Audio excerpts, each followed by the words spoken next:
Hmm. I feel like my camera's a little closer or something. I had to do an update on TikTok Studio, and I always feel like things are slightly adjusted after I do that. It drives me nuts. Let's see. I feel like something has moved. I cannot figure out what. Paper is more sophisticated now than computers. Tap the screen. Keep tapping. Tapping is clapping. Thank you so much. I am not trying to be a business professional today. I just got extremely cold. Like, I mean, I should not say that. Some of you live in snow. Like, you probably want to like hit me when I say things like that.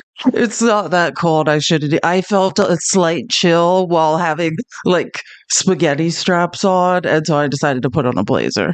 I'm good, Ven. I'm good. God, I'm a little annoyed today. We're going to have to discuss some very annoying things. We're going to go through the Pete Hegseth here. Someone said it's 19 degrees. Yeah, it's good. I think it's literally going to be like 70 something today. So I really have I should not be complaining. And it will get hotter and then I'll take this off because it's normally much warmer. We're going to discuss the Pete Hegseth hearing today and some other things. Keep tapping the screen. Oh, I forgot. I wanted to put my contact. I'm trying to remember to do this. I'll remember after today. Let me add something real. I want to get my contact information and make sure I'm putting it up. Sorry, I've had a lot. You guys know my uncle's in the hospital. I have a lot going on this week. Many things. Worried about if TikTok's going to go away. So I apologize for being a little bit late. Okay, perfect. Give me 1 second to. I'm just going to try to remember to put this up at the beginning and end of every live. I'm also just waiting. Oh, let me make sure he's not here either. I'm just waiting also we have a guest today, Sam, since we're going to go through the Pete Hegseth hearing. I don't know if you guys know Sam. I'll show you his profile in a second, but I also just, oh, he's here. Yay.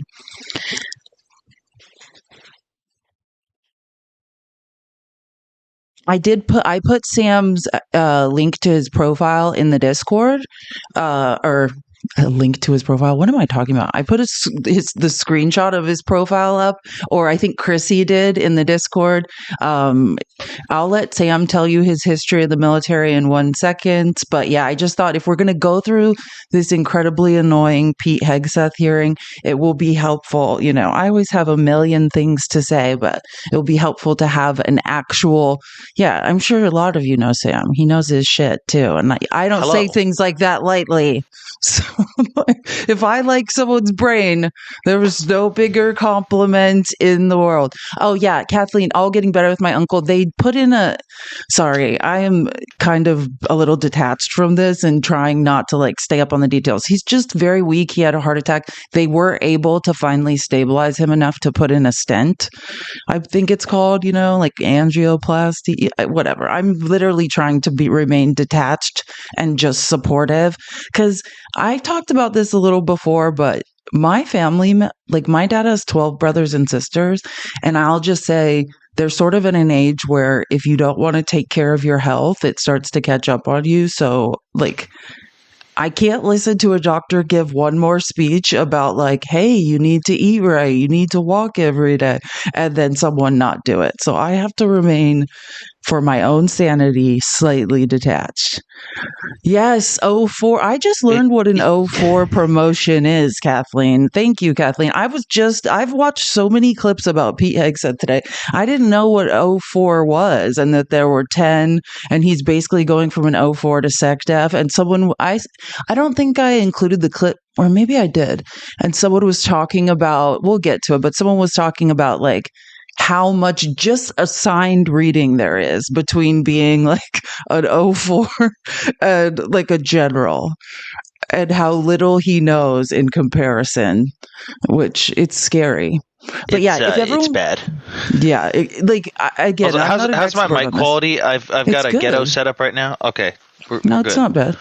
It's not bad at all. I mean, I think. Don't worry. The comments will let you know if they can't hear. Anytime they can't hear me. By the way, for the family stuff, if it makes you feel any better, I also have had similar experiences. My grandmother drank herself through 3 livers.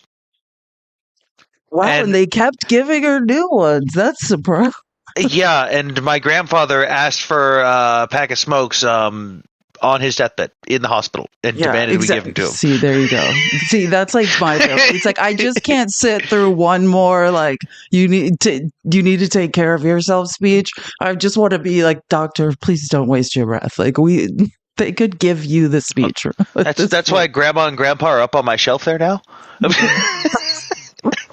I love dark humor because God knows that's how you survive like in trauma. But if everyone just wants to screenshot this, I don't suspect TikTok is fully going away. I think the real fear is or the real goal is to force a sale. And then what we should all really be worried about is who that sale, who the sale goes to.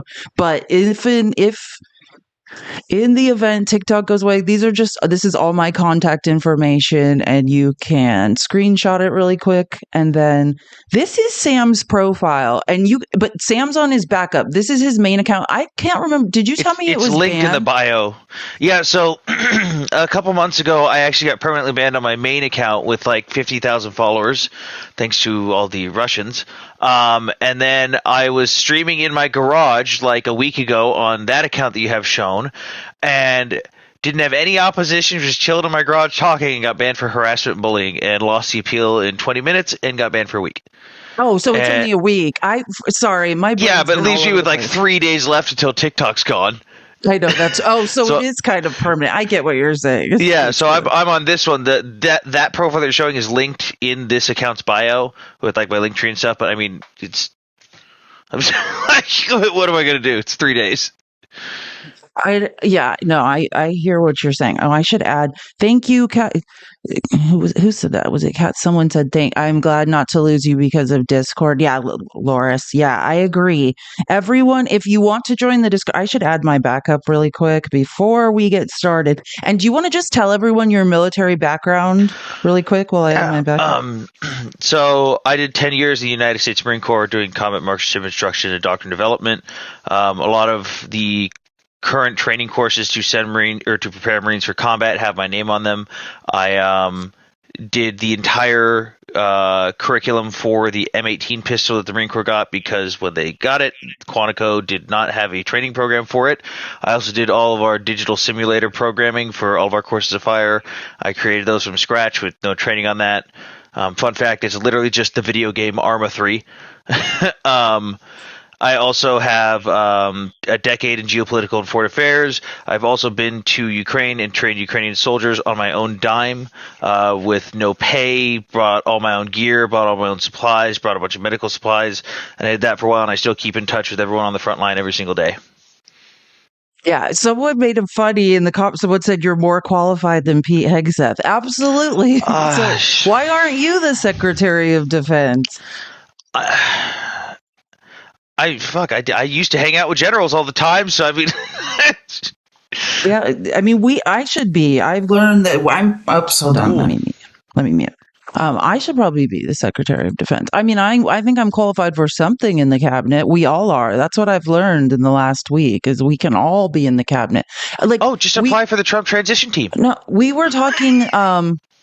No, Billy Long. Do you know who Billy Long is? He's the head of the IRS. He has never, you would think he's an accountant. Nope. You would think he had some background in finance. Absolutely not. Hey, he is a gambler, apparently. And he did once run a putt-putt golf place. Mm-hmm. And he has promised to abolish the IRS several times. Yeah. You don't have to have any qualifications any longer to do anything. They could have honestly picked Ron DeSantis, because even though Ron DeSantis was a JAG, he was a military lawyer. He knows. I guarantee you, he knows more than Pete Hegseth. They were going to, but first of all, Trump hates DeSantis. He does. Is this blocked? Can everyone see Sam's pay apps? I just want to make sure it's not blocked by his. Also, I'll say no one has to donate me anything. I don't ask for anything, but anything that I do get. Every single penny I've ever made on this app, I don't take any of it. I've never made anything off of this app. everything that I get goes straight to guys on the front lines in Ukraine. I buy them extra gear, winter surplus gear. I currently do 3D printing of training landmines for demining operations throughout the country and helping guys for the front lines. And I pay for that all out of pocket, except for like some people sometimes donate 3D printer filament spools. So that just so anyone knows, I don't actually take anything from this. Sam's a decent guy. We get it. I love it. You know, I'm glad we get to spend some time together. I met Sam debating with Pickles like a couple of times, and he knew so much about Ukraine. I was so impressed. So that's why I'm glad. Oh, I was just going off on some Russian right before this too. Oh, were you debating? Oh, some dude was going off about how he has more sympathy for the Russians than the Ukrainians and how we should be allies with Russia because we're so alike, and then started going off of Russia imperialism good. And I was going at him, and then he goes, well, you know, I am ethnically Russian. I went, oh, okay, there it is. There it is. Get out of my country. Oh, ethnically. I thought you said ethically. I was like, what in the F does that mean? That's an oxymoron. Anyway, I mean, it depends on where you come from. Cootery, it's going to be a conversation. Please keep tapping the screen. Tapping is clapping. I appreciate all the engagement.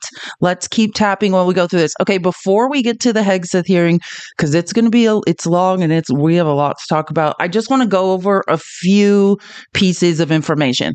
God, the reason I might seem a little in a bad mood is not just because of my family, but this Pam Bondi hearing.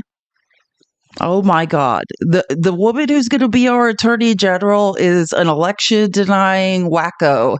And we'll go over that hearing tomorrow. I've just caught there were so many good options for so many positions. I thought the Pete Hegseth hearing was bad. And then I was like, oh, well, while I'm clipping the Hegseth hearing, I'll just put this one on. And I was like, I can't. I give up.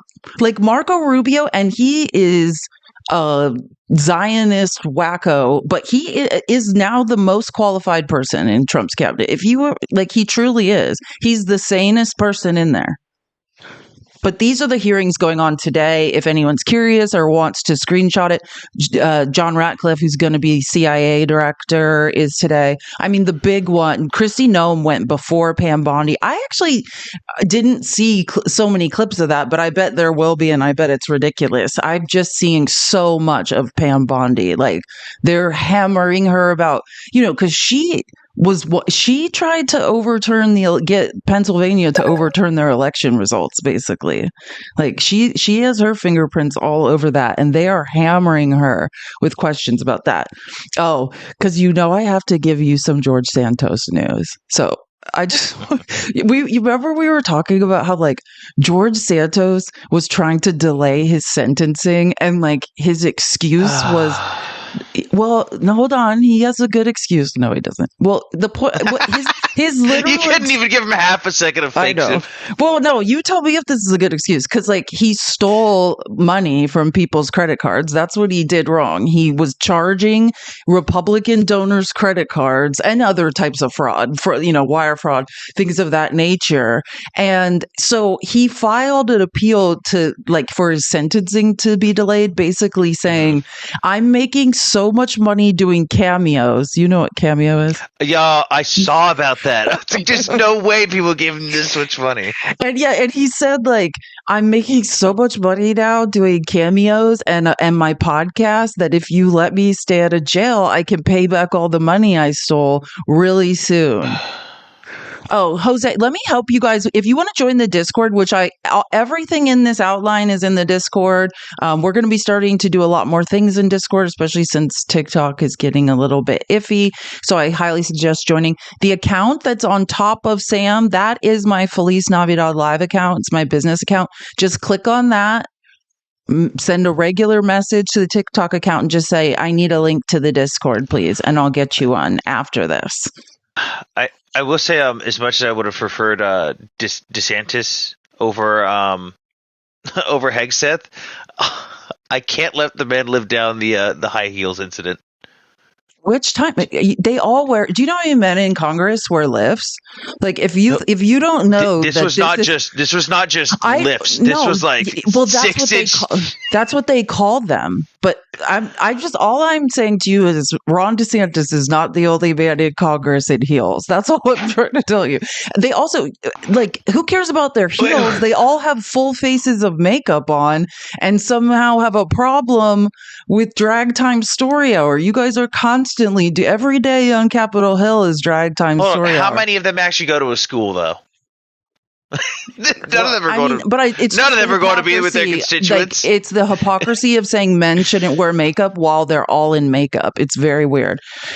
But anyways, wait, let me finish this George Santos stuff. So basically, he wanted to delay his sentencing. It was like, I can make all this money back, but it's not going to happen. I mean, it is going to happen. He basically now has 6 months to raise as much money doing cameos, which I've heard his cameos now are like really expensive. I refuse to buy one, but they are hilarious. $400,000 is what he's made so far, reportedly. Lauren Boebert's, I heard, are like $500 each. This is what we now have. We have a bunch of people in Congress, like who are influencers. It's so weird. Let me see how much he charges right now. Let's see if I can find his profile. Yeah, well, yeah, if you want, look it up. Well, anyways, let's just get through this because we got to get to the Pete Hegseth hearing will take a while. So the other thing I want to is more sophisticated now. Thank you so much for the follow. Keep tapping the screen. Let's get to 50K. We could and should be at 50K by now. We can do it. And share the live. Everyone share the live with 5 people. If you don't have someone to share it with, please just hit that arrow button and hit the copy link button. That counts. Again, if you would like to support us, this is my Venmo and Cash App. Sam's is down next to him. It's probably the best way to support us since TikTok may be going away. And whatever messages you write, I will read aloud. Let me make sure I have. He charges $250 a minute. I have some stuff too. $250. Yeah, actually, that's lower. I was going to guess 500 because I think, yeah. So he's getting up there. Like, I'm not paying George Santos $250 to do anything. Like, I refuse. A lot of people do. Like, I'll give you an example of why influencers do it. Like, if you wanted to get a bunch of like traffic to like your YouTube page and it was new, they'll pay for like a cameo and get like someone like George Santos to say something funny and then post it for engagement. I mean, that's just one example, but people really do it. Like, it's a thriving business. I need to work, but my heated blanket is a prison. Thank you so much for the tip, Susan. That's hilarious. It's okay, Susan. I wanted to stay under my covers today. Michael, thank you so much for the $20. And he said, thanks for all you do. You're the best, Michael. I appreciate it. Now, this is disgusting. So do you remember I went on my long rant, a couple rants last week about Mark Zuckerberg and how weird he is and how he's basically capitulating to Trump and getting rid of content moderation on his platforms? Well, his employees apparently like pushed back and were like, this is bullshit. And I don't know if everyone knows, but he basically announced he's firing 5% of his employees. My God. Welcome to capitalism. Did you like his little comment about WhatsApp that he just let slip, by the way? I'm not sure what you're talking about. You'll have to tell me. What did he say? Oh, yeah. He, you know how WhatsApp constantly says that they don't give out user privacy data and they don't like give out your information? Yeah, he just fully admitted that the CIA has full access to WhatsApp at all times. Oh, I'm not. He says it out loud now. I come from the tech industry, specifically the social media industry. If you believe that there's end-to-end encryption, I don't suggest anyone message on TikTok, because what is going to happen? This is why I say we should all worry about who buys TikTok, right? Like, maybe there's one owner of TikTok that wouldn't use our data against us, but if someone, like, remember when Elon Musk took over Twitter and started combing through everyone's messages and shit like that? This is the reality. Keep tapping the screen. You guys are doing a wonderful job. Oh yeah. Here's some good news though. I mean, it's not good news. It's just Rudy Kaludi. The contempt hearings continue, which I keep pointing this out because I'll liken Rudy Kaludi Giuliani. I'm talking about Rudy Giuliani, by the way, any day to Mike Lindell. Mike, the crazy pillow guy. Like, Trump took all his money let him do a bunch of illegal shit for him. And Mike Lindell's like basically living out of his car selling shower shoes. And where is Trump? Trump could help him. And I feel like the same thing is now happening to Rudy. Like, Trump told Rudy Giuliani, along with Lev Parnas, to go to Ukraine and get dirt on Hunter Biden. Like, that's how all this craziness started for Rudy. And now Rudy's losing everything, right? He did 3 years of work, right, on the Hunter Biden stuff, election challenges, which cost him like lucrative jobs, big law firm, his bar license, his New York apartment, and everything he owns. Does this sound familiar? Is it sounding like Mike Lindell? Trump raised over $200 million. Does everyone remember this? After the 2020 election, which was supposed to go to Rudy and his team to fund the election challenges and audits, but Trump did not pay one penny of Rudy's $2 million bill. Trump simply kept most of it for the Republican primary in 2023, where he used the money to defeat DeSantis and Haley. Like, but the PAC did pay, because that is her speech, $60,000 to Kim Guilfoyle for a speech and hundreds of thousands of dollars to Melania's stylist, but not a penny for Rudy. This is what Trump does. You commit crimes for Trump, you end up under the wheels of the bus, and he hangs you out to dry. Rudy's trying to hide his his like last few watches, and Trump's just like writing "Save Rudy" on True Social yesterday. All his assets are being repoed.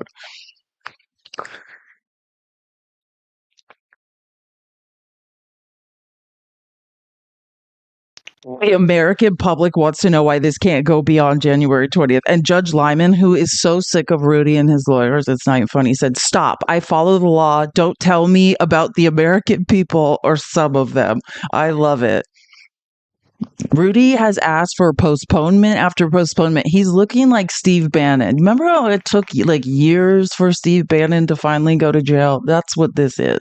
Just one delay after one day. No, we don't need to go over this because that's going to piss me off. But this is relates to the TikTok sale and what I'm scared of. I just wanted to show you guys this. Almost done, and then we'll get to the hearing. But if you guys haven't seen this, Kevin O'Leary, Mr. Wonderful, and like his team of investors has been lurking around Mar-a-Lago begging Trump, when the Supreme Court, Trump gets in office and Trump gets to force a sale of TikTok, to sell it to him and his right-wing whack job investors, which in my opinion, this is what Trump wants. Trump wants TikTok in the hands of someone like Elon Musk who will do his bidding. And this is like yesterday at Mar-a-Lago. He was down there and bragging. He tweets that on X, like he's on Twitter, saying that Trump shot a 68 on the golf course. Yeah, right. That's how you try to get somebody to sell you TikTok, is by lying about Trump's golf score. Kevin O'Leary's smart. Thank you, Penelope. That's such a nice compliment. Thank you for the compliment. I appreciate it. Keep tapping the screen. If you appreciate me, let's get to 100K. Oh, and then this is probably the grossest of all the grossest things that I have to show you before we get to the Hegseth hearing. You remember how Trump is so bothered because Jimmy Carter had the nerve to die? So during his inauguration, the flags will be at half staff? Yeah, not anymore. Trump is making Mike Johnson raise the flags. This is unprecedented. The flags are always at half staff after what? Yeah. What? Yeah.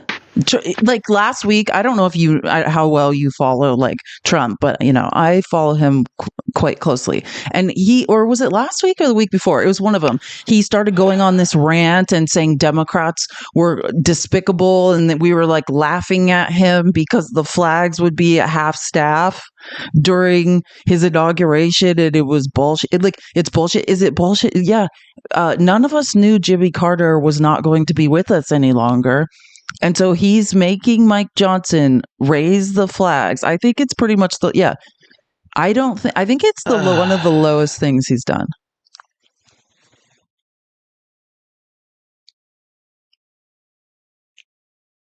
Thoughts? Am I allowed to swear on here on your live? I mean, it depends on how bad. Just don't get me in trouble or violated, and sure. It's like, what the fuck, man? I know. Yeah, I had a feeling this was going to happen when Trump started whining consistently. Texas was ordered to raise them too. Yeah, I mean, this is crazy. Are you kidding me? And then, like, the last thing before we start this awful hearing, I'm just gonna. This is a video, and this is not a joke, of the Iowa Republican Party doing the YMCA. How much more of this are we gonna have to see? Oh, sorry, I forgot to turn the horrible sound on. They're all doing Trump's dance. Cute. We're in hell.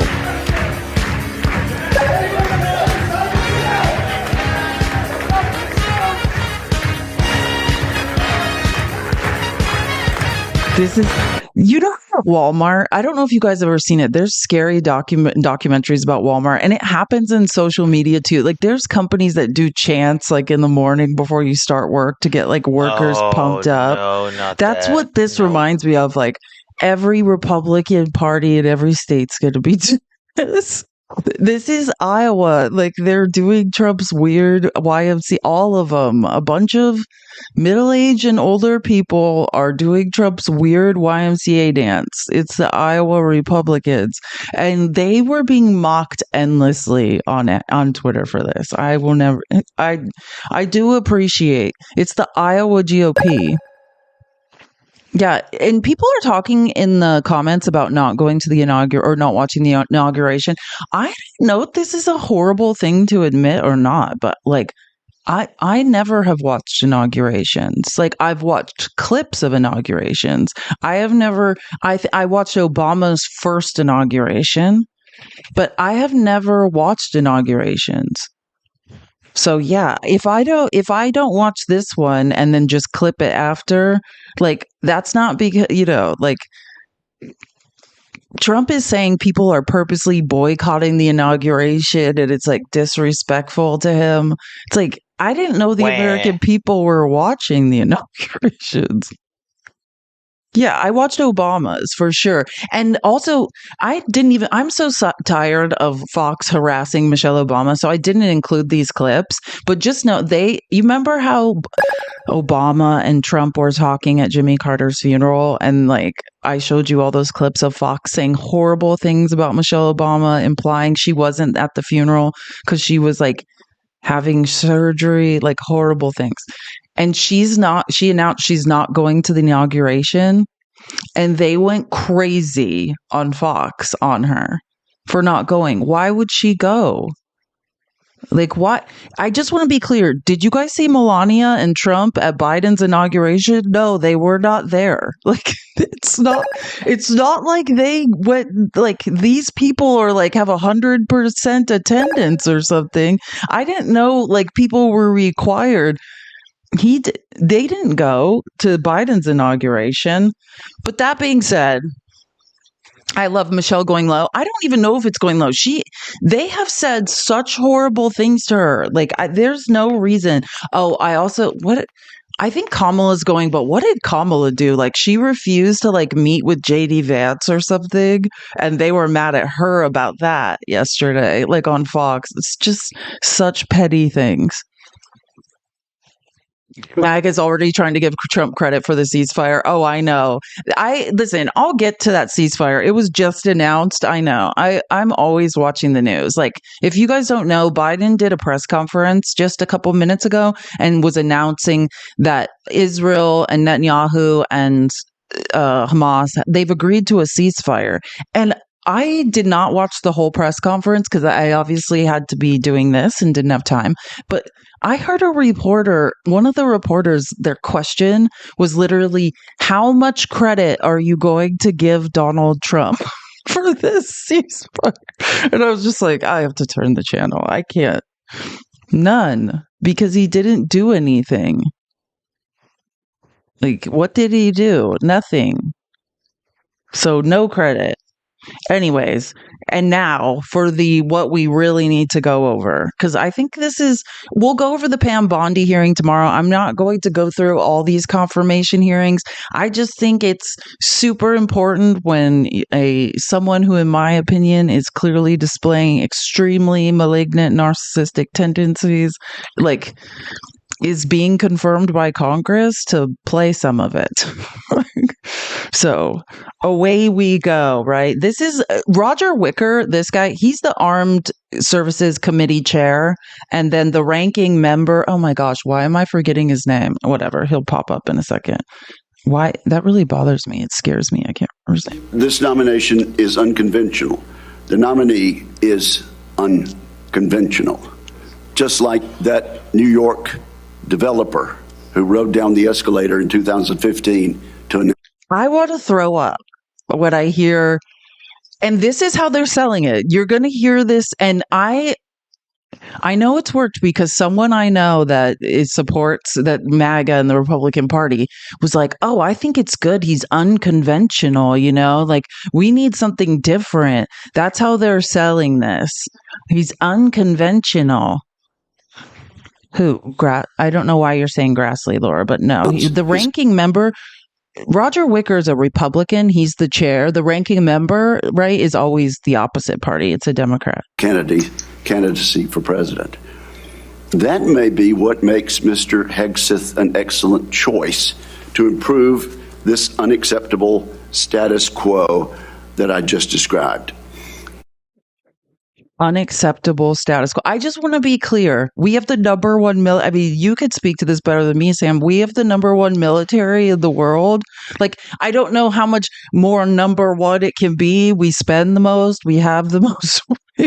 Let's put it this way. We were told in 91 when we first went into Iraq that, hey, Saddam's got one of the largest militaries. It doesn't matter how good you are, America. He's going to smack you around. We smacked them down so fast that we had Baghdad Bob on live television going, the Americans are not here. They're not going to get here. Saddam will destroy them, as Abrams tanks rolled by in the background and soldiers waved at the camera. Like, we thought Russia was one of our nearest peer adversaries. And same. I was gonna my next example to you was gonna be like same with Russia. But as someone that comes from an advertising background, which is psyops, that's what advertising is. I would say that that's a great psyops campaign, right? Like by the time we entered Iraq, which we had no business being in, we know after the fact there was no weapons of mass destruction. It had nothing to do. First time. Oh, you're talking about the Gulf. Kuwait. Yeah, no. Okay. When we steamrolled, when what was it? Storm and Norman Schwarzkopf? No, I agree. Sorry. Well, I mean, I'll say this about the Gulf War. The one good thing about the Gulf War is at least we went there and left. That was probably the one example of us not being like, and now we will occupy a place we shouldn't be for 20 years.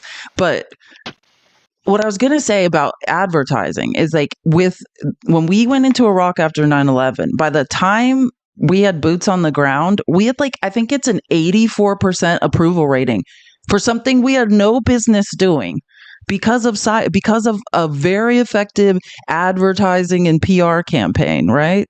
Demonizing Saddam Hussein, saying he had, just like you're saying, he had this amazing military who he's enriching in uranium, who knows what's going on there, and none of it was true. This is what we do. Much has been made of both Mr. Hegseth's personal life and some of his policy pronouncements. Regarding his personal conduct, Mr. Hegseth has admitted to falling short, as we all do from time to time. It is noteworthy that the vast majority of the accusations leveled at Mr. Hegseth have come from anonymous sources. Okay, so I want you to know, and this is what Republicans are good at. They get bullet point talking points and they hit them all. You'll hear over and over, he's an unconventional choice. And the other thing you're going to hear over, oh my gosh, I just forgot what my talking point was. What did he just say? Sorry. At Mr. Hegseth have come from anonymous sources. Yes, that's what they're going to say. Anonymous sources. That's not true. Just in my research, and I don't have half the information these senators at this confirmation have, they're not anonymous sources. Like, so I don't know what you're talking about, but that's the talking point. All you hear Pete Hegseth say, I mean, he's been coached within an inch of his life. These people have been coached, what Republicans have been coached, what questions to ask him. And you will hear that over and over. Oh, they're anonymous sources. Some Democrats do push back, like Senator Kaine. He's like, they're not anonymous. I'm looking at names on this paper right now. Contrast these anonymous accusations with the many public letters of support and commendation.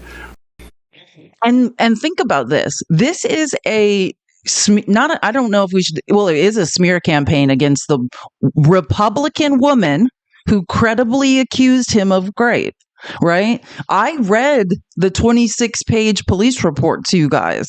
He was never cleared of that. It's just what happens is, right? When they don't bring charges, that's because if you're in a room alone with someone and it's he said, she said, a prosecutor has to decide, can I win this case? Should I use taxpayer dollars? And we all know 1 in 3 women in this country are SA'd. How many ever go to trial?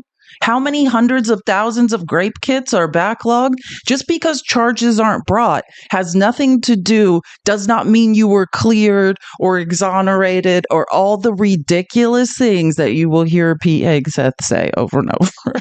Sorry, like I'm going to probably get him. Oh, Jack Reed. That's his name. The ranking member of the Armed Services Committee in the Senate is Democratic Senator Jack Reed. I feel bad for not remembering. Mr. Hegseth, I do not believe that you are qualified to meet the overwhelming demands of this job. We must acknowledge the concerning public reports against you.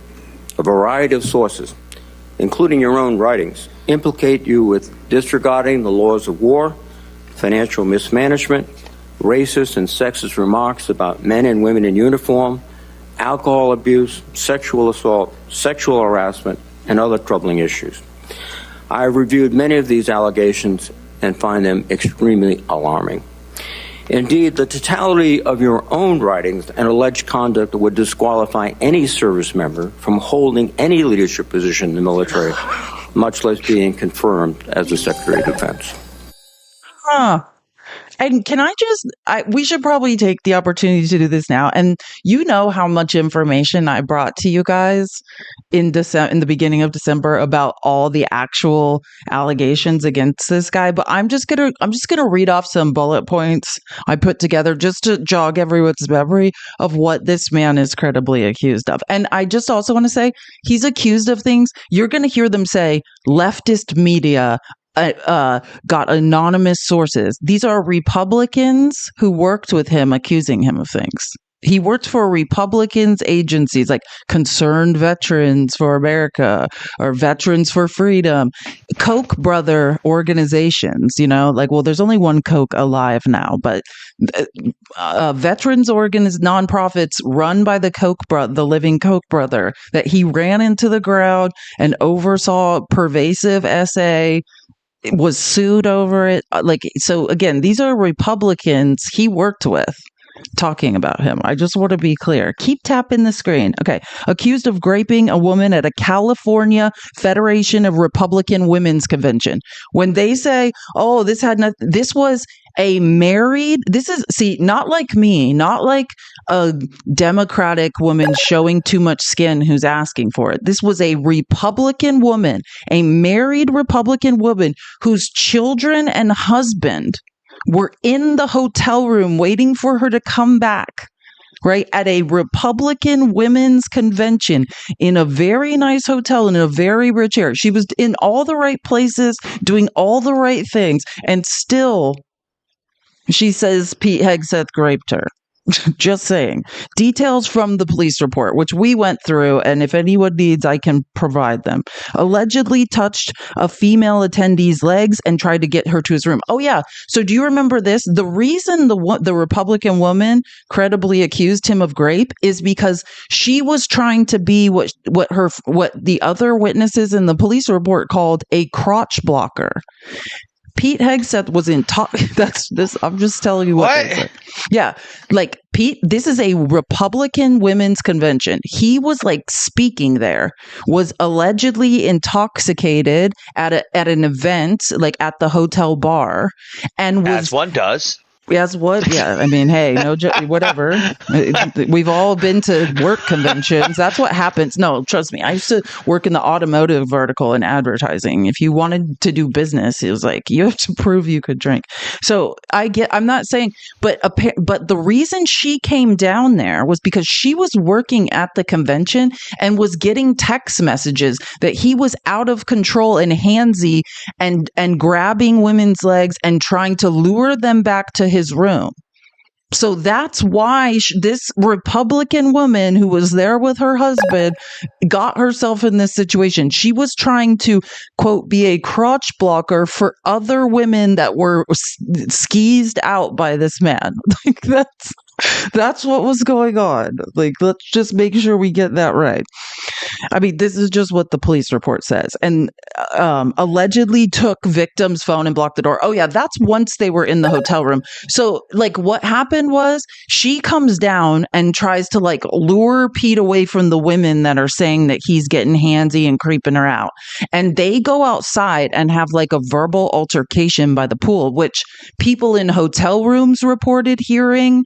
A hotel security guard reported hearing. I'm just telling you all this. So when you hear them completely pretend like none of this happened, there are several witnesses to all of this, right? And then they go up to his room, and that's where, like, okay, now it's his word against her word about what happened, period. And so I just want to be clear about that. But yeah, she remembers, like, he took her phone, blocked the door so she could not leave.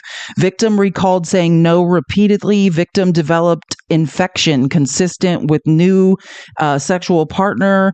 Pete Hegseth paid financial settlement to her in 2020 for her to sign an NDA. Now, you tell me, Sam, you tell me this, because I want you guys to know one of his first claims was that she raped him.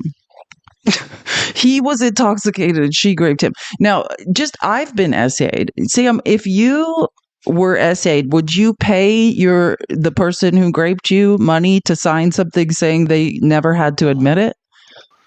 Oh, what the? Just asking questions. Does that make sense?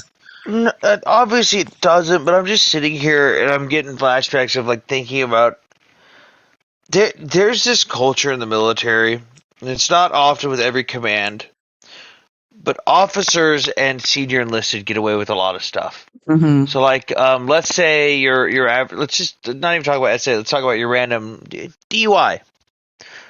Let's say I, as a sergeant, got a DUI. I would get in trouble. I'd lose rank, and there's a possibility that I would get administratively separated. I saw that guy that did the Louisiana thing. Mm-hmm. You know, what was his name? I can't remember his name. The guy who ran that truck into all those people in Louisiana. He had a Dewey on base, and that's why he was in trouble and had to leave. Yeah, so like, I'm just agreeing with you. I would get in trouble with that. But you see cases all the time where officers will do something, and it's just, hey, we'll move your units. It'll go away. Like, I have seen officers get accused of SA and stuff like that. And you know what they do? They move to a new unit.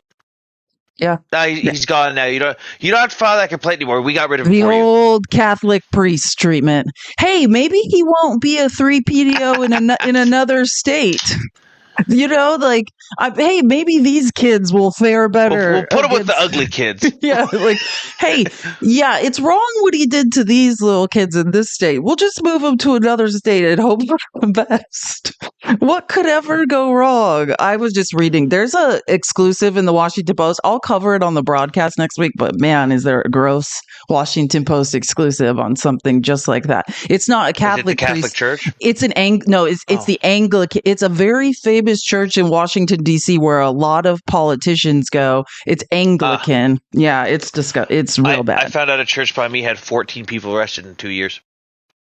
Oh, yeah. See, that's the point. And just like you're saying, like, they don't report anything. There's nothing in their file. They just move them. And then, like, no one vets it. No one out does of sight, anything. out of mind.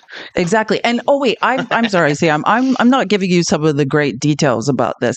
So just to be clear, 2 months before he allegedly was credibly accused by a Republican woman at a Republican convention whose husband was there in their hotel room wondering where she was while this was going on, of grape.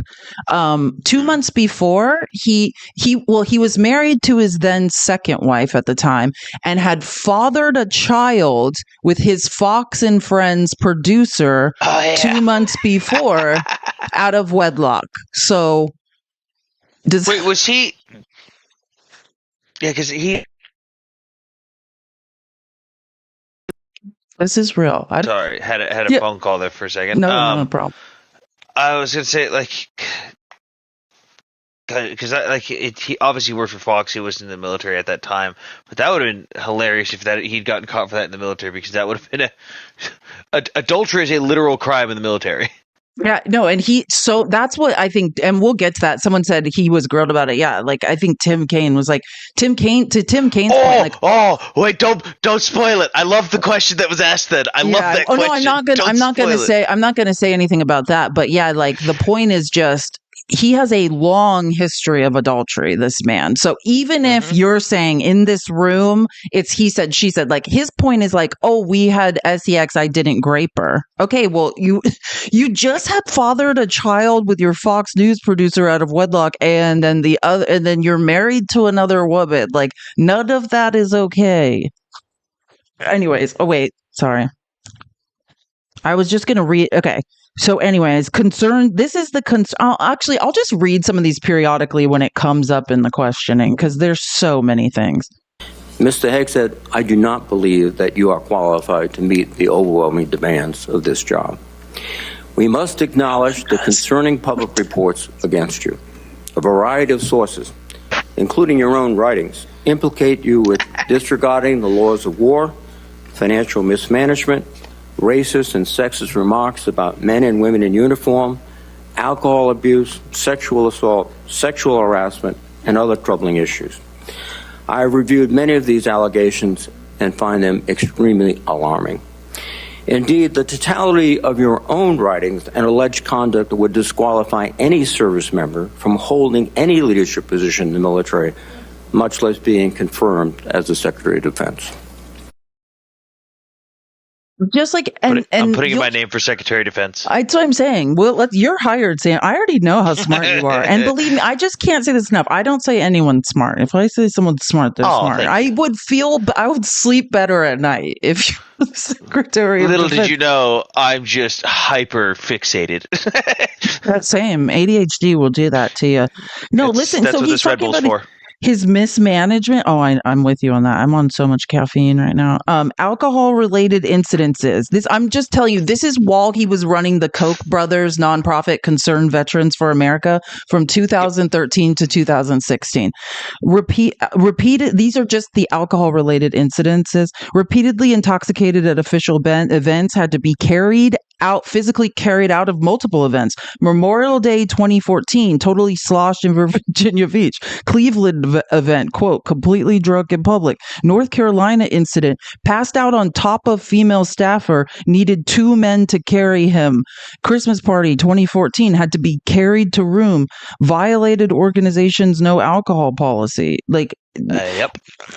SA misconduct at this same place, divided female staffers into party girls and not party girls, created hostile work environment.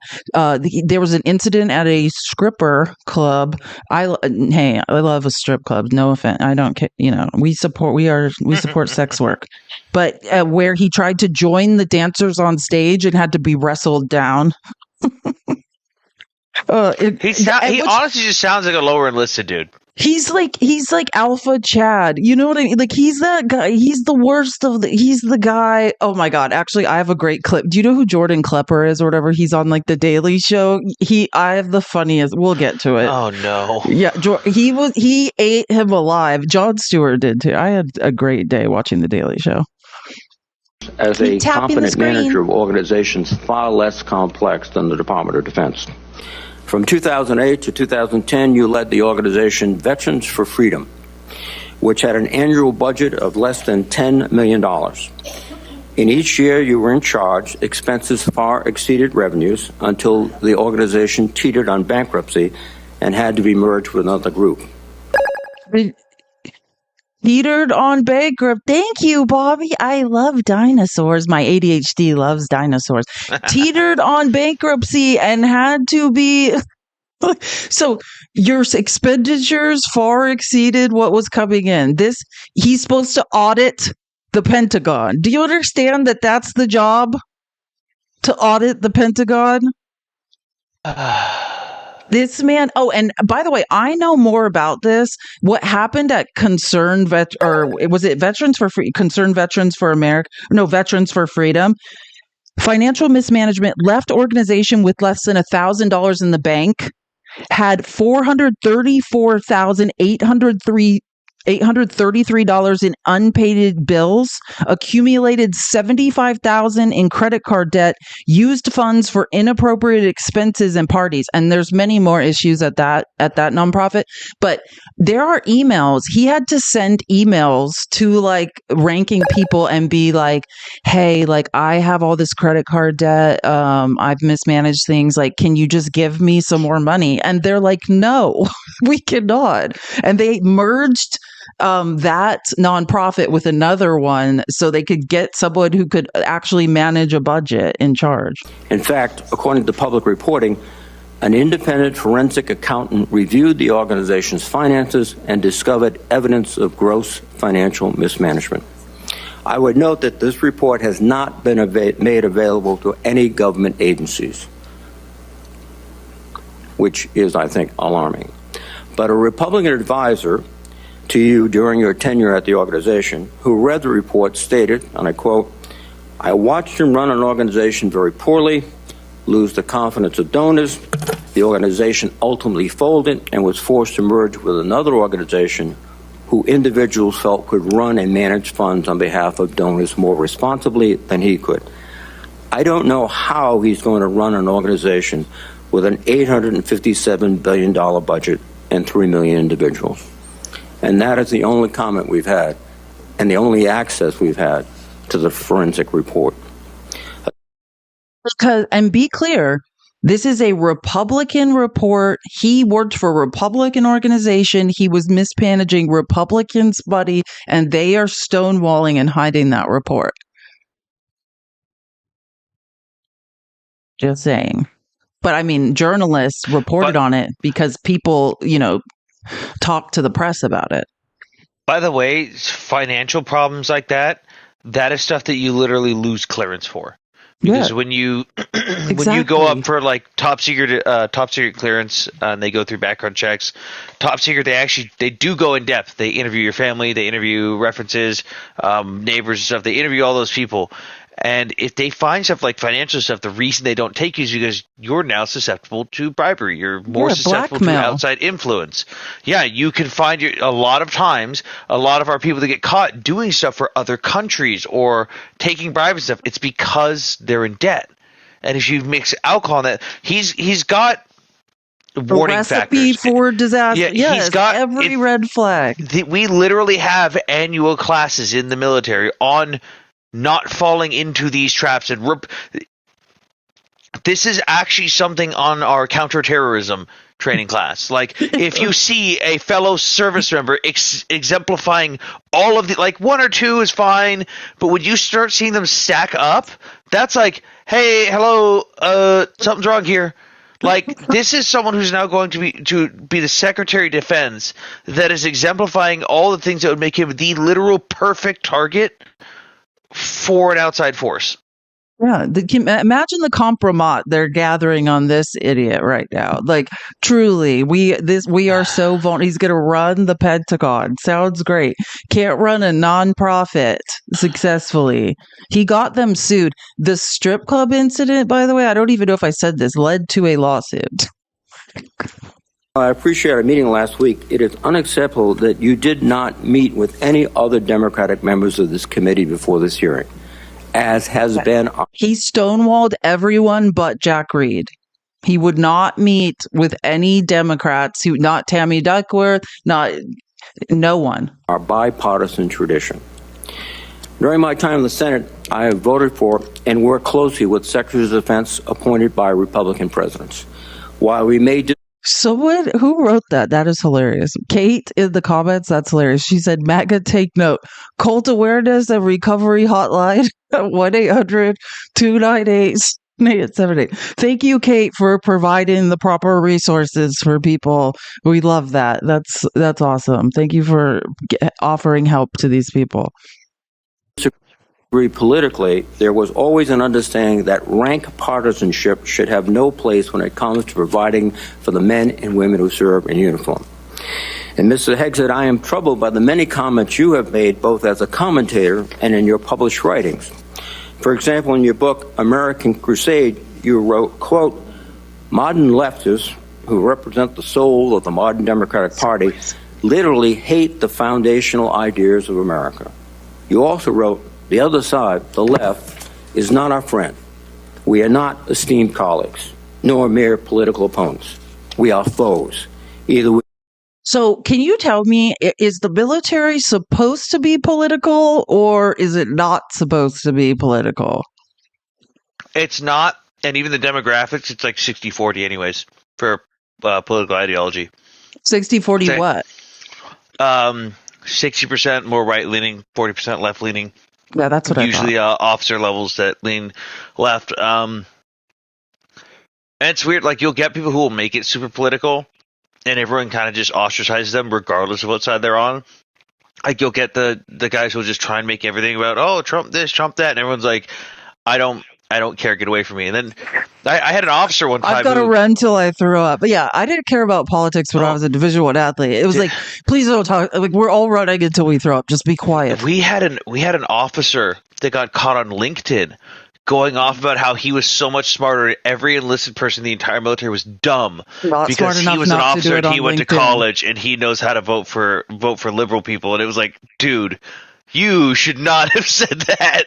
Yeah, that's not smart. But I'll posit to you, like you said, a lot of officers and people in higher ranks are liberals. I think it's just the more research you do, the more reading you do, right? And I think most everyone is capable of this. If you have a thirst for knowledge and you begin to educate yourself, and if you can follow a line of logic, you have to move left.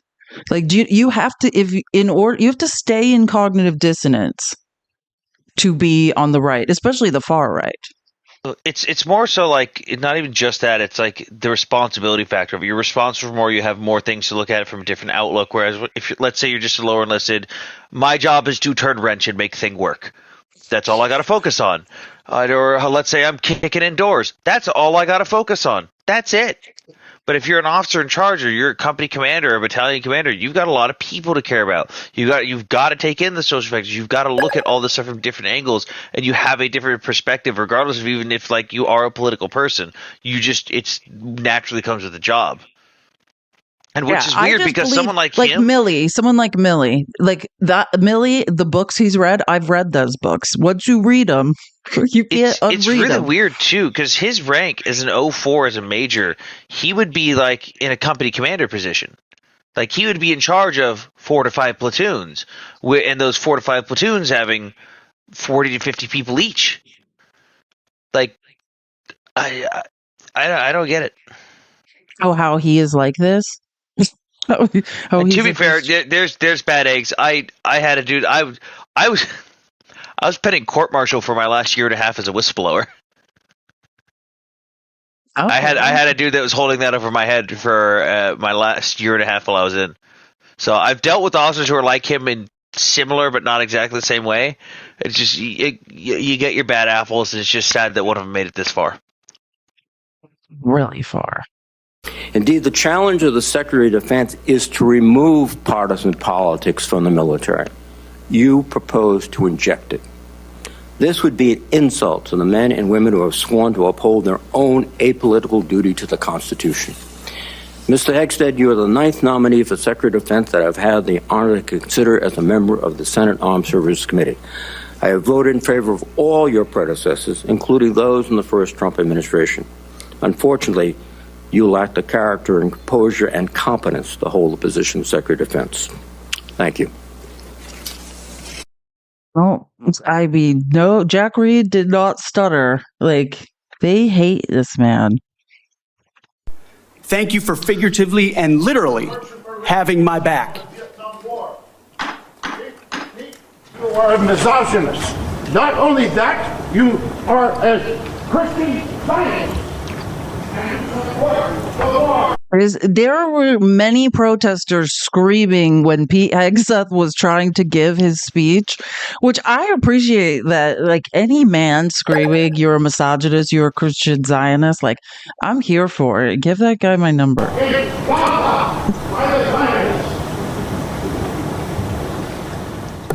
I want to thank the authorities for their swift reaction to that outburst and state that I do not thank them for their swift reaction. Here's another one. In private meetings, when President Trump chose me for this position, the primary charge he gave me was to bring the warrior culture back to the Department of Defense. Can I just point out, MAGA, you got. You guys, your brains are not working. What happened to No New Wars? Does anyone remember No New Wars? This whole hearing was the Republican warmonger spirit, like, oozing out. You know what I mean? What are you talking about? We're invading Canada. What are you talking about? That's what, yes, that's part of it. No New Wars. Did you not hear MAGA? One of the reasons they alleged they were voting for Trump is because which is a lie, because they don't know anything that happened during Trump's presidency. He started No New Wars in his presidency, which is ridiculous and dumb. I get the talking point of, like, I understand that, hey, we want the warrior culture, we want the warrior mindset. That is a normal thing that is regularly talked about, especially with ground forces. But, like, bring it back and then politicizing it, like, that's not something that leaves. That's something you instill at a base level in your lower enlisted to the top of the command. That's something that's just inherently there. That's not something you need to politicize. It's just what we are. Yeah, like, I'm an athlete. I would have been great in the Army. One of my best friends, she was a Division I volleyball player like me, and then she went into the Army, super, super successful. She's like a captain, still in now. She's amazing. So I get it. I understand, like, doing whatever it takes and being a warrior. Like, I have no problem with that. I'm talking about what Trump ran on.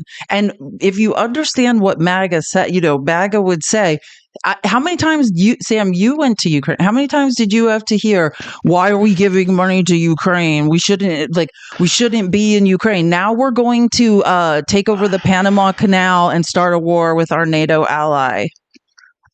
It's stuff that I hear on a daily basis. Why this? Why that? I don't want to go to war for this. I don't want to go for that war for that. Let's invade Canada. It's like, what?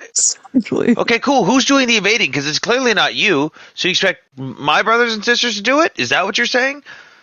Use our tax dollars. These are the people that complained about the pittance of money we gave to Ukraine and old equipment we gave to Ukraine, which only fuels our military industrial complex.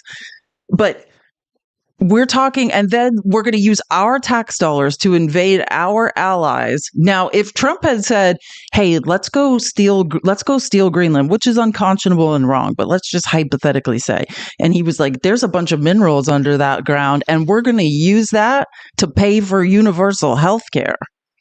Now there's something in it for us. There is nothing in this for us. He's saying, let's use our tax dollars. Let's use average Americans' tax dollars. We invade Greenland so billionaires can rape the landscape of its natural resources, and we get richer and you guys get nothing. Have you heard the funny, though, about what we would become if we had Canada and Mexico as part of us? What? Think of the acronym. Take the first letter of each of those three, of Canada, United States, and Mexico. What? Just say it. The great nation of cum. Oh, Jesus. CUM. that has been floating around where they were like, yeah, we want to be this. And I'm like, you guys are actually sitting. They were like, I'm like, you guys are in lives saying you want to be this. What is wrong with you? What the? I was going to say, like, I can't imagine. I was like, oh, MAGA's saying it. This makes more sense. Like, it'd be funny, like, yeah, it's a one-off joke, but you're actually running with this. Oh my God, you're actually running with it. What, the guy who runs Occupy Democrats was on Newsmax being like, Trump's the first felon of the United States. FOTUS. And they were all like, yeah. And I'm like, what the fuck is going on? Like, they're like, yeah, FOTUS. That's what we'll call him. Like, you guys are weird. I don't even. Okay, I'll call him that too. It's not the flex you think it is. Yeah, I'm like, I also will call him that. We finally agree on something. That's great news. He, like me, wants a Pentagon laser focused on lethality, meritocracy, warfighting, accountability, and readiness.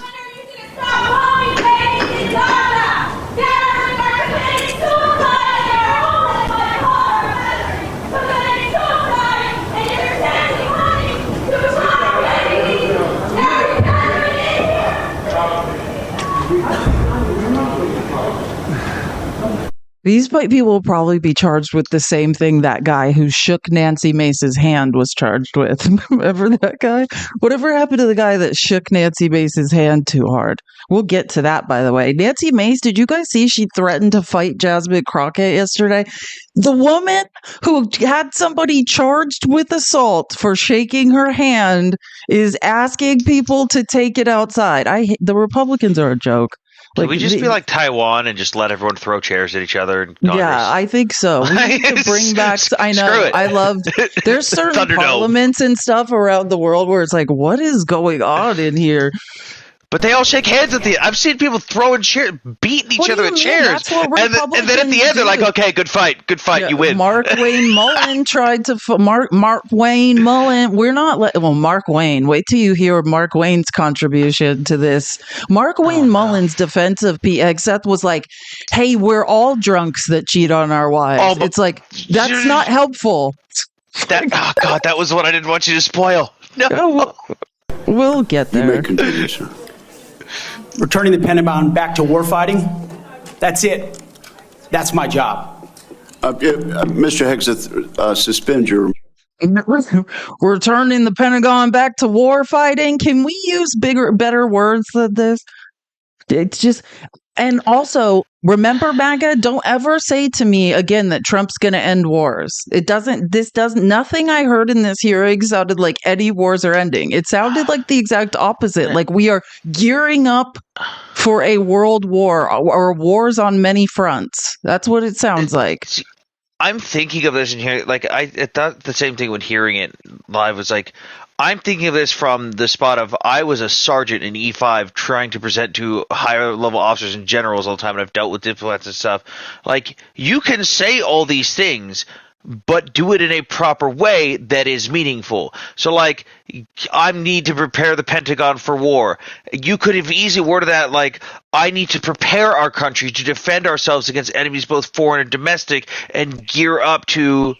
like, essentially carry it into us, walk softly, carry a big stick. Like, we're not looking for trouble, but if you want it, you can find it right here. Like, you could have worded that professionally. I understand what you're saying. Like, I don't understand why it's just It's And just some loud yelling. people try to say it like that. Like the smarter MAGAs, like in debates, will say that. Like the smarter ones that recognize this rhetoric is like really dumb. Like they'll be like, no, they're just saying it. Like the strategy is just to say it and scare people so we don't have to do it. And it's like, yeah, so then that's all we've ever been doing. Like, what are you guys talking about? That's what we were doing in Ukraine. Like, what do you mean? That's always the United States strategy. But I do agree with you. But I think Pete Hegseth, because I did not read the whole thing because it was so ridiculous. I read parts of Pete Hegseth's book, and I don't know about what Trump's plans are. Just grab a glass of wine. Just is do it. a warmonger.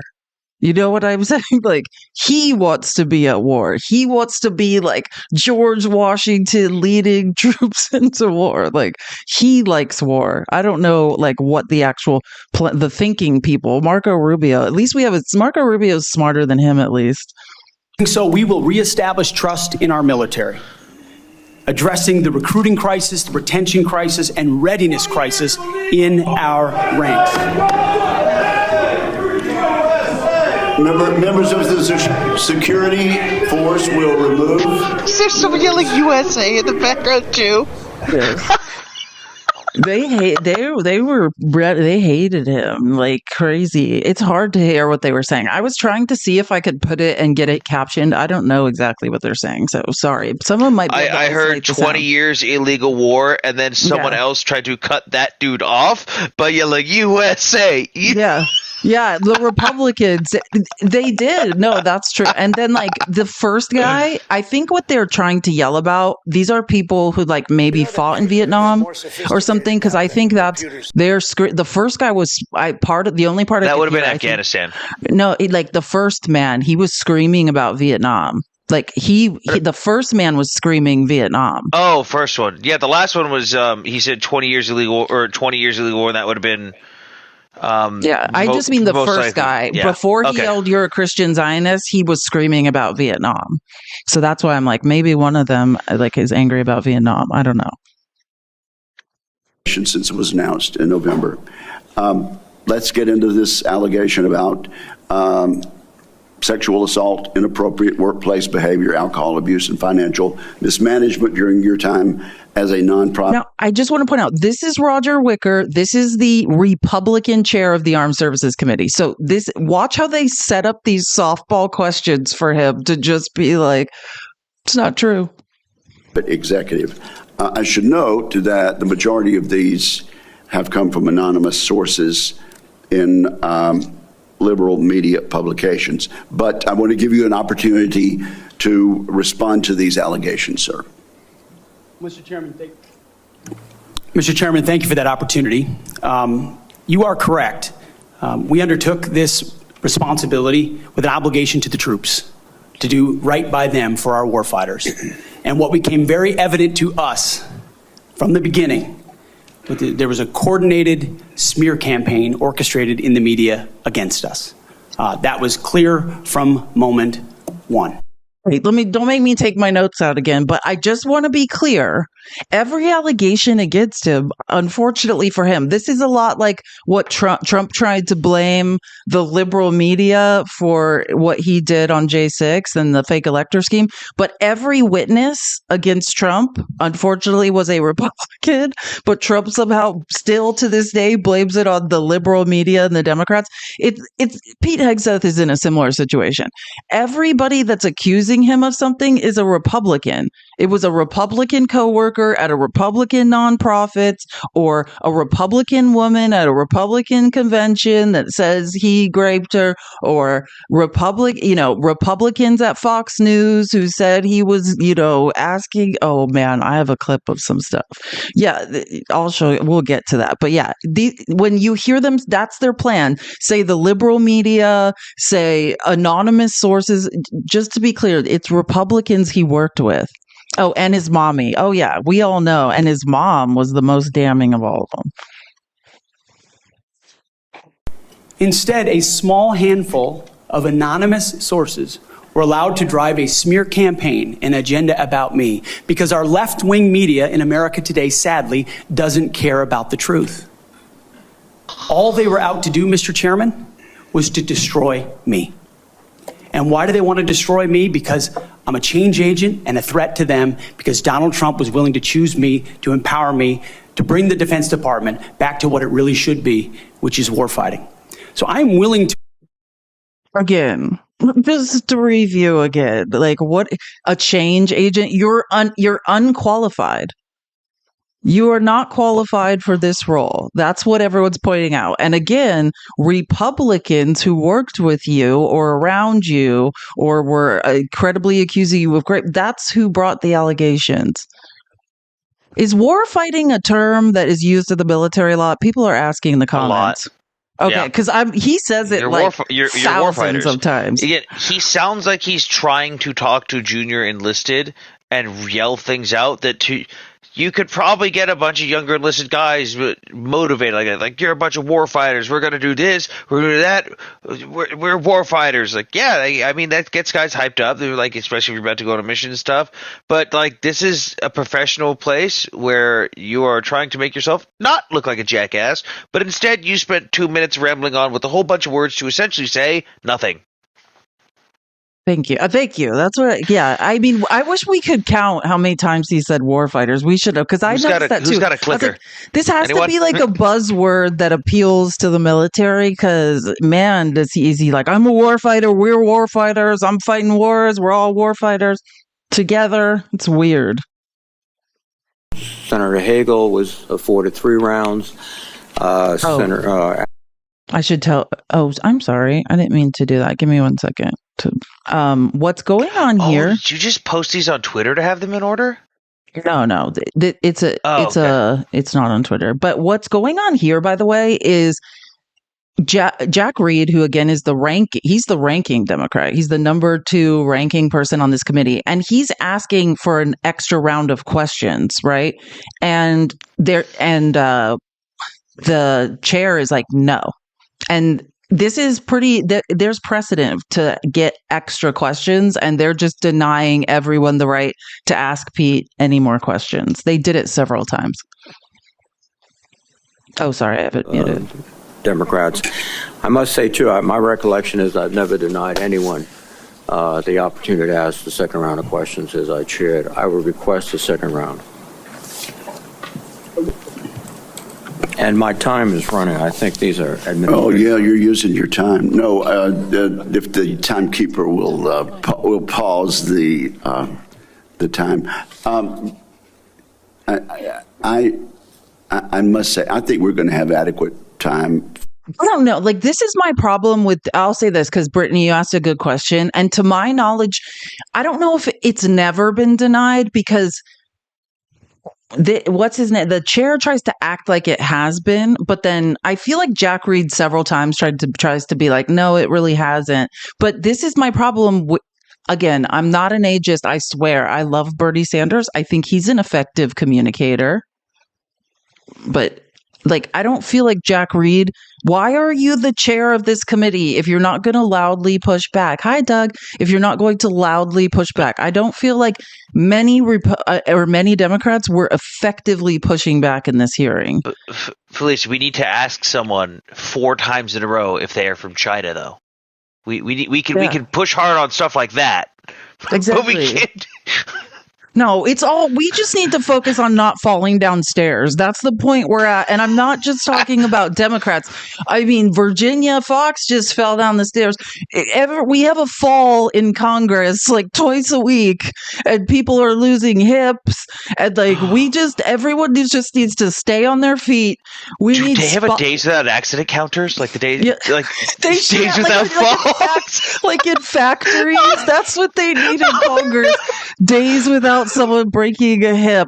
0. We're at like 3 right now since Virginia Fox was bleeding all over the floor last week. And I'm not even kidding. Like, we need a spotter for each congressperson to just catch them when they fall over. I'm not an ageist, but like, I'm just going to give the Dianne Feinstein example. If you've signed over power of attorney to your daughter. If you cannot make decisions about your own life, you should not be making decisions in the United States Congress for us. It's crazy. We got another person who turns out has been, where is she? Like locked up in a memory care facility? Like, and no one knew? We got hip replacements. I'm sorry. Like we have AOC couldn't be the chair of oversight and accountability because Nancy Pelosi from a hospital bed in Luxembourg where she was getting a hip replacement from falling down the stairs there is whipping votes for 70-plus-year-old Jerry Conley, who love Jerry Conley. You have throat cancer, sir. To be the chair of oversight, you need to be able to talk. You need to be able to talk. So that's my thought on that. We need to really, is Jack Reed the best communicator? I'm sure he was great at whatever he did, but I don't think he's pushing back hard enough. His monotone, I don't know, we usually got an extra round of questions. Is it compelling to anyone? But Virginia Fox's Twitter comments are just full of people bullying her. Oh, no. Hold on. You must not know who Virginia Fox is. No, I'm talking specifically on the age. They're no, but let me just say something. She is a bully. She is the most horrible bully, one of the most horrible bullies in Congress. I feel bad about making fun of old people. She's big. She's a bigot. Listen, I'm just factually saying she fell down the stairs. She is so cruel. She has got to be one of the longest running, cruelest people in the House of all time. She could win an award for cruelty. What? Hold on. I'm not making fun of old people. No, you're not. No, her fell down the stairs. But her comments are brutal. I understand what her X profile or her Twitter profile, I refuse to call it X, looks like. But I'm just saying, if you knew the things this woman had said, you would understand where the rage comes from with her. She's cruel. Or questioning, and I know Democrat members have coordinated their questions. So anyways, he denies them more questions, which is pretty unprecedented. Both sides have suggested that they get the report. I know your colleagues have asked for it. Yeah, they haven't done he's trying to get the FBI background check, the extensive FBI background check. And Jack Reed's trying to be hey, this is crazy and unprecedented that people can't see the background check on this guy. Senator Thune assured me personally that he thought it was an appropriate idea. So I would ask, and I would say, too, as a precedent, one of President Trump's appointees had similar, very complicated personal issues. The report was made available to all the members of the committee. We would be following precedent. I ask that that be made possible. Again, there's been much discussion about this, and what I intend to do is follow the exact precedent that we've had for the last two hearings with regard to secretaries of defense. Not only Secretary Austin, but Secretary Mattis 8 years ago. And that was for the chair and the ranking member to see the report. That's because they had done nothing wrong. That was different, right? What Jack Reed is saying is, hey, when we've had shady people with shady personal histories who have done really bad things, we release the FBI reports when there was a need for people to see them to understand, hey, is this person qualified or not? And Roger Wicker, which, by the way, is this not an episode of Grumpy Old Men? It's those two Muppets that are Waldorf and Astoria. That's what Jack Reed and Roger Wicker remind me of. Not putting meritocracy first. That's the indictment that's made by those serving right now. Excuse me. And why we're having this conversation. This is a good moment for Jack Reed. He tries to say the problem is meritocracy, and Jack Reed got angry. See first. That's the indictment that's made by those serving right now. Excuse me. And why we're having this conversation. All of your public comments don't talk about meritocracy. They talk about liberal democratic efforts that are destroying the military, that those people are our enemies. That's not meritocracy. That's a political view. And your goal, as I see emerging, is to politicize the military in favor of your particular positions, which you've outlined extensively, which would be the worst blow to the professionalism of the United States military and would undercut readiness, undercut retention, because I can see officers receiving these emails beginning to wonder very seriously if they should continue. Let me change subject for a moment. What's your thought on that, Sam? Can politicizing the military and saying these divisive things hurt readiness? And if the answer is no, I just want to know what you think. Well, no, it obviously can, especially when because all you're going to do is create a divide, especially amongst your troops, and we're supposed to be, like, the military is so intertwined, and people don't care about that stuff. To where I went to boot camp with guys that had never seen a black person before, who'd never met a Jewish person. Like, there's memes that you see about the average barracks hangout group, and you've got a stereotypical Mexican, a stereotypical black guy, a stereotypical white guy, a stereotypical Asian guy, like every stereotype put together, and they're all best friends because nobody cares. But when you do stuff like politicize it, you create division that destroys that. Your unit readiness it's gone.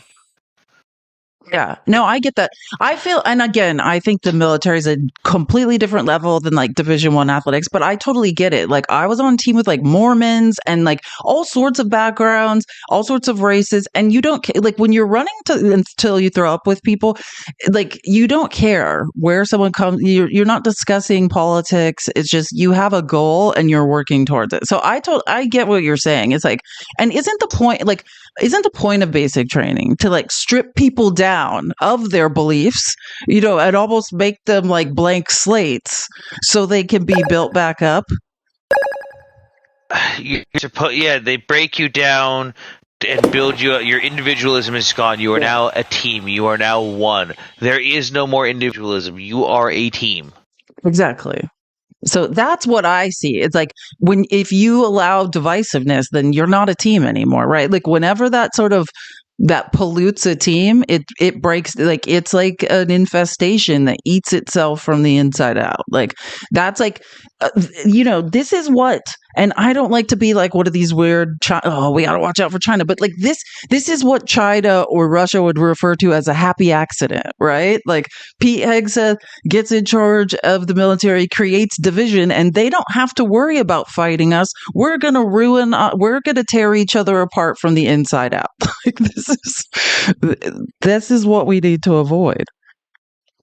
Who served in combat with these convicted service members were not supportive of the pardons.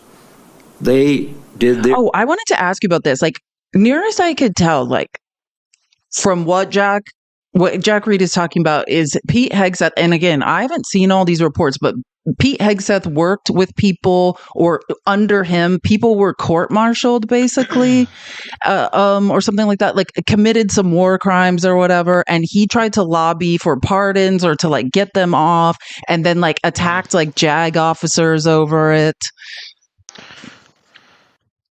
I haven't seen the stuff on the individual instances.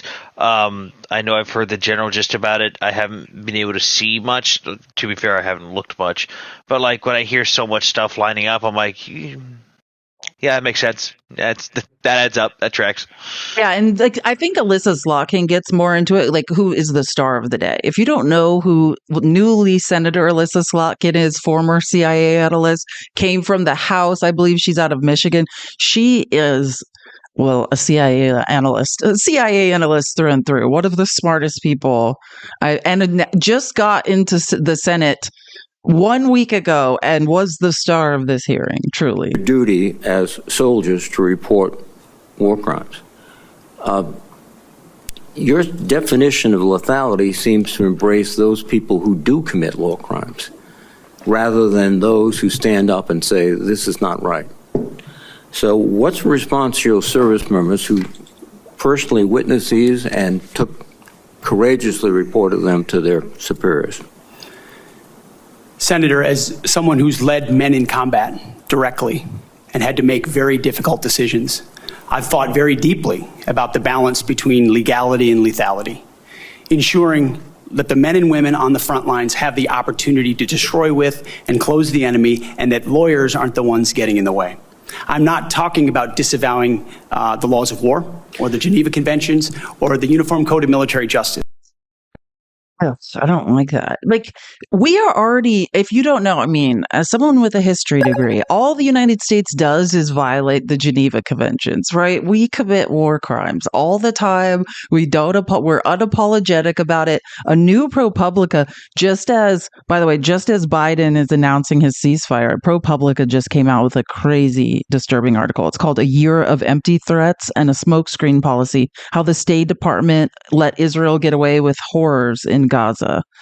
So it's like, we already are doing that. Like, and Pete Hegseth makes comment after comment in this hearing, like he is all about, hey, like maybe we need to do some waterboarding. And they're like, hey, do you recognize that's illegal?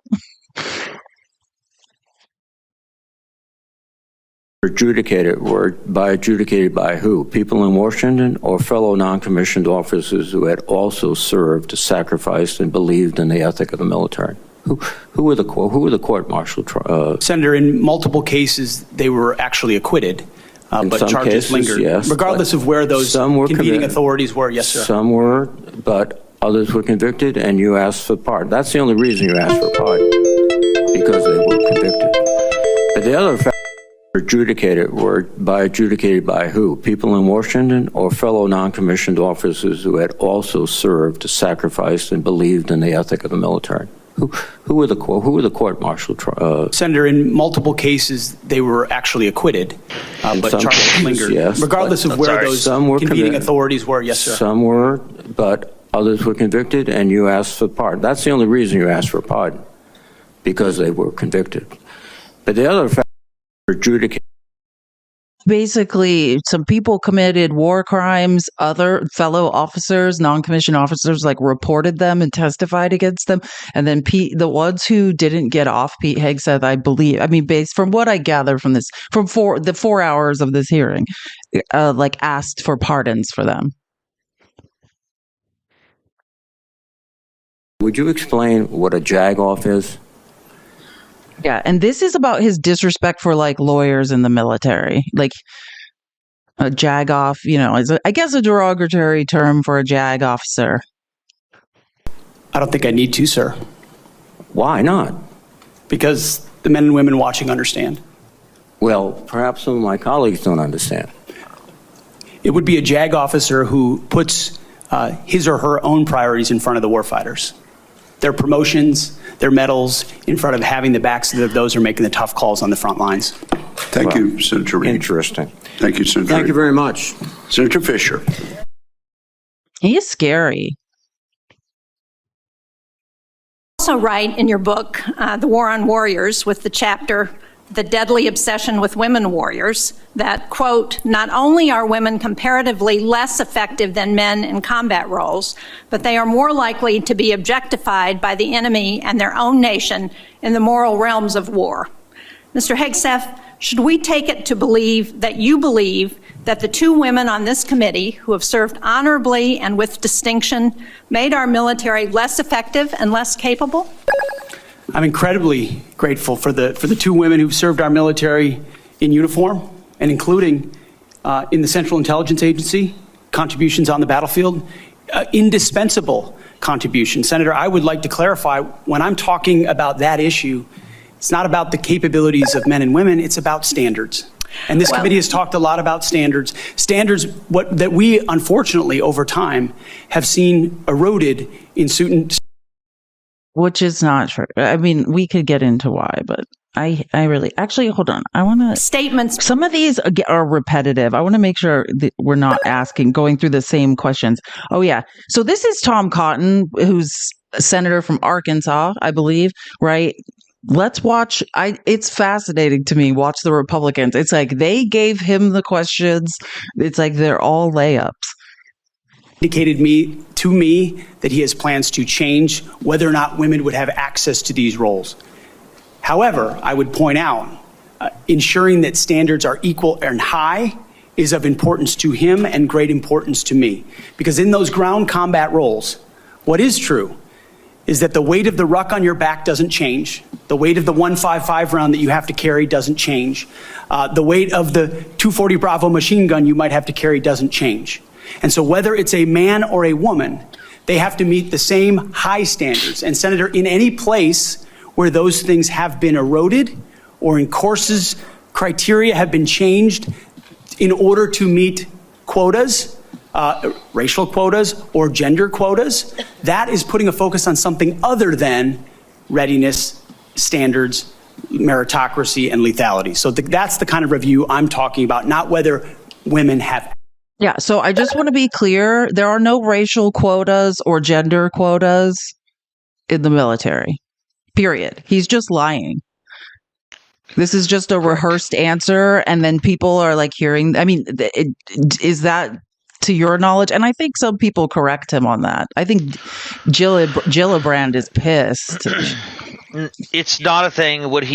But I know a lot of people got mad that one thing he was correct about was well, obviously the whole thing of like the weight doesn't change of this, the weight doesn't change that. Yes, that is true. Some branches have lowered standards for specific job roles. Like, so let's say for an artilleryman for the Army, you have the standard, which was before they allowed females in that job role.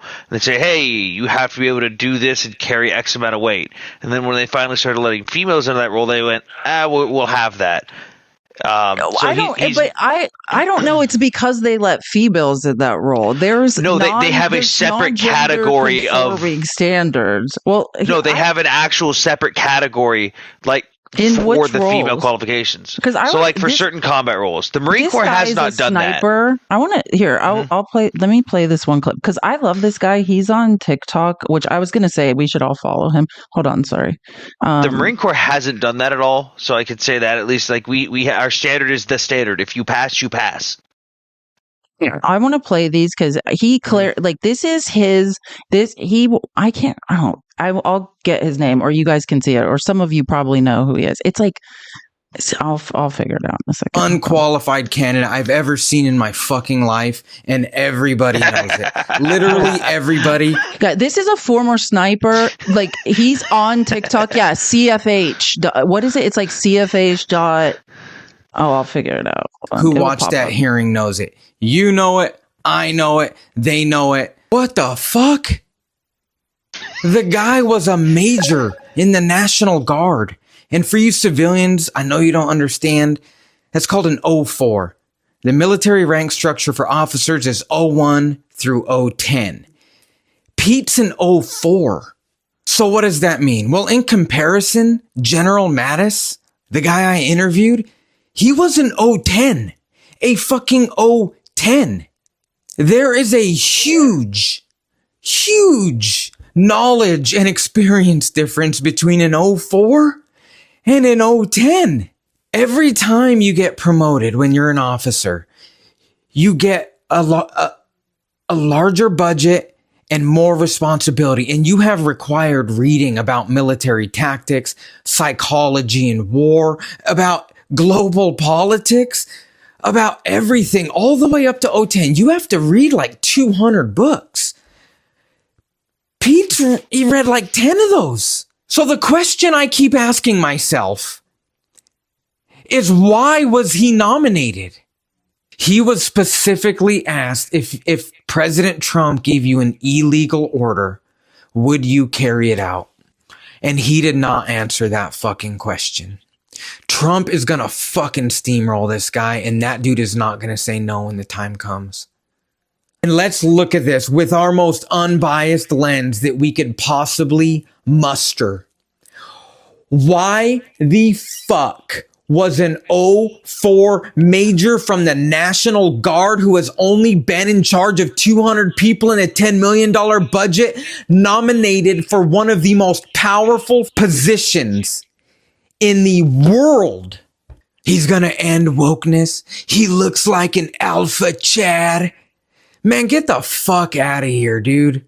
Any reasonable person would see this. Man, and I am asking you guys to see reason. Because when a world war breaks out, you're not going to want the fucking frat party boy 04 fucking Alpha Chad, all right? You're going to want Jim motherfucking Mattis, who have read all those books, who are up on global fucking politics, who know the culture and the customs of other countries, who knows military tactics and war psychology. You are going to want the guy that's read all the fucking books and has the experience. This is literally the equivalent of promoting the assistant store manager to motherfucking CEO of a Fortune 500 company. Is getting trans people out of the fucking bathroom so goddamn important that we gotta put this guy in there? He is the unqualified DEI hire that you motherfuckers keep complaining about. And I am... Oh my gosh. I put it in the chat a couple times. His name is CFH.unfiltered. I'll show you. Actually, this wasn't the clip I wanted to play. I wanted to play another one because he specifically made a video about women in combat. So I just wanted to play that because I thought it was good. I watched the entire 4.5 hour confirmation hearing, and I'm going to give you my opinion on women in combat roles. And let's be honest, guys, all of you motherfuckers that dropped out of Ranger School and now women are passing Ranger School, it fucking burns you up and you hate it. It absolutely emasculates you when women do greater things than you. And I know the argument is, well, the standards are lowering. No, dude, that's not why. It's because fucking American kids today are super obese. Who is this guy?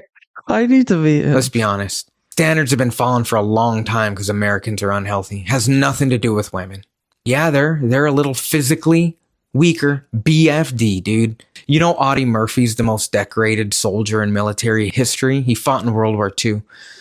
That dude was only 5'5" and 112 pounds. And he's the most decorated soldier in history. I know a lot of women who are a lot stronger than Audie Murphy. Do you know who Kristen Griest is? She's one of the very first women to pass Ranger School, and she is the fiercest advocate for not lowering standards in combat roles. She has quoted multiple times that if standards for women were lowered in combat roles, women would never get the respect they deserve. They would never be seen as an equal. And I agree with her. This is what men have become, insecure little fucking weasels that want to stop other people from doing cool shit because they're so insecure that when a woman can do exactly what he does, it makes him feel emasculated. Look, I ain't trying to cut your balls off because you don't have any balls. Oh my god, this guy's funny. Okay, sorry. I'll show you guys. I took a screenshot of his profile because I know even though I just want to point out, I put it twice in the comments, but since I know we are not active watchers or listeners, if you want to follow him, screenshot this. He's a lot nicer than I was. I think he's like unhinged. I like him. He's good. He's right. Like the people that don't want oh, sorry. No, I'm just saying screenshot this now because I'm taking it down. And then in a couple of minutes, when everyone's like, how do I find that one video? This is your chance. It's happening now. Screenshot it because I know how this goes because I'm not going to remember his exact profile name later. Okay, cool. Yeah. Anyways, but I like his defense of women in combat and knitting cult lady. Do you know who that is? She's like a captain in the army. Like she's pretty amazing, and she talks about it. You know, like why women's roles in combat, and it's not that we're saying women are exactly as strong as men or whatever the case is. It's that it's the diversity of combat teams that are important in combat, you know, like when she was in for instance, women can fit through holes that men can't fit through, or, you know, when in Afghanistan, women can enter villages and speak to other women, whereas men can't. The Marine Corps literally has an entire job for that. It's called a FET team, female interaction team, because in certain areas, the females aren't allowed to talk to the males. We don't don't have a choice. And that's why, like, he's got the point. Like I say, like, if you're not lowering the standard, if the standard is the standard, cool. If you can do the job, I met the Marine Corps did a test with it. They had like a couple hundred girls go through infantry school, and I think like 8 of them passed. And the 8 that did pass though were so phenomenal. They were like, what other schools can we send them to? And they sent these girls to all sorts of combat-related schools. And I worked with one of them. She was awesome. She went through infantry school. She went through artillery school. She went through a bunch of extra different courses. She was awesome. She was a badass. I'm with you. And like, as a Division I athlete, like anyone will tell you, don't hand me anything. Like, when we would all train in the summer together, fall sport athletes, men and women, it was always the men throwing up first and crying. Like, I don't want to be handed anything. I'm not asking for I'm just asking for a shot, like, period. And I agree. Like, no one's saying lower the standards or make anyone unsafe. The point is just stop the weird misogynistic comments, Pete Hegseth. Here's the thing you're going to run into, though. Insecurity is oozing out. He uses half-truths a lot. And this is one of them. That's all MAGA does is use half-truths. But this is one of those things that they did try. There was an actual attempt where they said, let's, when it was first talked about letting females into combat roles, it was, okay, let's do it, but let's lower the standards. What do we propose we lower the standards to? And it was really low. It was like basically anyone could pass it. And it was like, okay, that's not good, because now you're lowering the standard across the board, because people are just going to go, well, I don't have to meet that standard, I'll just meet this standard. And that was an actual thing, but it was gotten rid of, which is why, again, he's using a half-truth. He's using something that was talked about for a very short period of time and acting as if it is the normal blanket thing that is applying now. Jill Brand corrects him. Like, she gets pissed because, she was in combat, and she's like, yeah, no, you're not telling the truth. Like, I think it's a couple clips away. She gets pissed, and she's like, yeah, you just said a bunch of things that aren't true. To the guy in but chat, that's what I'm saying. The sorry, just really quick. Like, that's what, like, when the Republicans ask questions, they're very clearly rehearsed, exactly like you're saying. They'll say like a little kernel of truth, but a lot of it will be lies, and like it's all rehearsed. The softball, lob it up for him, and then he tells a little kernel of truth, and like just says a bunch of lies. Like, oh, we have quotas, we have racial quotas in the military. Like, what? Yeah, that's something. Someone in chat says the new warfare is drones when it comes to the battlefield. This is evident from the war in Ukraine. Sorry to say, yes, drones are a big part of it. There will never be a war that is won without boots on the ground, though. It will always happen. There will always need to be people on the ground doing the door kicking and getting things done, regardless of how many drones you have. And it's a reality of warfare. So keeping people up to a standard, keeping them in shape, and actually following the standard is still important. Yeah, which no one's denying. But the way wars are fought has changed, right? Like, I'm just speaking, drones like, just suck. When you look drones at suck so bad. When you look at drones, like, it's no longer the Civil War, right? Like, when I would go play paintball, there would be a game we'd play at paintball called Civil War, where you just line up, in rows and shoot at each other until I know it's like exactly what you're talking about. To just get like tagged in the face with like a paintball, and it hurts so bad. And I'm like, yeah, who the F would be in the military during the Civil War? Like, no one. Like, awful. Like, just so many brutal casualties. And at least, they're trying to minimize, the way humans are used in war now. Yeah, I don't like the thought of like, no, it's all going to drones anyways. We don't need to worry about people on the ground. It's like, I would make the argument, forget the drones. It's more, we should invest, and we do. Like, the fastest growing part of our military is cyber warfare, right? Like, that's where look the what Marine Corps Russia got a bunch of cyber and counterintel has stuff. won a war in America. It literally polluted half of our country with Russian propaganda. We have people carrying water for Russia in this country. They've never had to do a thing. Ideological subversion. Yeah, they've never. I come from the advertising world. Like, reverse engineering thoughts into people's mind is what I used to do. Like, I take it you've watched the whole Yuri Bezmenov interview, haven't you? Oh, yeah, for sure.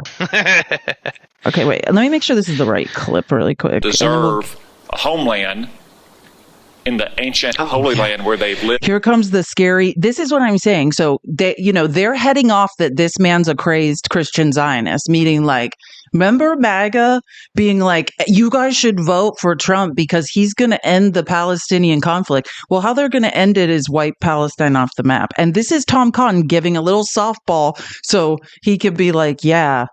And in the ancient Holy Land where they've lived since the dawn of history. Do you consider yourself a Christian Zionist? Senator, I'm a Christian, and I robustly support the state of Israel and its existential defense, and the way America comes alongside them is a great ally. Thank you. Because another protester, and I think this one was a member of Code Pink, which, by the way, is a Chinese Communist front group these days, said that you support Israel's war in Gaza. I support Israel's existential war in Gaza. I assume, like me and President Trump, you support that war as well, don't you? Senator, I do. I support Israel destroying and killing every last member of Hamas. And the third protester said something about 20 years of genocide. I assume that's our wars in Iraq and Afghanistan. Do you think our troops are committing genocide in Iraq and Afghanistan? Senator, I do not. No new wars, guys. No, this sounds like no new wars. This sounds like bloodthirsty wackos gearing up for lots of war. Who is it? The guy? It's like Palestinians for Trump or something.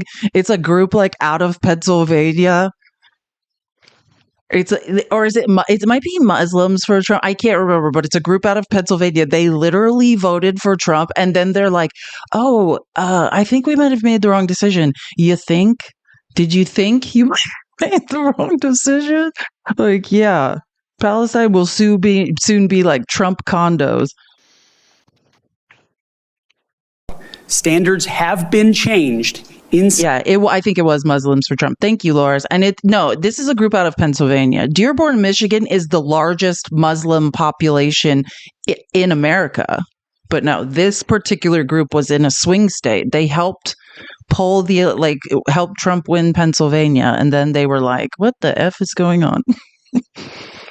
Infantry training units, Ranger School, infantry battalions to ensure that give commanders me one example. Please give me an example. I get This is when Gillibrand freaks out on him and is like, hey, stop speaking in generalities, stop saying random things, like you're saying a bunch of things that are incorrect, be specific. She did a good job.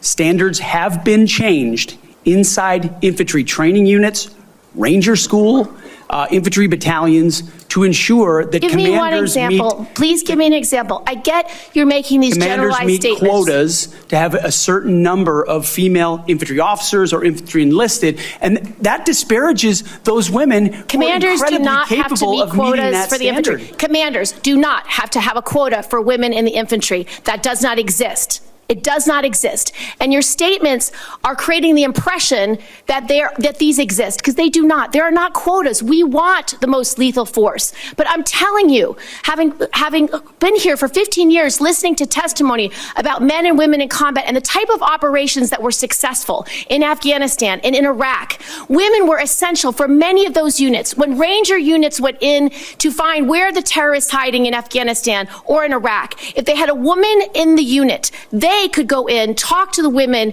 in a village, say, where are the terrorists hiding? Where are the weapons hiding? And get crucial information to make sure that we can win that battle. So you cannot denigrate women in general, and your statements do that. We don't want women in the military, especially in combat. What a terrible statement. So please, do not deny that you've made those statements. You have. We take the responsibility of standards very seriously. Standards. Nice. Thoughts on that, Sam? Is that... He's just saying words. He's like, there's quotas in infantry for women. No, there's not. When would there ever... Like you were saying, so many people can go through this training program or the school. None, so few women pass. There's not quotas of how many women have to be put in combat. She did a really good job, actually. Thank you, Senator. I have many concerns about your record and particularly your public statements.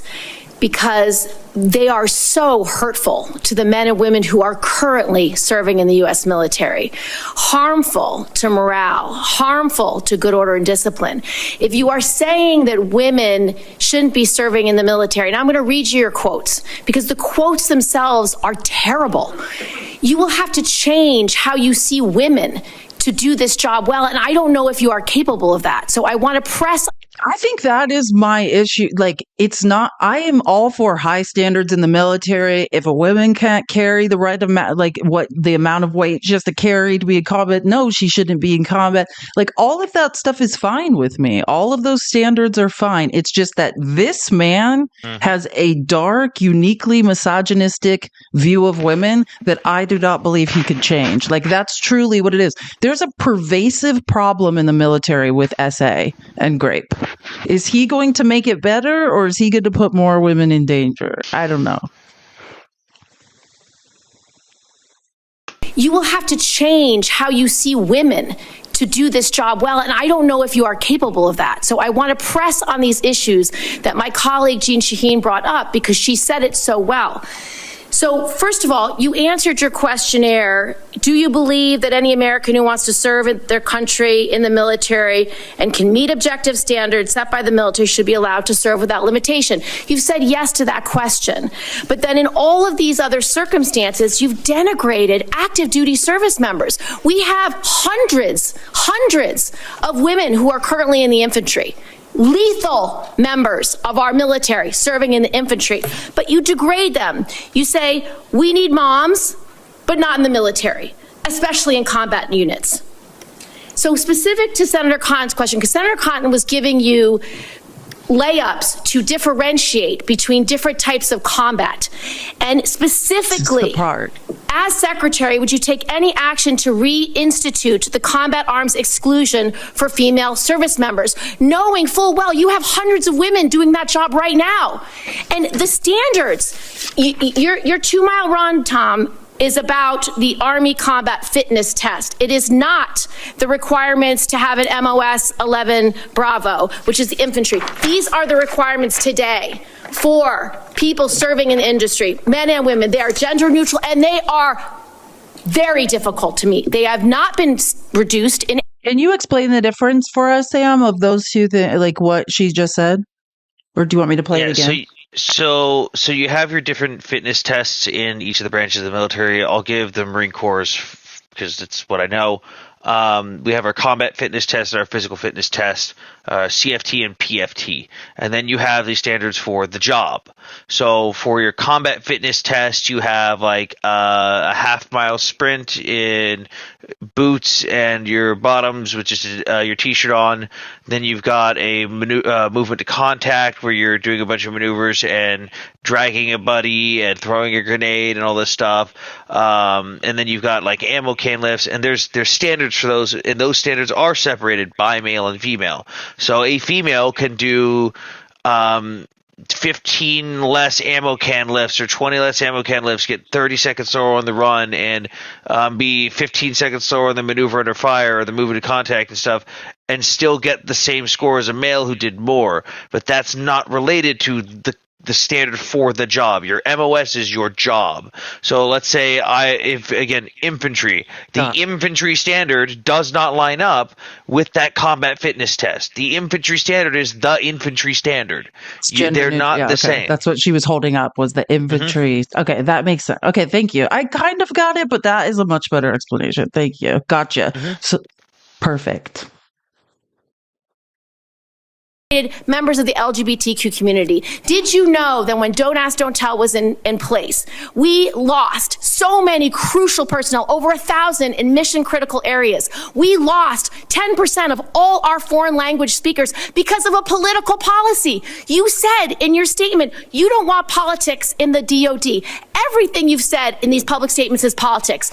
I don't want women. I don't want moms. What's wrong with a mom, by the way? Once you have babies, you therefore are no longer able to be lethal. I mean, you're basically saying women after they have children can't ever serve in the military in a combat role. It's a silly thing to say. It's a silly thing to say beneath the position that you are aspiring to.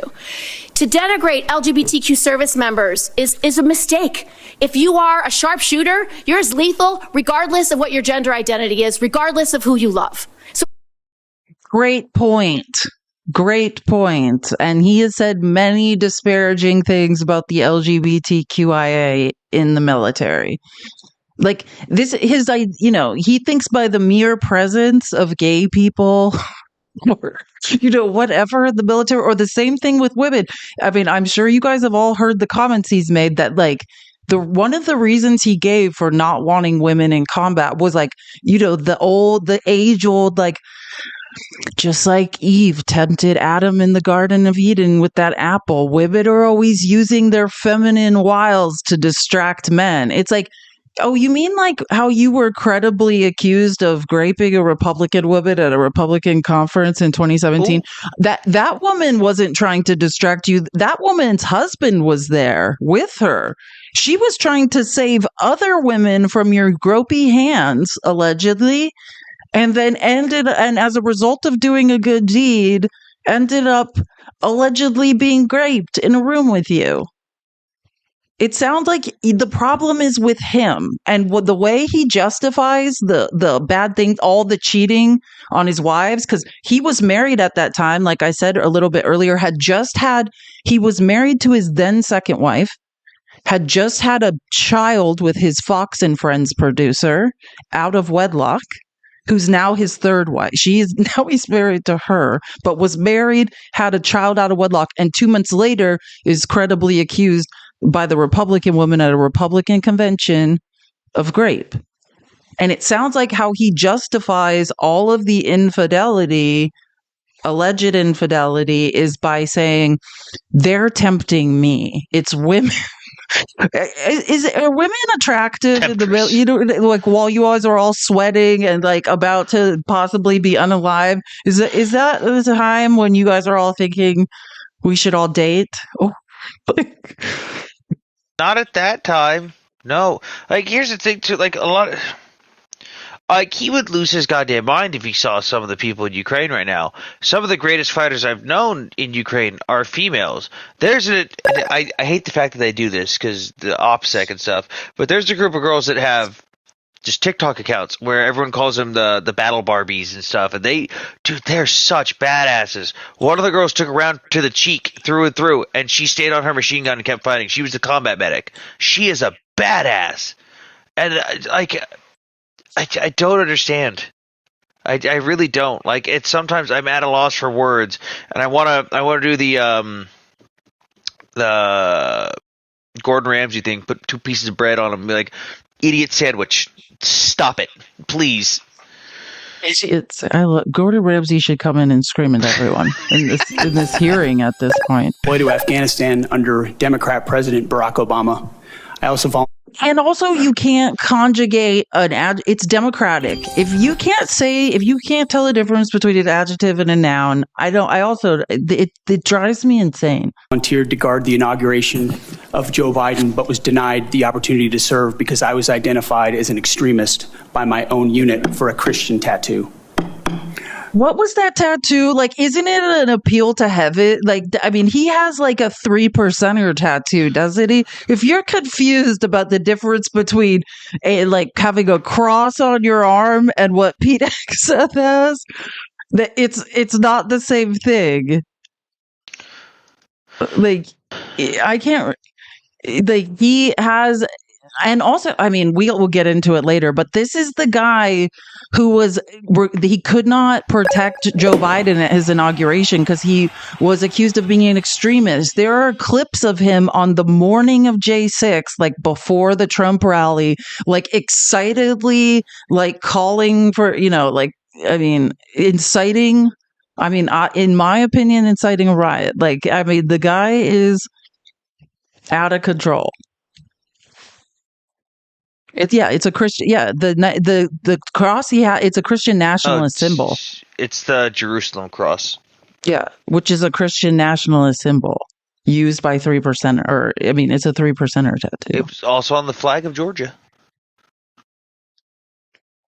Yeah, but I'm no, I was just adding. Random fun facts in brain America. Here. Yeah, well, the Templar Cross is a lot of places, but it's in context ADHD brain of how.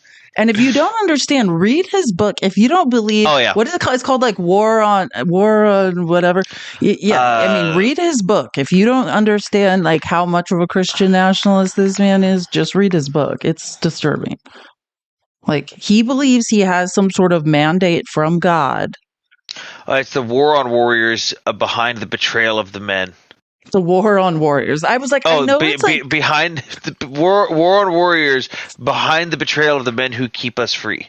Yeah, exactly. There you go. And he made sure to include a picture of his name tape from his uniform on the title where his name would go.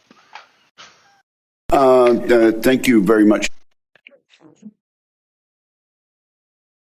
This is about warfighting capability, setting standards high, and making sure we give our boys, our men and women, everything. Drink. If this was a drinking game, we'd all be drunk. War fighting.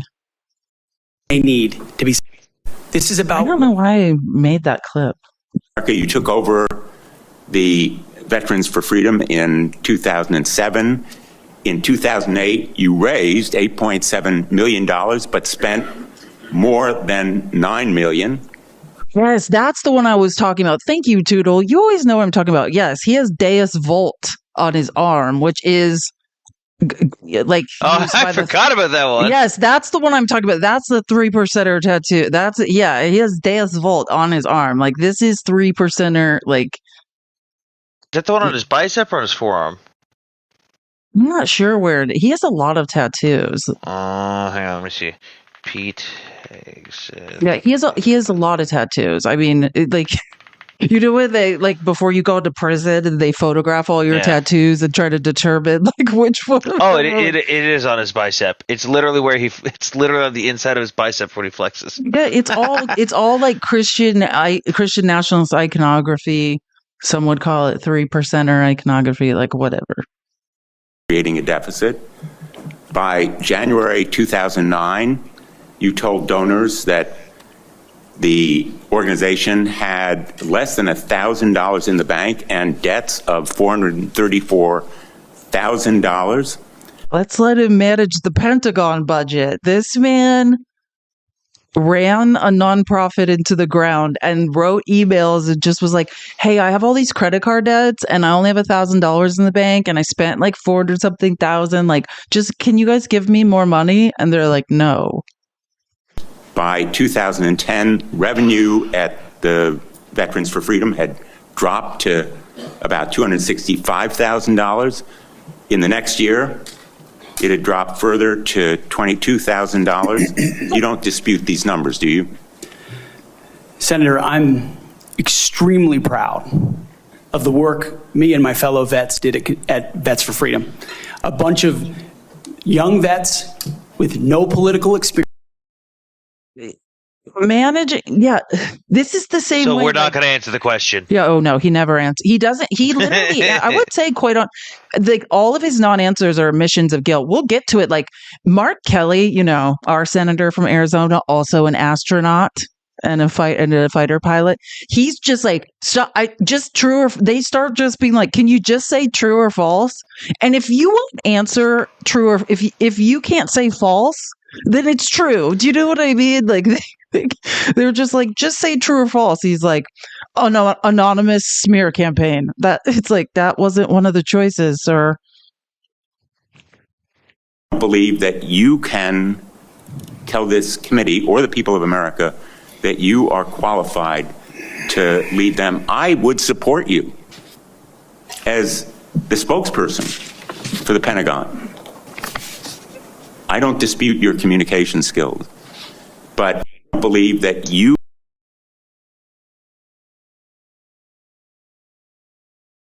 believe that you believe that you Tim Snyder is a doctor, a I can't remember what his doctorates are in. I think he has multiple, but he's a genius, and he's commenting on Trump and Trump psychology and why Trump has no problem with lying. And it's very similar. Actually, I'm just going to play it right now. Let me find it right now, because it's very relevant. Like, yes, this guy is a good communicator, and Trump is always looking to put on a show, right? Like, this is not about who's fit for the job or who's telling the truth. Like, there is no truth. The first thing to understand about Mr. Trump is that he does inhabit a completely different mental world, and he inhabits it naturally, and he inhabits it very gracefully. He lives in a world of fiction. Mr. Trump is not a traditional person who has made a career where he's had to deal with life around him. He's never actually been that successful in grappling with any particular element of reality. Where he has been successful is as a character on television.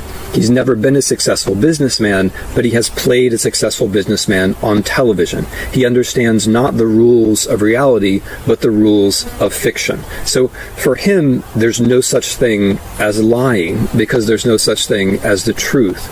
We're all just in this story together. So the ways in which he's able to bring us into the world are, first of all, just by saying all the time things that aren't true.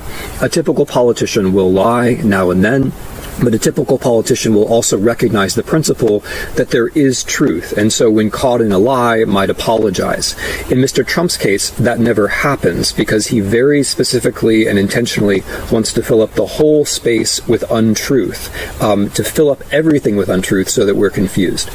The second stage is, once we get there, once he changes the office of the presidency, so it's no longer about talking about the world, but instead about creating a story, then he says, distrust everyone else. There's nothing that's really true. It's just my opinion and your opinion. And since I'm the president and I have media behind me, in the end of the day, it's going to be my opinion that matters. Once we get to that point where everybody doubts everything, and it's only the person who has the most media or the biggest Twitter account who counts, at that point, it's very hard to have anything like a democracy. Tim Snyder is the man. If you don't know, I would suggest looking up all of his stuff. Tim Snyder is a genius. But I mean, that is the reality. And that's why he chose Pete Hegseth, right? You have to understand the point is to flood the airways with shit. And Trump's putting on a show, right? And Pete Hegseth is a good looking, telegenic, as they say in television, a telegenic character who can lie for him, right? Like that. That's what this is about. This is less about the truth and more about who can deliver the lie the most effectively. And like, that's why I wanted you guys to hear that. I mean, if you guys don't know who Dr. Timothy Snyder is, look him up. He says a lot of very interesting things. Like when he says Trump doesn't live in a world where the truth exists, that's what narcissism is. It is a literal defense mechanism. Like if you understand the psychology of it in infancy, right? Like you are subjected to such extreme circumstances in early childhood development that you develop a literal defense against reality. You stay in in this delusional place where you are God. Hey, reality was too harsh for me. Like I'm going to a place where I will never be wrong. I will always be God. Everyone else is just a pawn in my game because I couldn't stay in reality. It's a defense against reality. Trump doesn't want reality. And there's a great book I always talk about. It's called The End of Reality. I always talk about it, and that's what it's about. Like what he's talking about with like, if you flood the airways with so much confusion and it becomes, hey, everyone just has opinions, right? So whoever has the most followers, their opinion is probably the best, right? There's no truth. Everything, if the left-wing media just does great reporting like they're supposed to do and push back and investigate, they're just liars they're just liars. If you want to join the Discord, this is my Feliz Navidad live account. It's right down here above Sam. Just click on it, follow it, and send a message and just say, send me a link to the Discord, and I'll get you a link to the Discord because all of these links are in the live sources section every single day. Like the whole outline is in there with the links of where I got the clips. And I'll get to them after this show when I'm working out or something. So yeah, I used to just have it in my link tree, but then a bunch of MAGA would join my Discord and it was a freaking mess. So we do it this way now. I assume you'd be willing to submit to an expanded FBI background check. Okay, I'm just going to say it one more time. You don't message in the chat. Feliz Navidad Live is that account that's right down here in the live, right above the request button. Just message that account. Yeah. That interviews your colleagues, accountants, ex-wives, former spouses, sexual assault survivors, and others, and enable them to come forward. Senator, I'm not in charge of FBI background checks. But you would submit to it and support it. I'm not in charge of FBI background checks. Thank you, Senator Blumenthal. Answer the goddamn question. At this point, want to submit a letter from Captain Wood. That's another drinking game we should have played from the beginning. We'd be dead by now. But like, how many times? Like, this man are you never trying to answers alive? the Like, question. what is going on? He's basically like, would you submit to a real background check, basically, where they talk to your spouse, a real background check? This is someone who have, like, correct me if I'm wrong, Sam, isn't this like the highest security clearance? Like, well, he would have asked that. Yeah, this is like, hey, what is your favorite color? I had spaghetti today, and so the kitchen was dirty. Like, he's like just nonsensical shit. It has nothing to do with the question.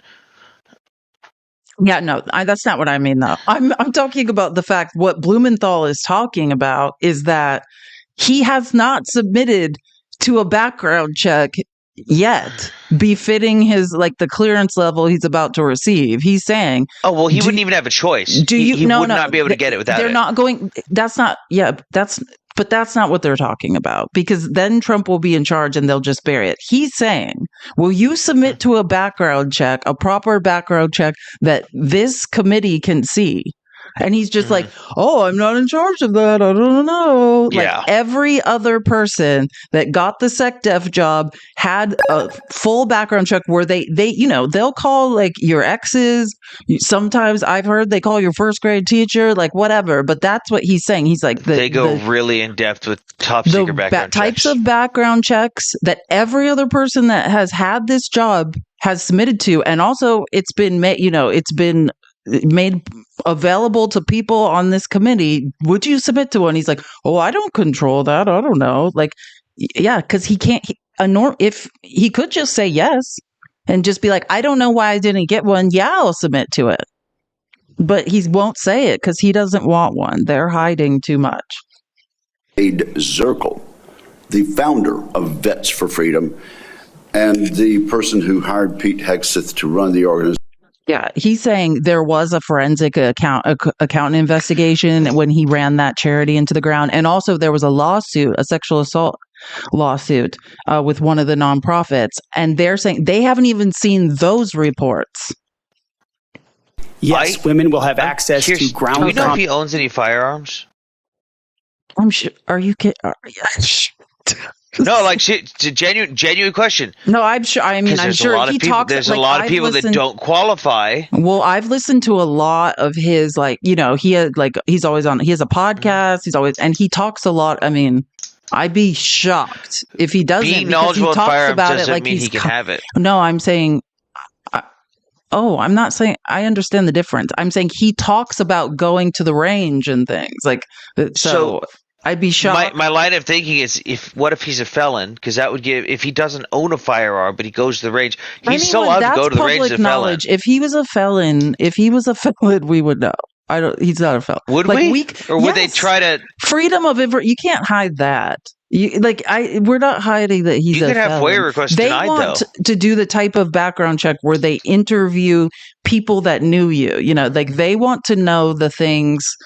They want to interview the SA survivor or the grape survivor. Like, they want to do that type of background check that involves interviews. Like, I'm just thinking, how far do the lies go? Because there's obviously a bunch of other stuff he's lying about. Well, how far does it go? When does it stop? They've done freedom of information. They've done FOIA requests on him. He's not a felon. But that doesn't mean he hasn't. Like, I just want to be clear. This is a privileged male. You know what I mean? Like Trump, think about how many illegal things Trump did until he became a felon. I'm not saying, I'm not like, this is a man who was credibly, I read the police report. I believe he should be one, like, in my opinion. Like, so yeah, I don't want to seem like I'm defending him. I'm not defending it.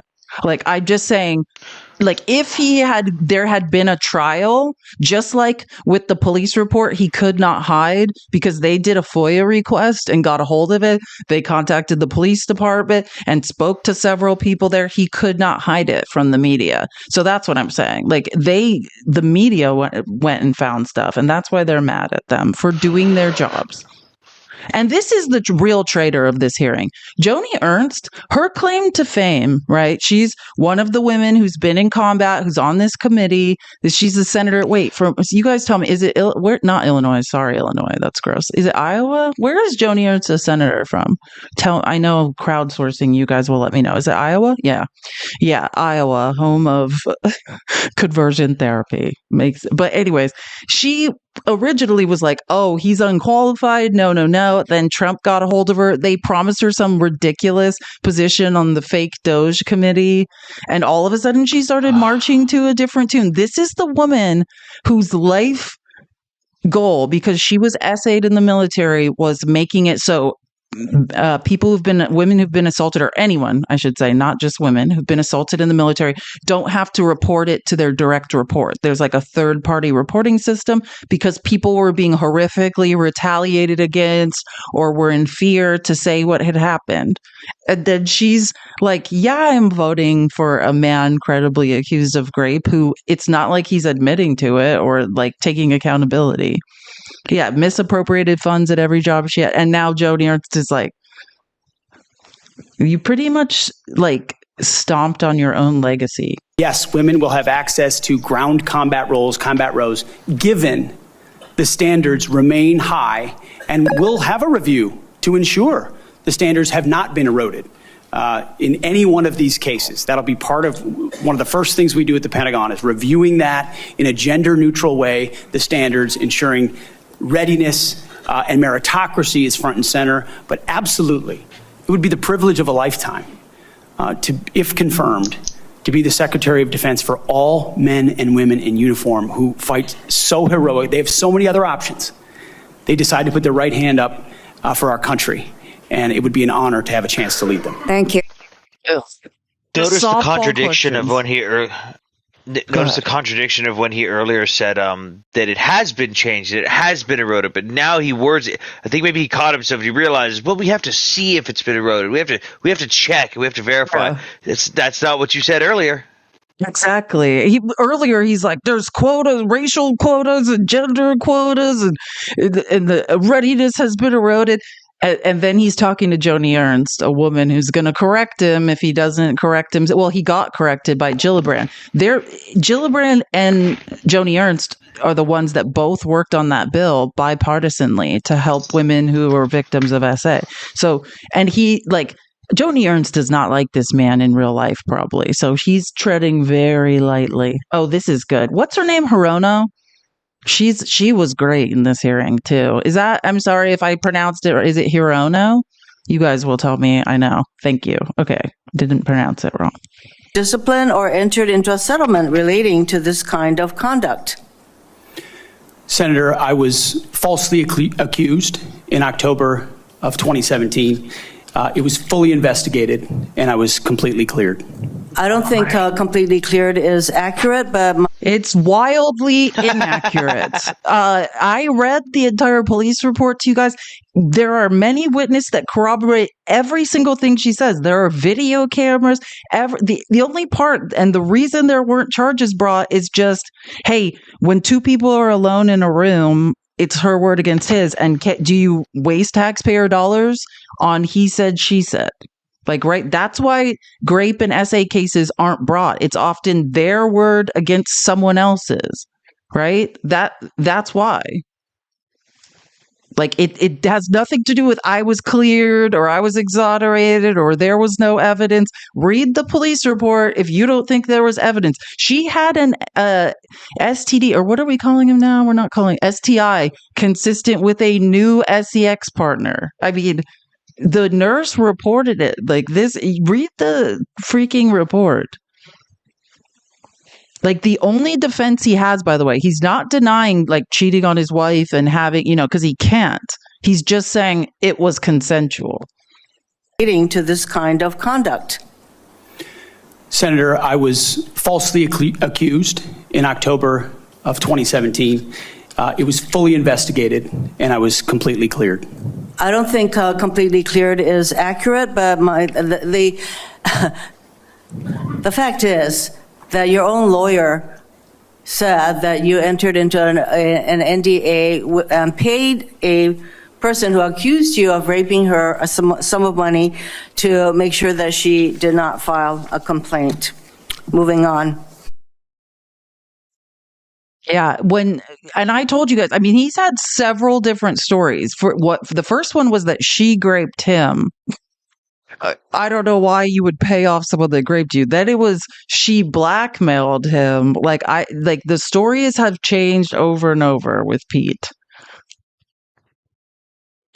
You know that being drunk at work is prohibited for service members under the UCMJ?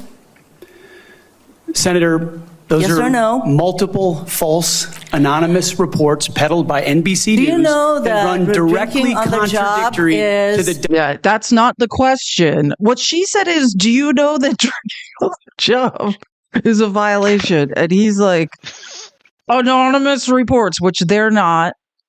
Dozens of men and women at Fox News Channel who I work with I'm not came hearing on the the answer record to my question. And said they in your never opening statement, Mr. Hegseth, you commit to holding leaders accountable at all levels. That includes you, of course. And frankly, as Secretary, you will be on the job 24/7. You recently promised some of my Republican colleagues that you stopped drinking and won't drink if confirmed, correct? Absolutely. Will you resign as Secretary of Defense if you drink on the job, which is a 24/7 position? I've made this commitment on behalf of Will the you men and women I'm resign serving. as Secretary of Defense I've made if this you commitment drink on the behalf job? of the men and women I'm serving. I'm not because hearing, it's the most important deployment I'm not of my hearing an life. answer to my question, so I'm going to move on. Yeah, he's never It used to be illegal to drink at work. In the military. You used to be allowed to have like a beer at lunch. Dude, if I had to go possibly unalive myself in the military, I might need a beer at lunch. Then people had to go and fuck it up. Yeah, that is the problem. Like I mean, people have PTSD and stuff. Yeah, no, I'm talking like guys who just get carried away. Like, oh, I could have one. I'll just go back and just tell them I haven't had one yet. That's what I'm saying. It's like hard to know your limits and stuff. I mean, I don't know. It's a stressful job. I would have a hard time probably if I was. I mean, it's a hard thing to say. Like, I have a hard time with like, oh, we're sending 18-year-olds to war, but they can't drink, But you can on base, right? Yeah, I'm gonna be real. Most jobs in the military are basically just a 9 to 5. It's just more labor, less pay. No, I got you. But still, I'm just saying, it seems a little bit ridiculous to me. 2020, then President prohibition. Trump directed former Secretary of Defense Mark Esper to shoot protesters in the legs in downtown D.C., an order Secretary Esper refused to comply with. Would you carry out such an order from President Trump? Senator, I was in the Washington, D.C. National Guard unit that was in Lafayette Square during those events. Would you carry out an order to shoot protesters in the legs? I saw 50 Secret Service agents get injured by rioters trying to jump over the fence, set the church on fire, and destroy a statue. That sounds to me that you will comply with such an order. You will shoot protesters in the leg. Moving on. That's what you got to do with this guy. Like, hey, would you comply with this order? Hey, I'm just going to tell you a random story. I'm going to read my grocery list to you right now. I'm going to tell you what I ordered from Amazon last night. It's like, cool story. What are you talking about?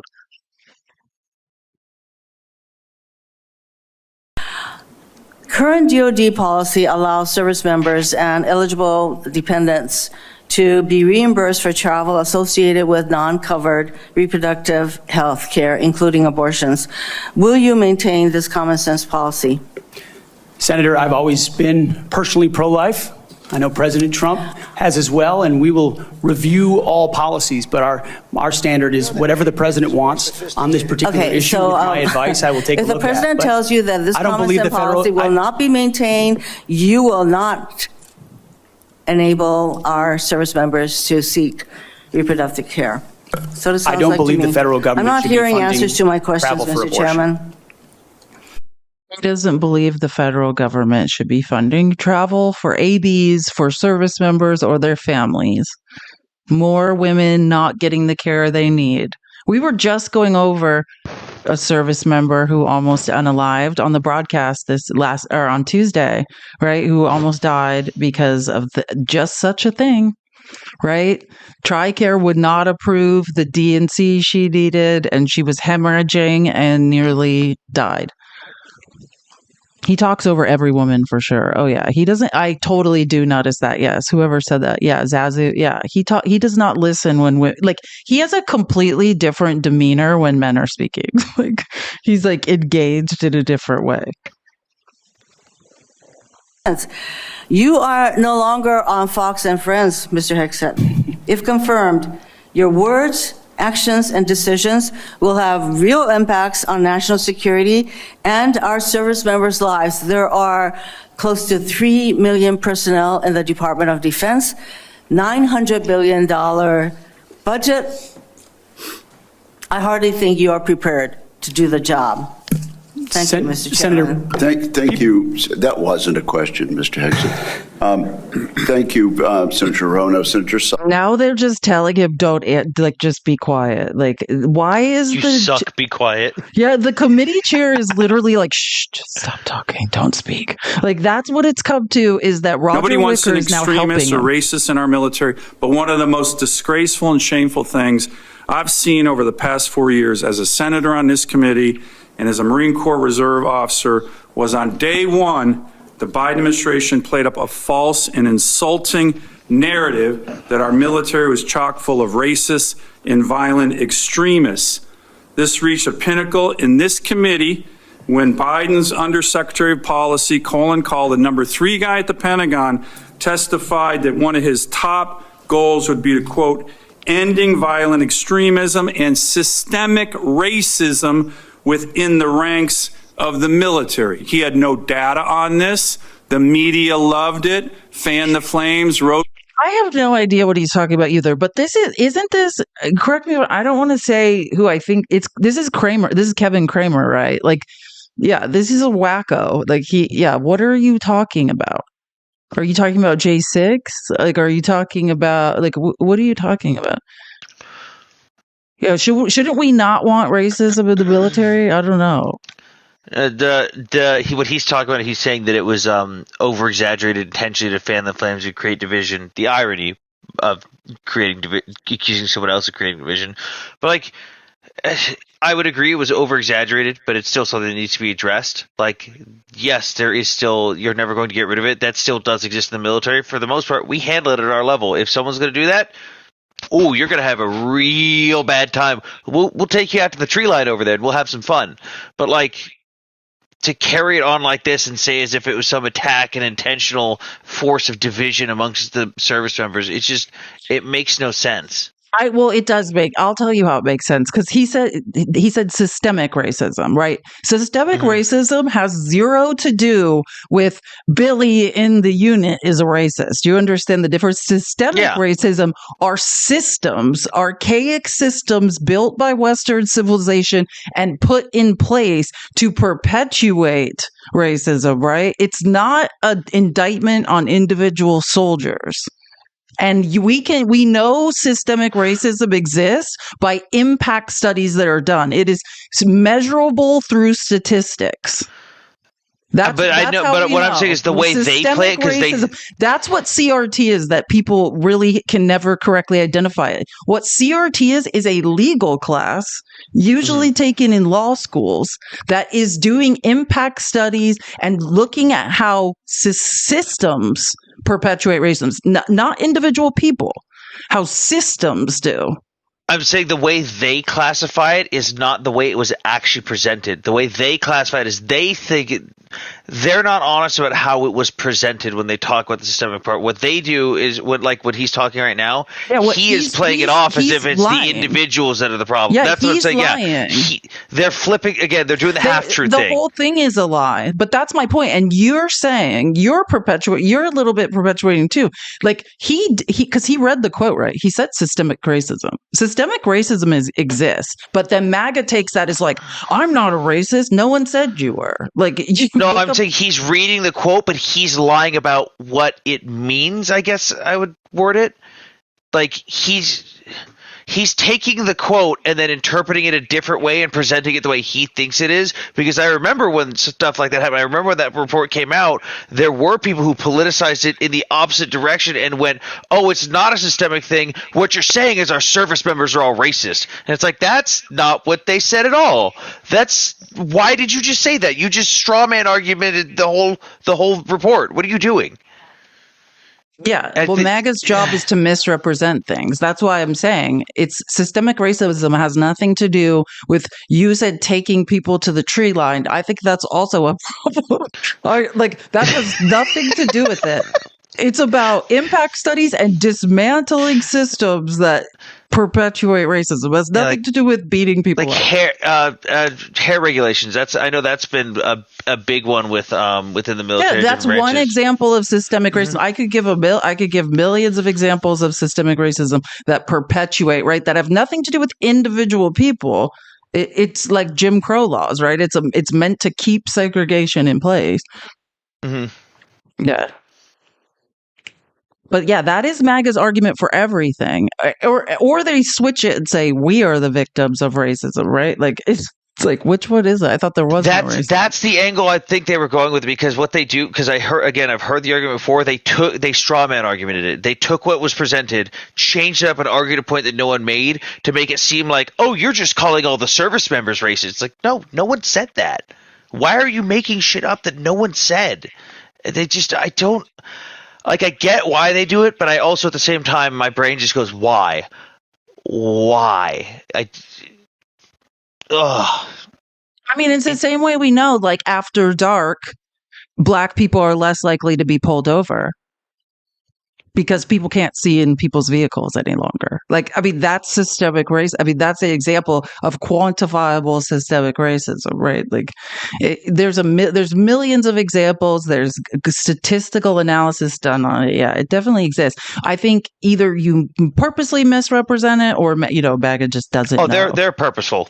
In this case, these people 100%. Are purposeful, but I do think there are just people that hear words and are just like, yeah, but yeah, like the whole point is flooding the airways with shit, is misunderstanding what people are saying.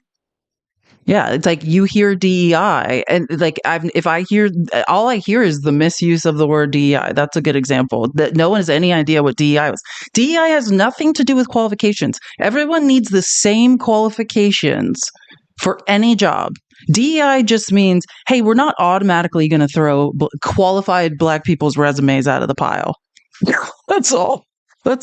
They still just get to compete in a meritocracy. Well, I'm describing the woke military here under Biden over the last 4 years. If confirmed and you issue an order saying we are going to rip the Biden woke yoke off the neck of our military and focus on lethality and warfighting, how do you think the troops will react? Senator, I know the troops will rejoice. They will love it. They will love it. And we've already seen it in recruiting numbers. There's already been a surge since President Trump won the election of recruiting. The Army says do you think our military will follow that order? Our military will follow that order, Senator.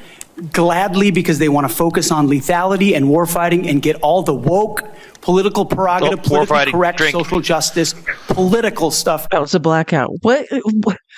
Are you kidding me? I don't know if there's been a surge in recruitment numbers. I don't think that. I think he's just saying words. I don't know about that. And that would be specific to branches of the military, like rash generalizations.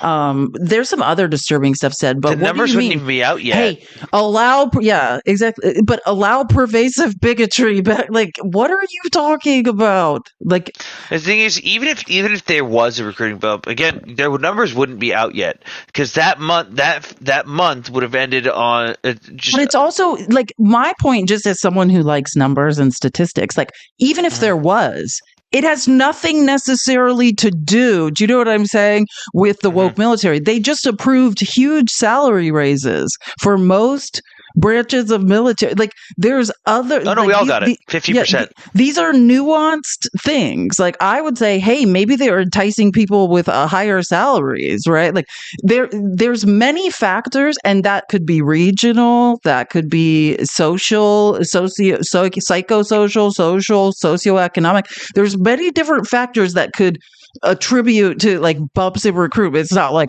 we said no more woke and then everything was fixed. Like it's a rash generalization. My thing is, even if it was, let's say hypothetically a bunch of kids did join just because Trump got elected, they're about to find out real quick that like there was a big wave across the military. Again, we tried not to be political in the military, but like when General Mattis left and the things he said about Trump. Mattis was a Marine's Marine. He was the down-to-earth guy. He was the dude that would literally send a corporal home on. This is a real thing. He sent a corporal home for Christmas because he was on a 24-hour duty post on Christmas so he could be with his family. The officer of the day walked in to check on the duty post to find General Mattis sitting at the desk. Like, when he said the things he said about Trump and called him out for all the stuff, basically the entire military looked at this man as the most trusted military leader we've ever had and went, oh, crap. Oh, we may have messed up here. And like everyone had like a weird shift looking at Trump. Like, granted, there was your stubborn people who weren't going to change your super magazine back then. But a lot of the military took a real weird look at Trump and went, ooh, I don't know how I feel about that. I don't know how I feel about this guy anymore. Jamie said in the comments, recruiting rose in fiscal year 24. Yeah, so fiscal year, if you understand fiscal years, that's before the end of the election. So thanks, Joe Biden, and thanks, Jamie, for looking something up for us. Thanks, Joe Biden. Are we not doing thanks Obama anymore? Yeah, well, if you really understand what MAGA believes, as we know here, the Joe Biden is wearing, or is Obama in Joe Biden's skin suit, and Joe Biden is in the basement. That's what MAGA believes. Did you not know that? That Obama is Joe Biden. We're playing Weekend at Biden's instead of Weekend at Bernie's, basically. Yeah, I'm just telling you what MAGA truly believes, and I've played on videos several times. They think Obama has been running the country and is wearing Biden's skin suit. That occurred in Monterey, California in October 2017. At that time, you were still married to your second wife, correct? Oh, here comes Tim Kaine. He's pissed. I believe so. And you had just fathered a child by a woman who would later become your third wife, correct? Senator, I was falsely charged. You were falsely charged with fathering a child that exists now? That is not even what he asked. And you're married to that woman? Investigated and completely cleared. So you think you were completely cleared because you committed no crime. That's your definition of cleared? You had just fathered a child 2 months before by a woman that was not your wife. I am shocked that you would stand here and say you're completely cleared. Can you so casually cheat on a second wife and cheat on the mother of a child that had been born 2 months before, and you tell us you are completely cleared? Senator, how is that a complete clear? Senator, her child's name is Gwendolyn Hope Hegseth. And she's a child of God, and she's 7 years old. And she was, and you cheated on the mother of that child less than 2 months after that daughter was born, didn't you? Those were false charges. Well, it was fully investigated, and I was completely cleared. And I'm so grateful for the marriage I have to this amazing woman. You've admitted. You haven't been falsely cleared of you haven't been cleared of adultery, weirdo. He's talking about your adultery, and imagine the guilty conscience just keeps going back to the grape. Like he just keeps referring to the grape. It's like he's not talking about that. But God said it's okay. Yeah. Yeah. Gwendolyn is a child of God. Jury's out on you, Pete.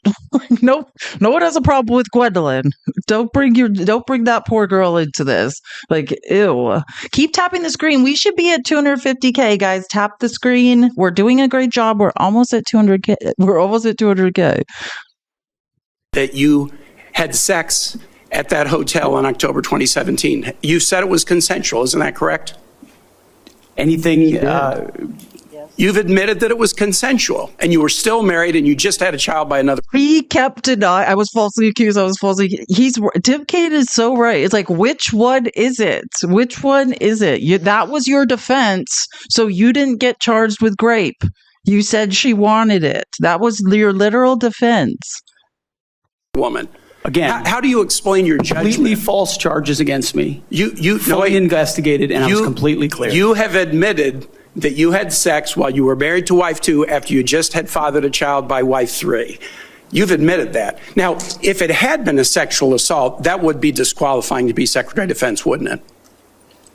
It was a false claim then and a false claim now. If it had been a sexual assault, that would be disqualifying to be Secretary of Defense, wouldn't it? That was a false claim. So you're talking about a hypothetical. So he cannot notice he has not answered any questions this entire time. Not one question has he answered. You can't tell me whether someone who has committed a sexual assault is disqualified from being Secretary of Defense? Senator, I know in my instance, and I'm talking about my instance only, it was a I know about the time someone credibly accused me of grape. false claim. But you acknowledge that you cheated on your wife and that you cheated on the woman by whom you had just fathered a child. You have admitted that. I will allow your words to speak for themselves. You're not retracting that today. That's good. I assume that in each of your weddings you pledged to be faithful to your wife. You've taken an oath to do that, haven't you? What did he say? He said, so you're not retracting that. That's good. No, I mean after that. He said something. What did he say about his wife? I will allow your words to speak for themselves. You're not retracting that today. That's good. I assume that in each of your weddings you've pledged to be faithful to your wife. You've taken an oath to do that, haven't you? Senator, as I've acknowledged to everyone in this committee, not a perfect person, not claiming to be. But no, I just asked a simple question. You've taken an oath like you would take an oath to be Secretary of Defense in all of your weddings to be faithful to your wife. Is that correct? Yes. I have failed in things in my life, and thankfully I'm redeemed by my Lord and Savior, Jesus Christ. I didn't even remember what he was going to say. You know what I was going to sarcastically say? Bring in the child of God. It's time to just call yourself a child of God again. I knew it.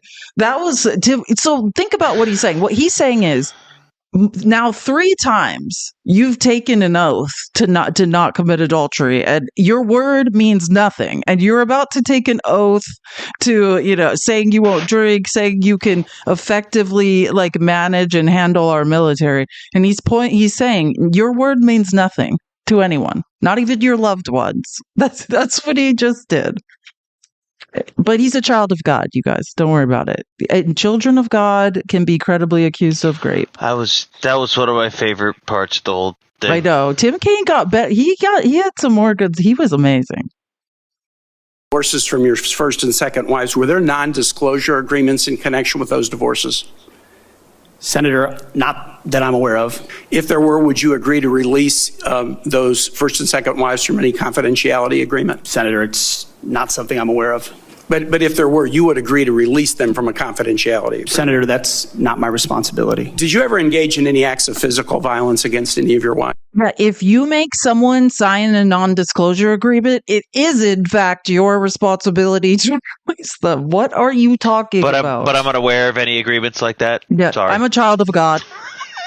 Senator, absolutely not. But you would agree with me that if someone had committed physical violence against a spouse, that would be disqualifying to serve as Secretary of Defense, correct? Senator, absolutely not have I ever done that. You would agree that that would be a disqualifying offense, would you not? Senator, you're talking about a hypothetical. Wait. Go back to the second time he answered it. I will go back to the second time he answers it. If you won't say that's a disqualifiable offense, you're saying you did it. Like, you know what I'm saying? Allegedly. Like, no, just stop it after he says absolutely, because he pauses there. It's like, would you agree this is a disqualifying offense?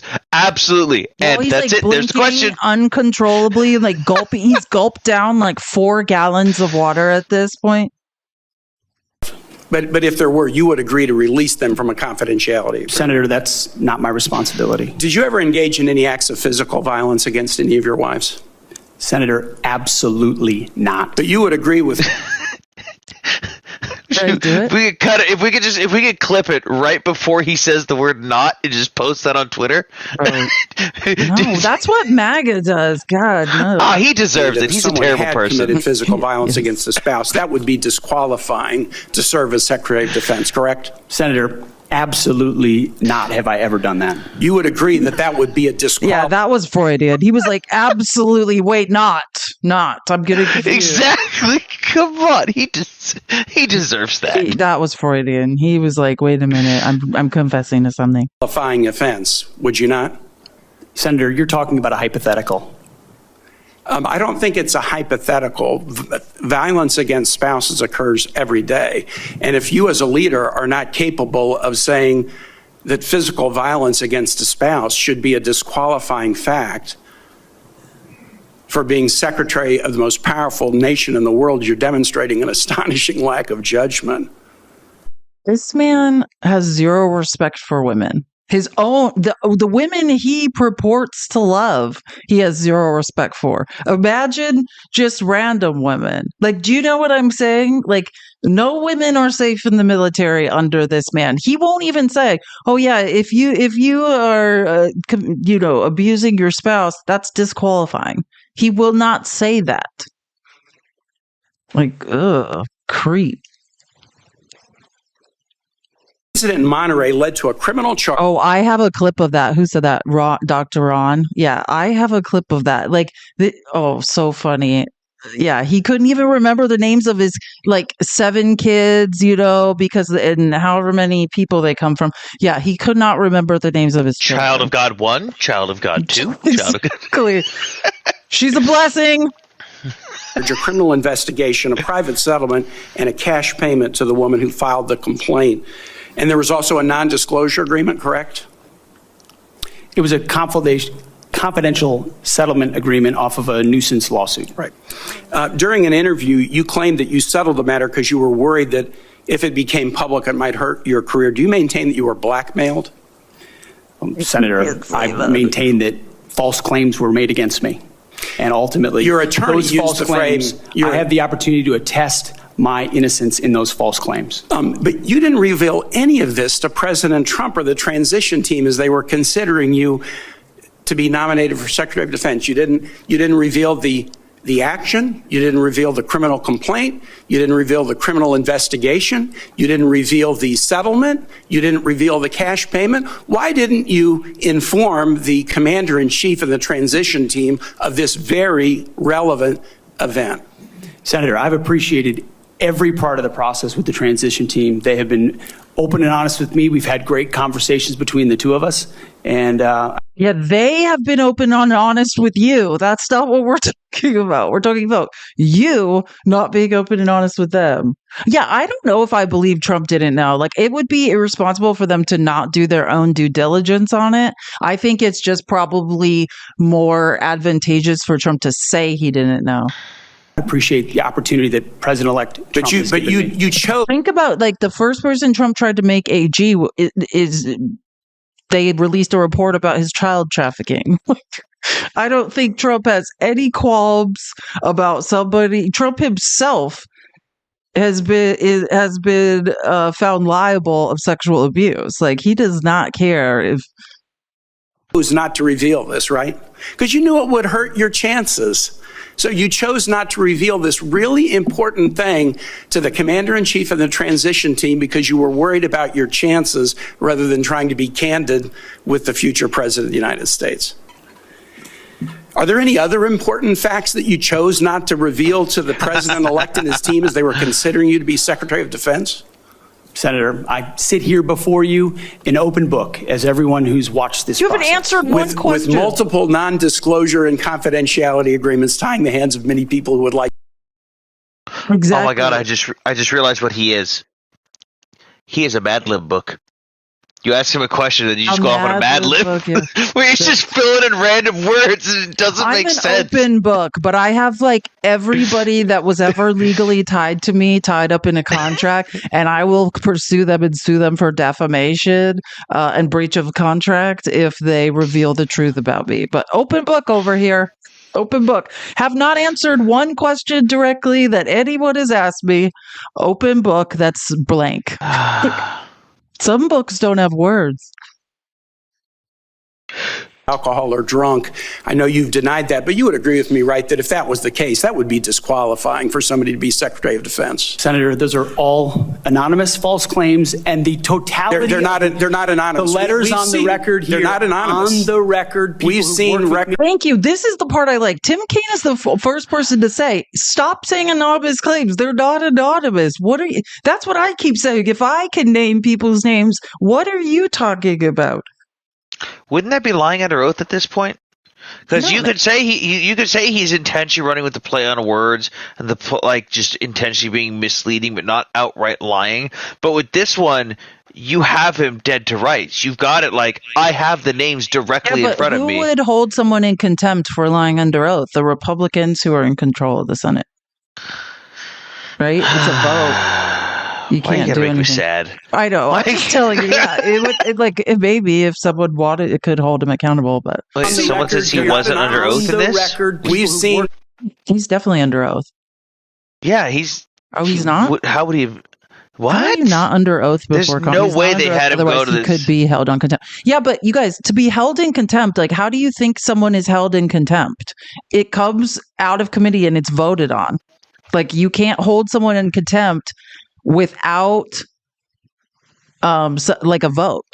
That's how you hold someone in contempt. He's under oath. I think you guys are confused. In order to hold someone in contempt, like when we held Steve Bannon in contempt, let's say for for avoiding a subpoena, it was voted on. That is why they hate Nancy. Like, that's one of the reasons MAGA still like shits on Nancy Mace, because she voted to hold Steve Bannon in contempt for not showing up for that subpoena, and they won't let her forget it. Well, there's many other reasons too, but that's one of them. Yeah, they're under oath. It's just like the point is that the Republicans control the Senate. If you want to hold someone in contempt, you've got to vote, like you bring it up in committee and then you vote on it. Records with names Vets attached for Freedom, to them. Concerned Vets for America, and Fox News. One of your colleagues working said, hard every day on behalf. One of your colleagues said that you got drunk at an event at a bar and chanted "Kill all Muslims." Another colleague, not anonymous, That's true. Have this, said in Cleveland. You took coworkers to a strip club. You were drunk. You tried to dance with strippers. You had to be held off the stage, and one of your employees in that event filed a sexual harassment charge as a result of it. Now, I know you deny these things, but isn't that the kind of behavior that, if true, would be disqualifying for somebody to be Secretary of Defense? Senator, anonymous false. Alcohol or drunk. Anonymous false claims doesn't answer the question again. Yeah, by the way, someone just said, why not call for a point of order? It's not an oversight hearing, right? You can't call for point of orders during confirmation hearings. Everyone just gets, I think it's 5 minutes. Some people went over, but you just get 5 minutes and you can ask questions, but you can't like call for point of orders. No, you've denied that, but you would agree with me, right? That if I did do that. I know. Senator Kaine, I think, probably and did I'll the just best. conclude and say this to the chairman. You claim that this was all anonymous. We have seen records with names attached to all of these, including the name of your own mother. So don't make this into some anonymous press thing. We have seen multiple names of colleagues consistently throughout your career that have talked about your abusive actions. Chairman, I think he's over his time. He's way over his time. I now yield. And thank you very much. Yeah, they're just like, make him stop talking. It's getting bad. That's why he's not answering questions. Is this where it goes to the part I think it is? Where they start going into the who hasn't done this? Oh no, Mark Wayne. Yeah, it's coming. It's coming pretty quick. Like I think there's like a couple. Yeah, we're getting to Mark Wayne. I have some not too nice words about that one. And do you know that Charlie Kirk posted that? It was like amazing. It's like, what? Very idea that you should have to sit there and answer hypothetical potential in somebody's imagination crimes that may take place at some point, and wouldn't that disqualify you if you were a murderer or if you were a rapist? Unfair, and I'm embarrassed for this behavior. But first, I want to say thank you for your strong proclamation, unapologetic proclamation of faith in Jesus Christ. I sat here and listened to your opening statement and thought, wow, God, this is a guy who in today's culture is willing to stand up and say the first thing is first. Faith in Jesus Christ. And I was reminded of what Christ said in Matthew, seek ye first the kingdom of God and his righteousness, and these things shall be added unto you. You are going to have a great future as our secretary, and I look forward to that day happening. Are you kidding me? Like, I will protect people's religious rights. I was raised super evangelical, went to private religious school, did the whole 9 yards, read the Bible several times, cover to cover, was in like Bible quiz. Okay. None of this has anything to do with God. And people weren't accusing him of hypotheticals, right? But anyways, who cares to say, hey, just so we know where you're at, where your ethics are at, if somebody is credibly accused of or is hurting their wife, is committing domestic violence against their wife, is that disqualifying? And you won't answer that question? That's very strange. It's very strange. That's not this guy. I guess no matter how many horrible, and again, a Republican woman at a Republican convention whose husband was there credibly accused him of rape. He covered it all up, paid her off, had her sign something so she could not speak about it. And he's like, why would anyone ask you about that? Oh, I don't know. In one of your interviews, you said they're willing to do this. You're talking about Donald Trump and Senator Cruz. They're willing to do something like waterboarding if it's going to keep us safe. I just want to look it up because I looked it up. So just so we're not spreading misinformation anymore. Yeah, like Secretary of Defense candidates testify under oath during their Senate confirmation hearings, just like other presidential nominees requiring Senate confirmation. If you have a confirmation hearing, you are under oath, period. That's why he's not answering questions. That's why his answers are anonymous smear campaign. That's not an answer. That's why he won't say true or false, yes or no. Half-truths at best. Half-truths, exactly. He's got to have plausible deniability. That's why the reason for the non-answers is because he's under oath. So I don't know who is telling you that people aren't under oath at Senate confirmation hearings. They are 100% under oath. Like, I've never heard anyone say that.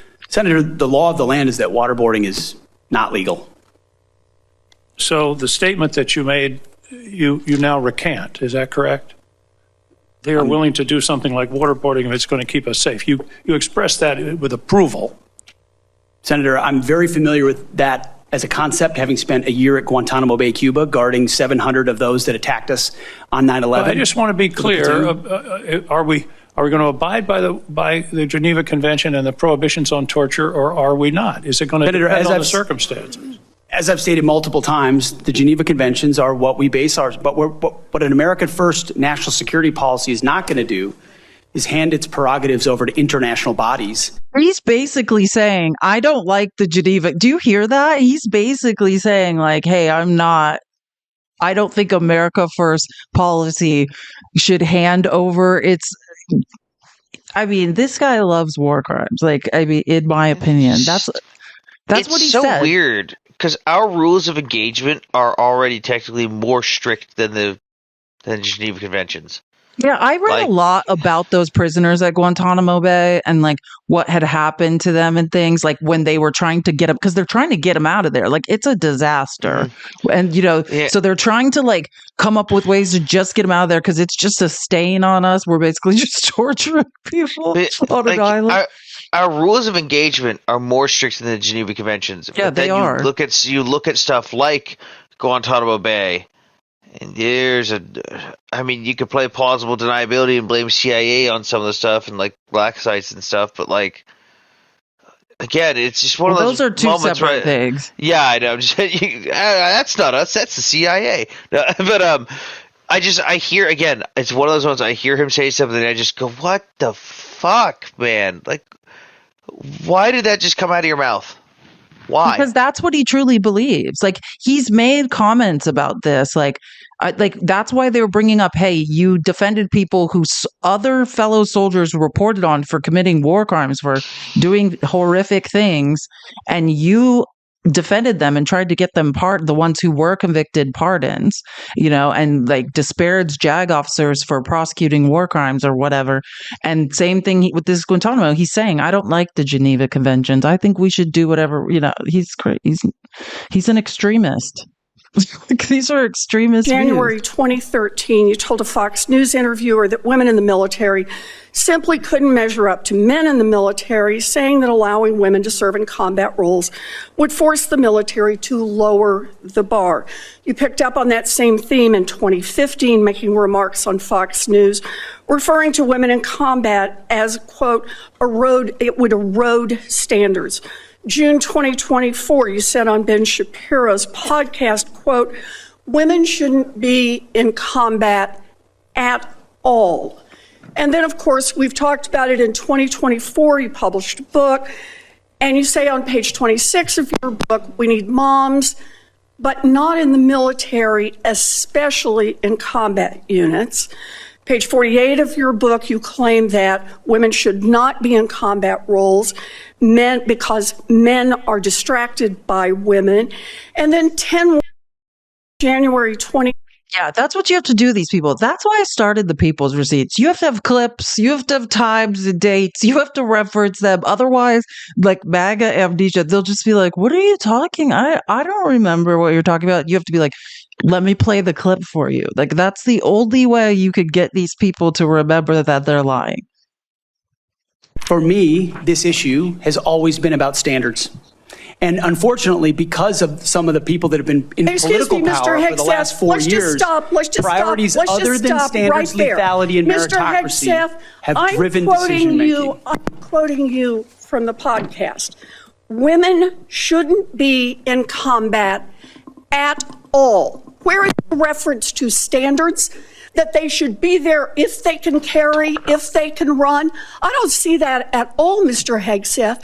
What I see is that there's a 32-day period in which you suddenly have another description about your views of women in the military. And I just want to know, what changed in the 32 days that the song you sang is not the song you come in here today to sing? Senator, for me, this issue. Yeah, exactly. And that's the point. Nobody should believe you. 32 days ago, you had a completely different story. And I think she says, she does a great about what job. Happened in that 32 days. You got a nomination from President Trump. Now, I've heard of deathbed conversions, but this is the first time I've heard of a nomination conversion. And I hope you understand that many women serving in the military right now might think that if you can convert so rapidly your long-held and aggressively pursued views in just 32 days, that 32 days after you get confirmed, maybe you'll just reverse those views and go back to the old guy who said straight up, women do not belong in combat. About what happened. Exactly. I mean, I wish I do have the clip. I was going to say, I wish I had one. The question I have for you on this is, will you put your money where your mouth is and agree that when you leave this job, you will not work for the defense industry for 10 years? Senator, it's not even a question I've thought about because you can it's not think about one it right now. It's not one. My motivation for this job. I understand has never that. I been just about need what a could yes or no conceivably here. come next. Time is short. I just need a yes or no. I would consult with the president about what the policy should be In at the Defense other Department. words, you're quite sure that every general who serves should not go directly into the defense industry for 10 years. You're not willing to make that same pledge? I'm not a general, Senator. You'll be the one, let us just be disgusting. clear, in charge of the generals.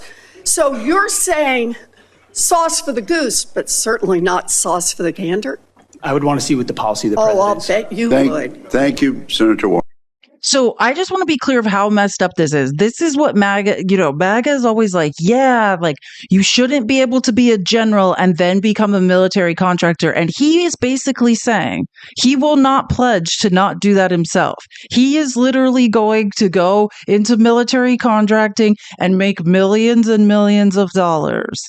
And she calls it out and he makes a joke of it. Like, Sam, are you awake? I think Sam is asleep. Sam. I think we'll just let Sam sleep. He looks really tired. And then if he requests again, then I feel bad. We'll just let Sam stay asleep for now. But yeah, imagine how fucked up that is. MAGA is always, I'm always following MAGA on X. I know what their lines are. They are like, generals should not be able to go into military contracting. It's unethical, which I wholeheartedly 100% agree with. And then she brings it up to him. He won't commit not to doing it. And his excuse is, oh, I'm not a general. So basically saying, hey, I'm in charge of generals. I don't want them to do it, but I can do it. And I can't remember, oh man, I was going to play it tomorrow. It's in tomorrow's outline already, but I think it's Robert Reich who is making this point. He's basically saying Trump is surrounded by a bunch of people in his cabinet. We need to watch the Treasury. This is a money grab. They're trying to steal from all of us. Most of the people in Trump's cabinet have interests in companies that are military contractors. You know what they have stock.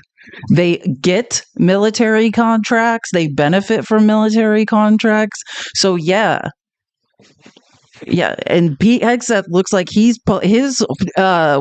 career trajectory is straight into he basically is a military contractor. The way he speaks, the way he has no empathy. Oh yeah, he's already a military contractor, truly. And yet, I could never get a meeting with you. Was there a reason you were afraid? And isn't this? I know you guys will know. This is Gary Peters, right? Senator from Michigan, I believe. Gary Peters is another one who Pete wouldn't meet with. Yeah, it is Gary Peters. And yet, I could never get a meeting with you. Was there a reason you were afraid to have one-on-one meetings with some of my colleagues before the hearing? Senator, I know there was a great deal of outreach to multiple offices. Schedules get full. There's a lot going on.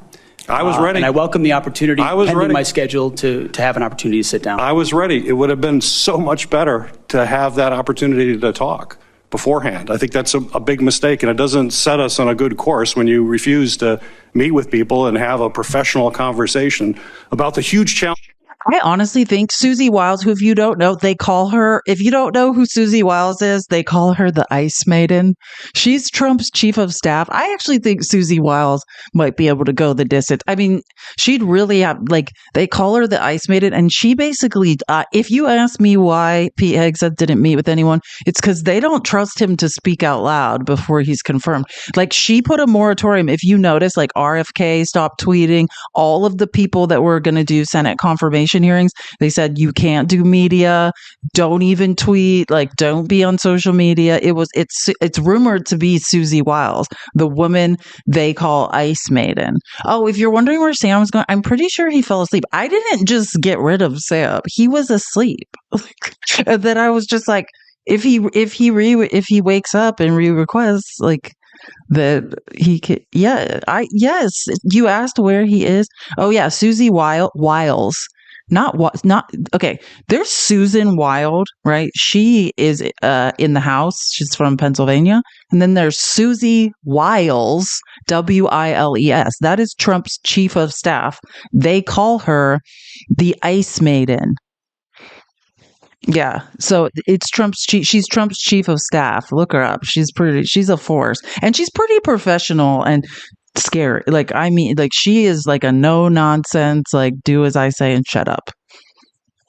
Like she's pretty much the opposite of oh my god, who am I Mark Meadows. Raising or low, we have a problem of standards in the DOD, and we have to raise standards for the men and women. This is the best argument, which I wish I heard more people. If I remember correctly, this is why I liked Gary Peters. Great line of logic. This is amazing. Raising or low, we have a problem of standards in the DOD, and we have to raise standards for the men and women who serve. Do you think that the way to raise the minimum standards of the people who serve us is to lower the standards for the Secretary of Defense? That we have someone who has never managed an organization more than 100 people is going to come in and manage this incredibly important organization and do it with a professionalism and has no experience that they can tell us that they have actually done that? I have real problems with that. This is not about other issues that are brought up. They're all very important. I'm just about trying to get things done, managing efficiently, and having the best people who have demonstrated that in a large organization. And I'm sorry, but I don't see that in your background. There are a lot of other things you can do very well. You're a capable person. Amen. That's the point. You have the nerve to come in here and be like, oh, the standards have been eroded. The standards have been eroded for this man, Pete Hegseth. Forget that he's been credibly accused of rape and any number of horrific transgressions in his personal life, possibly has a drinking problem that in the military is a problem. I have no problem with addiction, you know what I mean? Like at all, I don't judge people for it. I'm saying in order to run the military, that's a problem. And forget all of that stuff. Is this man qualified? Has he done the required reading? Has he run an organization of similar size? Has he overseen an audit? In fact, we know he ran 2 nonprofits into the ground. This is the erosion of standards. That's why and it's almost like I couldn't quite put my finger on it until I heard Gary Peters say it, like why I'm so pissed when he's questioning women's fitness. It's because, sir, you are unfit. How dare you decide who is fit when you are not qualified for the job you are applying for? It's the same thing. I have to hear about DEI hires all day long. All I've been hearing, God, this wildfire situation is out of control. And all I hear about overqualified people who are amazing at their job because they're black or they're lesbians or they're whatever. DEI hires. They have real qualifications. This is the erosion. This is the erosion of standards right here. Donald Trump's cabinet picks, right? Billy Long, the guy who ran a putt-putt golf, has never been an accountant and is going to run the IRS. That is the erosion of standards. John Phelan, who I like to call John Felon, but it is pronounced Phelan, the man who has never been in the military, not the Coast Guard, not the National Guard, no branch of the military, and is going to be the Secretary of the Navy. That is the erosion of standards. This is standards being eroded in real time. Stop worrying about anyone else. Worry about yourselves. Yes. I think we all, WASPs failing up. Straight, white, Anglo-Saxon Protestant men failing up. That is the story of their lives. You do not fit the standards. It's so rude. Lloyd Austin met the standards, right? General Mattis met the standards. Mark Esper met the standards. You, sir? No standards. Oh God. And then oh my God. Talk about erosion of standards. Alabama, do something about this man. Like, are you kidding? Like, Tommy Tuberville was not even asking questions. He's just making bigoted statements and like snickering with Pete Hegseth. It was so weird. That could not happen. I met with a couple of generals this summer. Oh yeah, and that's okay. And that's the thing. Never says any names or anything. It's just like him telling anecdotal stories of like, hey, I can't say who, or like give any real facts about this. I just had a one-off anecdotal conversation that I want to act as if it's real. That could not happen. I met with a couple of generals this summer. Coach, we're spending more money on transgender restrooms than we are coverings for $100 million airplanes. That's not acceptable. You know how dumb of a statement that is? You are not acceptable. That is quite literally the dumbest statement I've ever. What are you talking about? What are you talking about? We are spending more for transgender restrooms than coverings for $100 million airplane. That has to be the most ignorant, uninformed, flat out lie. But I'm just talking about like, you could not follow a line of logic to save your life, sir. You're insulting everyone's intelligence. And the saddest part is like, he probably thought like, oh yeah, nailed it. Like probably was like, that made sense. No, that doesn't make any sense. No one has any idea what you're talking about, and you are humiliating yourself. We can't do that. That's not what this is about. Met with a couple of Navy SEALs not too long ago. They just got back from crawling around in the mud and the muck, overseas, unknown places. Couldn't tell you where they've been, carrying a weapon. Couldn't tell you where they've been because I'm making this story up right now. Overseas, unknown places. Couldn't tell you where they've been, carrying a weapon, obviously protecting us and our allies. And the first week they're back. What'd they do? They had to go through a week of DEI training. Both are now out. They give it up. It was embarrassing to them of what they had to do. What? Is this guy? This guy's like, nailed it again, nailing it. Just absolutely nail. No, you're not nailing anything.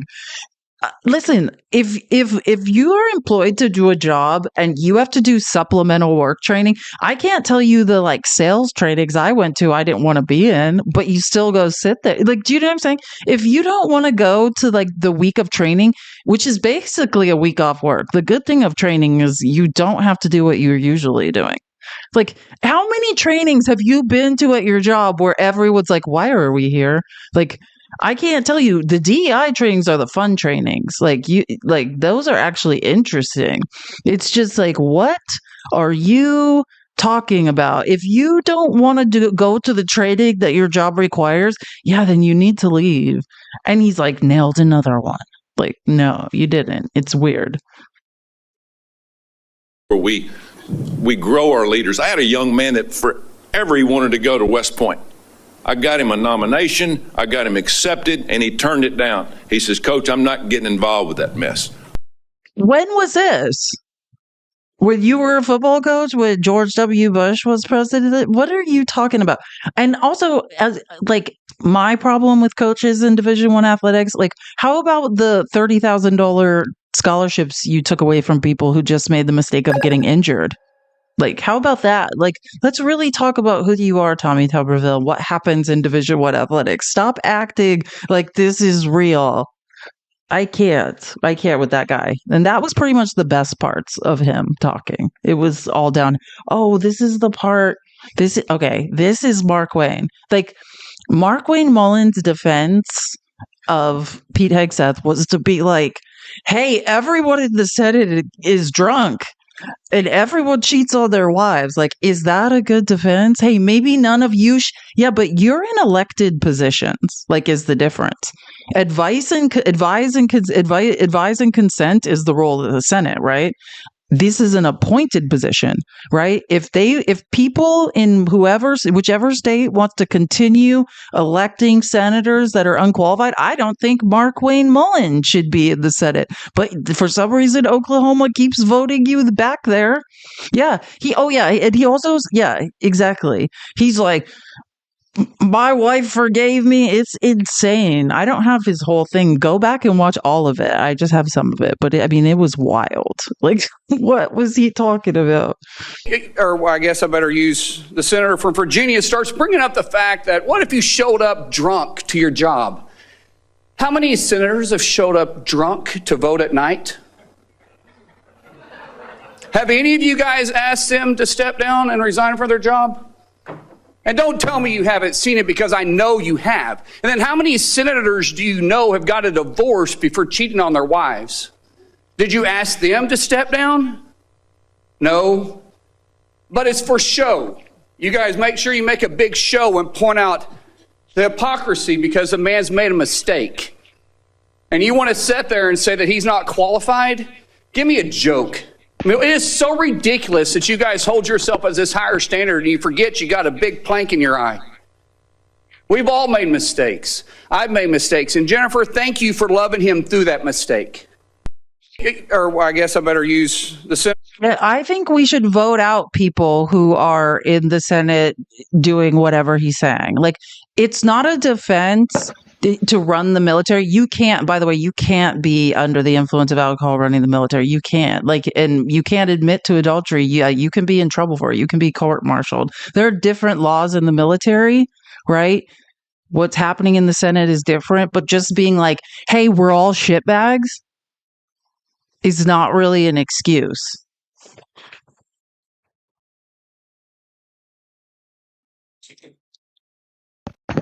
Test. Is this working now? Okay, there we go. I've made mistakes. And Jennifer, thank you for loving him through that mistake. Because the only reason why I'm here and not in prison is because my wife loved me too. I have changed, but I'm not perfect. But I found somebody that thought I was perfect. And for whatever reason, you love Pete, and I don't know why. But just like our Lord and Savior forgave me, my wife's had to forgive me more than once too, and I'm sure you've had to forgive him too. And so thank you. So before I go down this rabbit hole again, tell me something about your wife that you love. She's the smartest, most capable, loving, humble, honest person I've ever met. In addition to being incredibly beautiful. Don't forget about your kids. I'm supposed to talk about my kids? No, well, she's also the mother. Oh, an amazing mother. Yes. Of our blended family of 7 Brother, kids. I'm pulling you along. I'm trying to help you here. Made mistakes. So literally this guy's defense, and it goes on longer, it's insane, is, hey, most of us were the senator drunks. Like, what? So maybe then people should listen to what he's saying about his own conduct and his other people's conduct and vote them out. These are people who are voted in by the people, right? This is direct democracy. So that's why you guys are there, despite your mismanaging and being completely irresponsible. But this is an appointed position, and the role of the Senate is to advise and consent, right? That is the role, to question him. How much confidence does that give you, knowing that they just flat out admitted to that, by the way?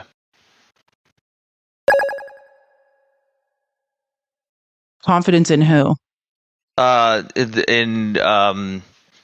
Our people in the Senate and stuff. How much confidence does that give you that they were just under the influence the entire, or that there's people that are under the influence during their daily work? Well, I mean, his statement was about night votes, but to me, that's not surprising, I guess is what I should say. I already know that. I don't think, do I think that people go out and have drinks with lobbyists and then come back for night votes? Yeah, I'm not delusional in that. But yeah, I think there's a lot of behavior that's completely inappropriate and completely unprofessional people in the Senate. But again, it's direct democracy. If the people of Oklahoma want to elect Markwayne Mullin, he tried to fight the president of the Teamsters during a committee hearing, physically fight somebody. He says embarrassing things constantly. He was talking on Fox about fighting Mark Zuckerberg the other day. This is the most unqualified, delusional person to be in the Senate, but he is elected, right? If you want to elect this person who's like, yeah, we all drink, or yeah, we all cheat on our wives. I think there's probably a pervasive problem of infidelity in Congress. I think there's a pervasive problem of infidelity in America. You know what I'm saying? I don't think there is a respect for women at all in America, period. So none of this is surprising to me personally. It's not surprising, but the open admittance and saying it out loud is the surprising part. Now democracy. If this is not the craziest thing this man has said, he tried to fight somebody during a hearing on labor. So yeah, I think if you watch Senate hearings, no, this is not the most surprising thing he said. I'm just saying there's nothing we can do about it.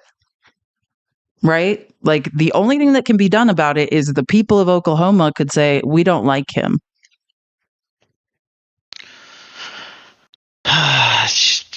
There's a difference between appointed positions. This is not an elected position. The Senate's role is to question and bring to light the truth about who this person is and whether or not they are fit for the role. And there's different laws in the military, right, that are stricter in these things.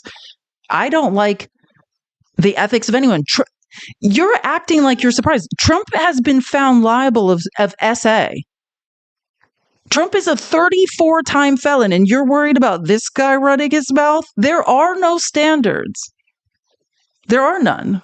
So that's what I'm saying. This is a pervasive rot from the top down. We have a criminal who is going to run the country and steal all our resources and give them all to billionaires in the United States. We have a president who has been found liable of assaulting a woman by a jury of his peers unanimously. We know how many times Trump has been an adulterer. No one cares. So I don't know. I just think no one cared when Trump did it. I mean, the people that I care. I don't think obviously the people that vote for him don't, or they don't believe women when they speak. It's a combination of both. So that's all I'm saying. I'm not shocked that he would say it. Look at George Santos. George Santos is like, why am I being prosecuted? I just did what Trump did. That's basically what George Santos is saying, which maybe I just have too much faith. When you say this stuff, it's like, yeah, you should look at this happened. It's like, oh, damn, that's a lot. Then they were surprisingly public about it and honest. But at the same time, I don't know why. As an American, I'm sitting here and I'm going, man, this shouldn't be happening. Why am I still surprised every time it does? Yeah, I'm past the point of surprise. The commander, the highest position in this country is held by a 34-time felon who has been found liable of abusing women sexually. So if you're saying, oh, I'm shocked that other people are doing it, Trump is personally appointing people. He tried to put Matt Gaetz as AG, who a report just came out about his child trafficking and illicit drug use. That's what Mark Wayne Mullen, the man who said, we all know people are doing this. He is one of the ones that was going to refuse to vote for Matt Gaetz because Matt Gaetz had showed pictures of women without clothes on, had bragged about illicit substance use on the congressional floor. And these are all people that MAGA backs. I just don't know what you're shocked about at this point. This is who they are. They're all backing each other. I think it's more the fact that I'm just I hold a different standard because it's supposed to be a professional position in a professional spot where you are held to a higher standard, and I'm having too much faith. Again, I understand that it's not a normal, or I understand that it basically is normal at this point, but there's that part of me that has that good faith of no, you're an elected official, you wouldn't do that, and then it happens and I go, it's like I feel like disappointed but not surprised, but I'm upset that I'm not surprised. But I don't even know how to describe it. There's a slush fund in Congress to pay off essay and grape allegation lawsuits. Are you aware of that? I did not even believe that was real when I heard about that a while ago. It is real. So how could you be surprised about this? There is a literal slush fund of taxpayer dollars to pay off people who are saying they were assaulted while working for Congress people. It's that faith thing of like I expect better. And in my heart, I'm like, no. Like, I guess I'm just naive about it. Like, I was just so disappointed with how our country is. I, as a woman, can only speak for the amount of time starting when I was a child, when I was essayed. So maybe that's why it's less surprising to me that men don't, or like how much infidelity happens. None of it's surprising. I don't know. It's not surprising to me, but I mean, especially not from Republicans. I do think, I'm not saying, I think there are people in Congress that have ethics. It's not the MAGA Republicans. Like, I think there are people in Congress that have ethics. I just don't think, I'm not surprised that MAGA doesn't. Like, my job is to listen to clips of them all day, talk about how, lie, cheat, steal. They don't make it very hard for you. They make it pretty damn easy. Yeah, but so that's why I'm not shocked. I mean, it's not the first time. It won't be the last time. Matt Gaetz, like, adultery is the baseline, right? Like, that's no one even cared. There was a time when people committing adultery mattered. I remember when that was, but there's no respect for women anymore. Like, or the sanctity of marriage or anything of that nature.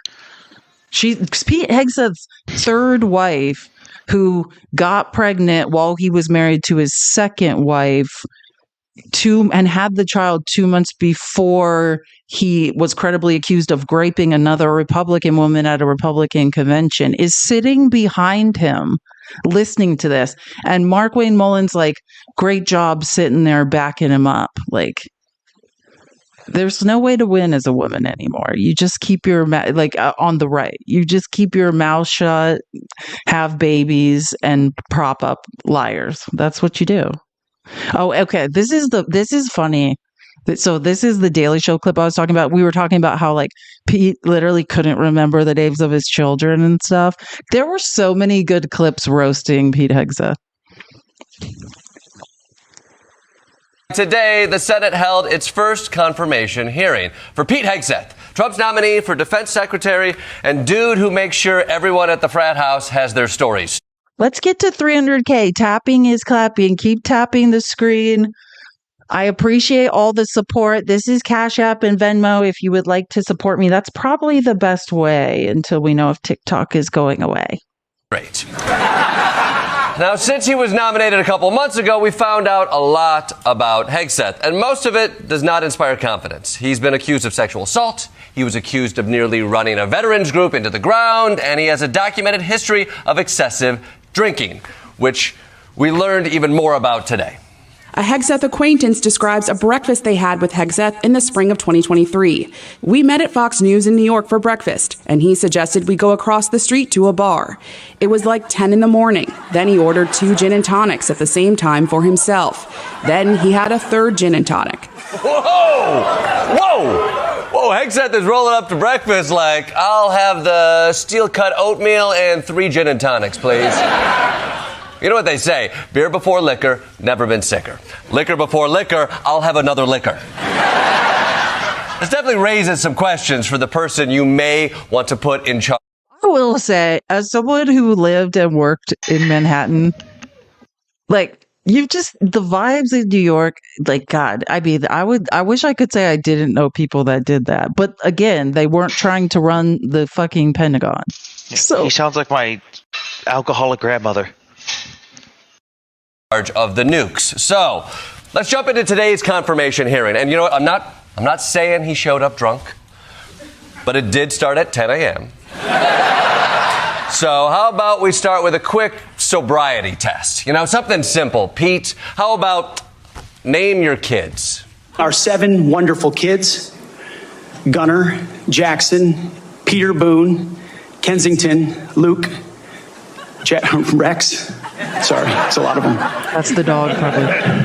And Gwendolyn. Okay. Child of God. That Gwendolyn, he forgot the one that was born out of wedlock, too. Remember that? The one he's like, she's a child of God. That's the one he couldn't remember. Little tipsy, okay.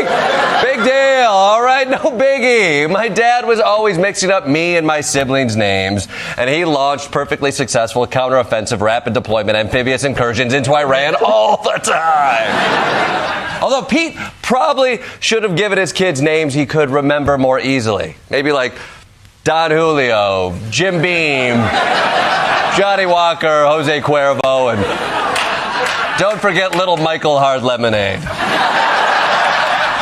Anyway, now that that's over, it's time for the grilling. Republicans, I know he's your guy, but I also know you love the military, so I'm sure you've got some hard questions for the man who wants to run it. Why do you want to do this job? What drives you? Tell me something about your wife that you love. How many push-ups can you do? Follow-up question, sir. I have this jar. Could a big, strong man like yourself open it? Okay. But Democrats made up for those softballs with a couple pitches that were really high and inside. I assume that in each of your weddings, you've pledged to be faithful to your wife. You've taken an oath to do that, haven't you? You've admitted that you had sex at that hotel in October 2017, and you were still married and you just had a child by another woman. Again, how do you explain your judgment? You have admitted that you had sex while you were married to wife 2 after you just had fathered a child by wife 3. But you didn't reveal any of this to President Trump. Why didn't you inform the commander-in-chief and the transition team of this very relevant event? Oh, damn! Tim Kaine went full Maury Povich out there, huh? Wow. Tim Povich. This part's awesome. But then he goes off, then he switches to Mark Wayne Mullen, the man who tried to fight somebody during a Senate hearing. Although, come on, Tim, come on. You're asking why didn't Hegseth tell Trump about how many times he cheated on his wife? Maybe because if he did, Trump would high-five him so hard it would break both their hands. Okay, that was a pretty wild line of questioning from Tim Kaine. Any Republican want to jump to his defense here? How many senators have showed up drunk to vote at night? And then how many senators do you know have got a divorce before cheating on their wives? Did you ask them to step down? No. But it's for show. You guys make sure you make a big show and point out the hypocrisy because a man's made a mistake. And you want to sit there and say that he's not qualified? Give me a joke. Give me a joke. Okay. A priest, a rabbi, and Pete Hegseth walk into a bar at 10 a.m. Are you happy now, Mark Wayne? Huh? Well, I don't know if this was really the defense that Hegseth wanted, though. Look, we're all pieces of shit here. Let he without an Ashley Madison premium account cast the first stone. I'll tell you who else probably didn't appreciate that defense. The other senators. They probably got home and their wives were like, I saw Mark Wayne at the confirmation hearing today. He said that everyone in the Senate cheats on their wives. Honey, you can't trust Mark Wayne. He's confused. My God, Jordan Klepper is so funny. He's the best. Doesn't that kind of cheer you up because of all the bullshit we've been listening to? Like, and that's how ridiculous it is. Like, it's not a defense of one man's poor character and complete lack of ethics to say, oh, hey, we are all shitbags. Cool. We can't vote you guys out. I even tried to look at this from like a different perspective when looking at just his qualifications. Like, I looked at this from like the perspective, okay, let's acknowledge that he is a garbage human being, all the stuff he's ever done wrong. Let's throw aside the personal stuff. Let's just look at his qualifications. What does he have to say about his job? And then I heard him talk on a podcast, and it was about his qualifications, about his thoughts on the military and stuff. And after 30 minutes, my immediate thought was, dear God, don't let this man anywhere near the military ever again. Like, if you just ignored all of this stuff, he doesn't know how the military works. He doesn't know the composition of our military. He doesn't know the composition of our enemies' militaries. He doesn't know the things that we face with our adversary. He doesn't know anything. And now you add on all the crappy stuff. Yeah, it's just worse. Every single way it's bad. There is no qualified. good. The point is to put an unqualified person in a role that Trump can run over. That is the point. Right? I want Mattis back. That is the point. He wants to tear the system down. The point is not to put a formidable foe like Milley that will stand up to him. Trump already learned that lesson. The point is to get an idiot pushover that Trump can steamroll. And it's got to be a really big idiot for Trump to it's got to be a very unqualified person. You're like, think about, because Milley was just like, no. I'm not your yes man. Exactly. Or like James Comey. James Comey's like, no, I'm not going to take an oath of loyalty to you. That's not what the FBI director does. And Trump learned that lesson. Trump only wants people that will pledge loyalty to him, not to the Constitution. He wants people who are uneducated that will pledge loyalty to him that may be intoxicated. Felice, have you not seen the transition team application page? Yeah, I filled one out. Oh wait, was it you that I was talking about it on Pickles Life that one time? I don't. Or was, it was either on Pickles I don't or remember Facts. I don't remember talking about it with you. I know I talked about it on yes, Facts' Life. I have seen it. It's so scary, the verbiage on there, that like just to find out, hey, we want you to be a loyalist. Tell us the thing you're most happy to be a loyalist about. It's like, what?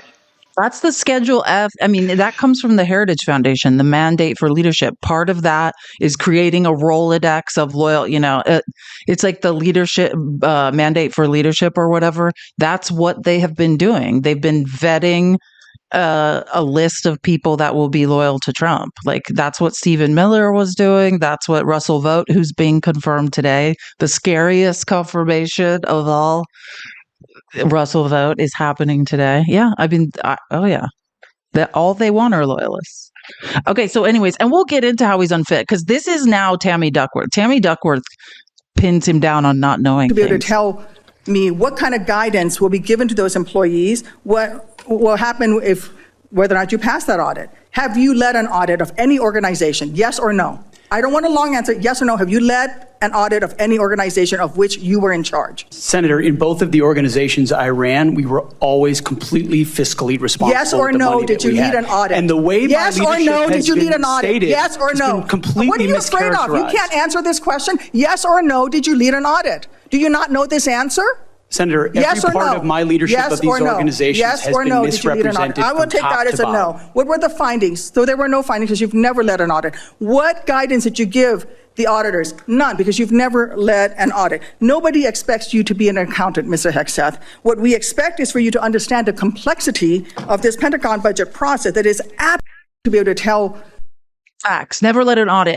And also, like, he is under oath, and I even think, he clearly lied, right? Like, he ran an organization into the ground, mismanaged the funds, and I would say that is why he was removed. Like, they did a forensic account, they brought in a forensic accountant to be like, where is the money? When he sent an email being like, oh, we don't have any, like, that they did an audit, and they won't let this committee have access to that forensic accounting.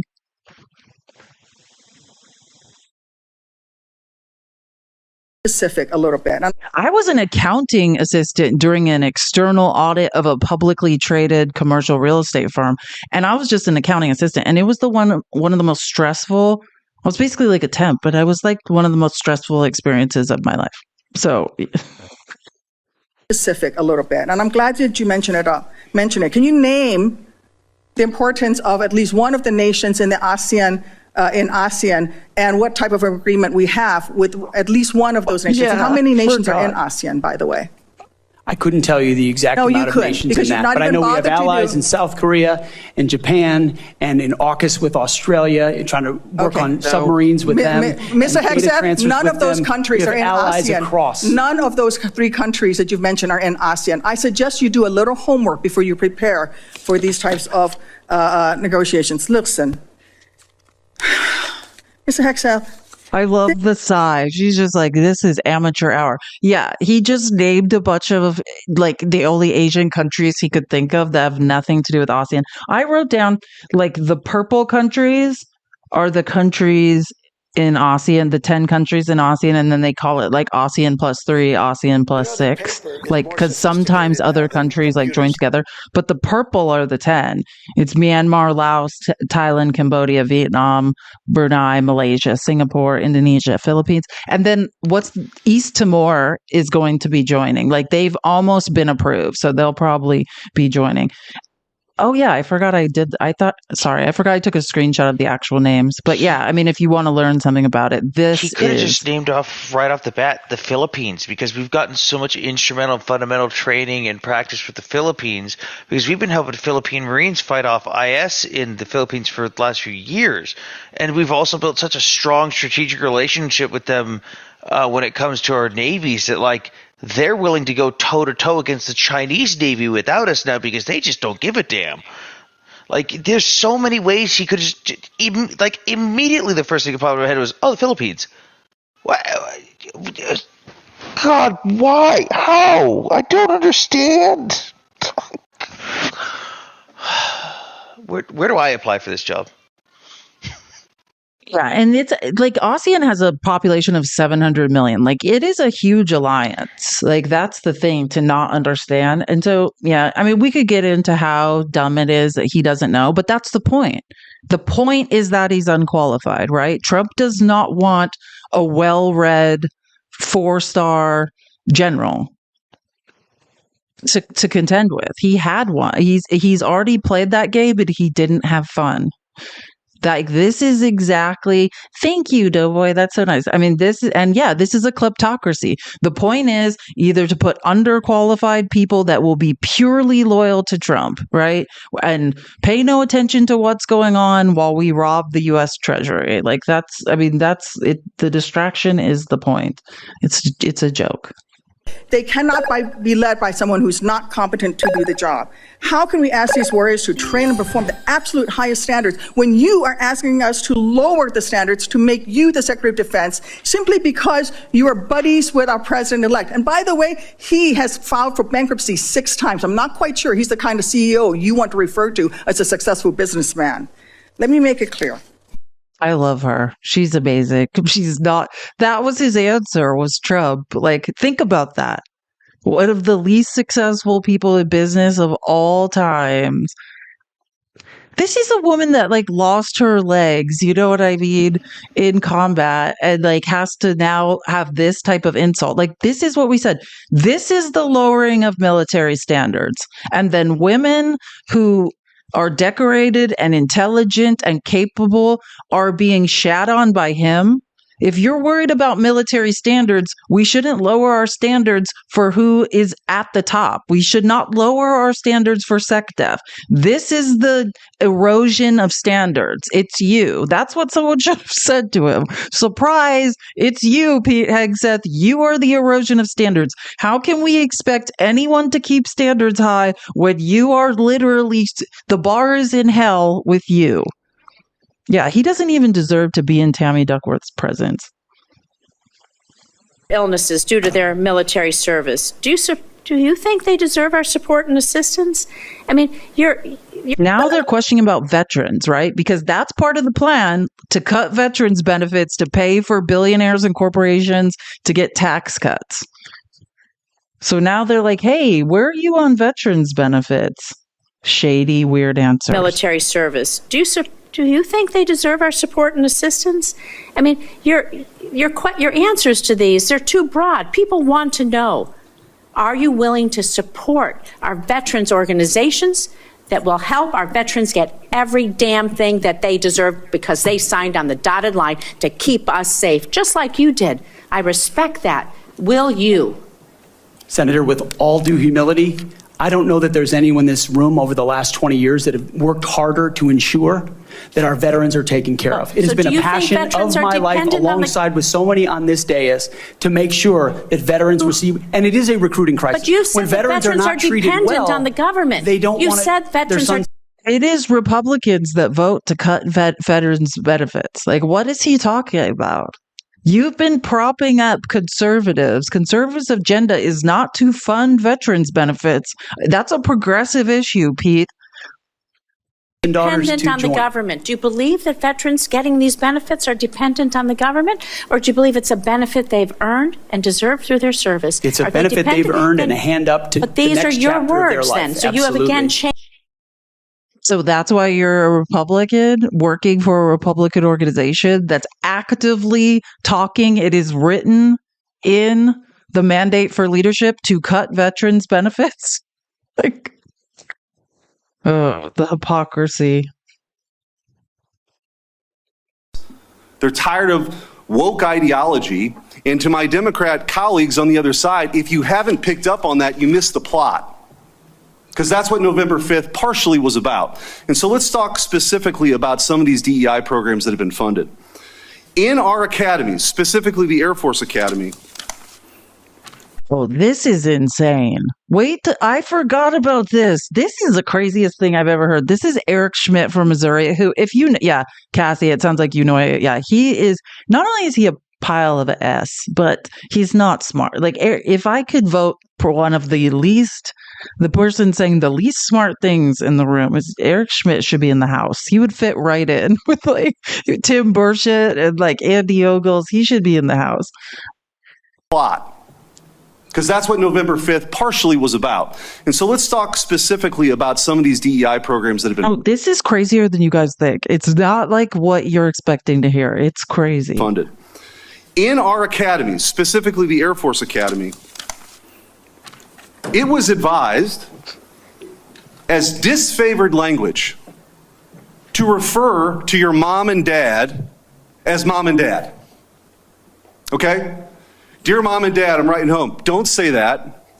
That's insane.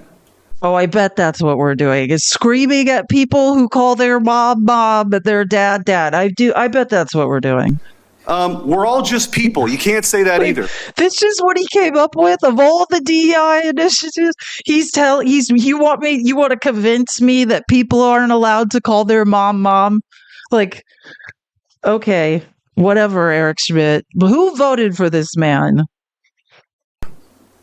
And in an effort to police this, in a 1984 Orwellian novel, there was actually an eyes and ears program to rat on your fellow students who might say mom and dad. Oh God, it's the Red Scare all over again. Here comes McCarthyism. Sam, have you ever heard any talk of this? Is anyone in the Air Force, were you guys all telling on each other when you would refer to your mom as Bob? No, and the only thing I could even think of is like, let's say you're in the academy and like they're taking away your individualism because that whole team building thing, like in boot camp for the Marine Corps, you are not allowed to say the word I. You have to say this recruit or this, like you cannot, there's certain things you say, but it's in a specific training environment. It's not like a blanket. Oh, you can't do that. No, it's like, I can't even imagine a scenario even in a training environment where you wouldn't be able to say mom and dad. I can't even think of a point where mom and dad would even come up in a training scenario. When would this even happen? I can tell you what he's talking about because I know. I looked it up, but it's not in any sort of training. It's just like, hey, be mindful that not everyone has a mom and dad. So, like some people have parents because some people have two moms or some people have two dads. So just some people have parents. Like, it's just something that they said. You know what I'm saying? It's not like... That's what I'm saying. Like, if you have a mom and a dad and you say that out loud, make sure you report that person. It's just the way he's presenting it makes no sense, period. It's idiotic. That's the point. That's obvious. Eric Schmidt is idiotic. This is the point. Of all the That's things obvious. to choose, you choose an idiotic thing to say that makes no sense. That's MAGA. Like, this is your tax dollars at work. We're paying for this hearing for Eric Schmidt to say the most random, idiotic thing possible. Like, I think what you've demonstrated today is that you have the talent and the ability and the desire to fix it. How are you going to fix it? Well, Senator, thank you for the question. First and foremost, up front, you have to tear out DEI and CRT initiatives root and branch out of institutions. 100%. And then you have to put in Army, Navy, and Air Force secretaries and others, civilian positions at the helm, who are committed to the same priorities that the President of the United States is, and if confirmed, the Secretary of Defense will be. Send a clear message that this is not a time for equity. Equity is a very different word than equality. Equality is the bedrock of our military. Men and women, duty positions in uniform, black, white, doesn't matter. We treat you equally based on who you are in the image of God as an individual. And we all get the same bad haircuts. what? Oh my God. Yeah, he's serious. This is reality. It's nuts. He's dead serious. So to make this a central plank in their policy at the Pentagon. 8,000 well-trained, so we got a recruiting crisis. 8,000 well-trained men and women were fired. Oh man, this is nuts. I'm not sure about this, Sam. Maybe you know more about this. Like, I mean, what I know is that when you go into the military, you get, forget like a COVID vaccination, you get so many vaccinations, especially when you're deployed. Like when I went to South America, the amount of vaccinations I had to get because of where I was going, like when you go around to make sure if our military, think about, people think that America was conquered. It wasn't. Zoonotic illnesses unalived the Native Americans, the indigenous people. That's what happened. Because in Europe, and there are books written on this, like as a history major, I understand this literally because in Europe, people lived in the house with their animals, in close proximity to their animals. They had built up immunities to certain things that indigenous people in the Americas, because their animals were free range, right? And they were hunting them, had never been exposed to. And that is really how indigenous people were unalived. Yeah, Guns, Germs, and Steel. Line. Guns, Germs, and Steel is a great one to read if you're curious about what I'm talking about. Zoonotic illnesses are what unalived the indigenous population in America. And because of that, right? Like that's why the military has to be vaccinated, right? If they go to a part of the world they've never been and then catch something and spread it to each other, and then that just takes them out. That's why they're vaccinated. Now listen to what this crazy man. I don't know if this is true or not. I need to do more research on this. There's different vaccines for different countries, well, and even when you go in, you're in an assembly line. You get 10 shots at boot camp alone. Yeah, no, I know, but this is specifically. I mean, what Eric Schmidt is saying is that Donald Trump, when he gets back into power, I'll just let Eric Schmidt say in their policy at the Pentagon. 8,000 well-trained, so we got a recruiting crisis. 8,000 well-trained men and women were fired. Will you commit today, Mr. Hegseth, to recruit these folks back, to give them back pay, and give them an apology from the United States government for how they were disrespected? Senator, I will commit to this because the Commander-in-Chief has committed to this, that not only will they be reinstated, they will receive an apology, back pay, and rank that they lost because they were forced out due to an experimental vaccine. Thank you, and I'm a limited time, but I just want to say, for all the talk of experience and not. So have you heard anything about this? Are we using our tax dollars to give people back pay who didn't get the COVID vaccine? There was a lot of people who sued specifically in the Navy because the Navy came out, administratively separated a lot of people, and then openly admitted afterwards that they weren't supposed to do so because they shouldn't have been required to take the vaccine under the certain conditions of the military. Because, like, for us, the vaccine falls under a different qualification, and we can use it under emergency use. It's the same reason why the anthrax vaccine, when it first came out, it was pushed out force-wide and caused a lot of serious medical issues, and it was stopped for a while until it was more refined. And that was one of the concerns within the military of the vaccines that we were receiving. The Navy kicked out the most people, I believe, and then the Navy also was the first branch to go, ooh, yeah, we shouldn't have done that, we were wrong. And then a bunch of people who got out went, oh, cool, dope. Now that you've admitted it, we're suing you. We want all our back pay back. Because you had a bunch of guys who had just re-enlisted. You had a bunch of guys who just signed up for 4 to 5 year contracts and even had bonuses that they weren't going to get anymore. So that is a thing that's actually, I don't know if it's happening with any other branches, but I know for a fact that for the Navy, there was multiple people suing for that. But a lot of the guys who were offered to come back just said, screw off, I'm out. Well, lawsuits are different. Like, that's not getting your job, like lawsuit. You can sue for back pay. That's different. They've already offered the jobs back to a lot. They've already offered the jobs back to a lot of people. And most of them have said, no, I'm good, piss off. Like, I don't want to go back in. That's what most of them have said.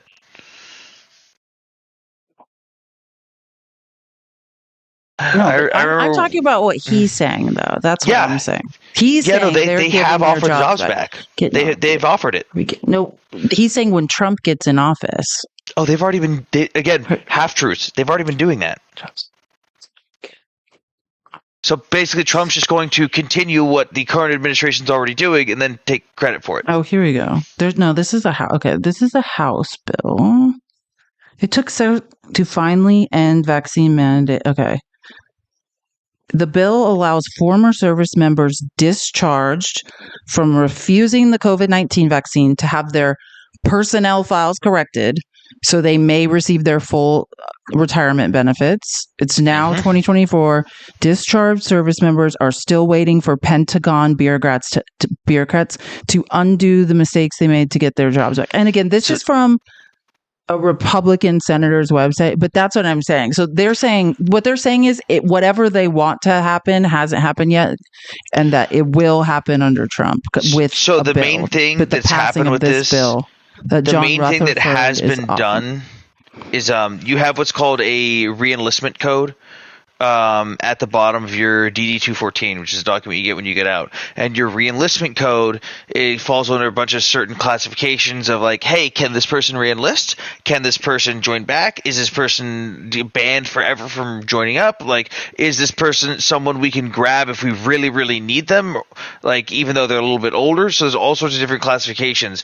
Everyone who refused the vaccine essentially got a re-enlistment code at the bottom of their DD-214 that said, yeah, goodbye, you're not coming back. So a lot of those guys, and they also got, like, other than honorable discharges, they had their DD-214s amended, and then certain branches were offering them positions to come back on their own.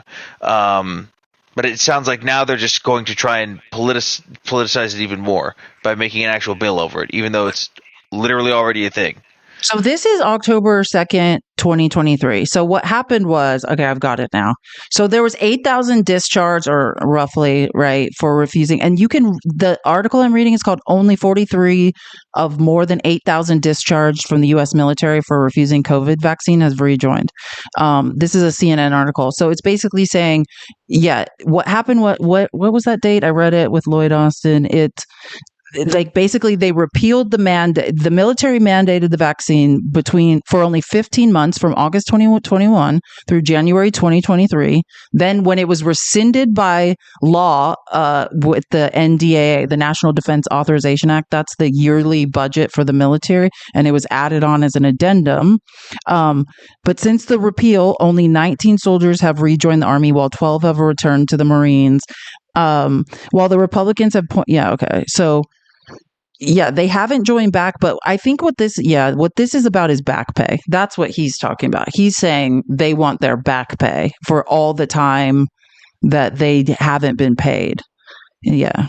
So I guess they can already rejoin, but they didn't. And then he's saying 8,000 people want back pay. That's what that's what a lot of the Navy guys are fighting for, because like I said, there was a bunch of people who just re-enlisted, and then you've got people that were offered like $50,000 signing bonuses, and they set up their life planning for that, and then nope, goodbye, it's gone.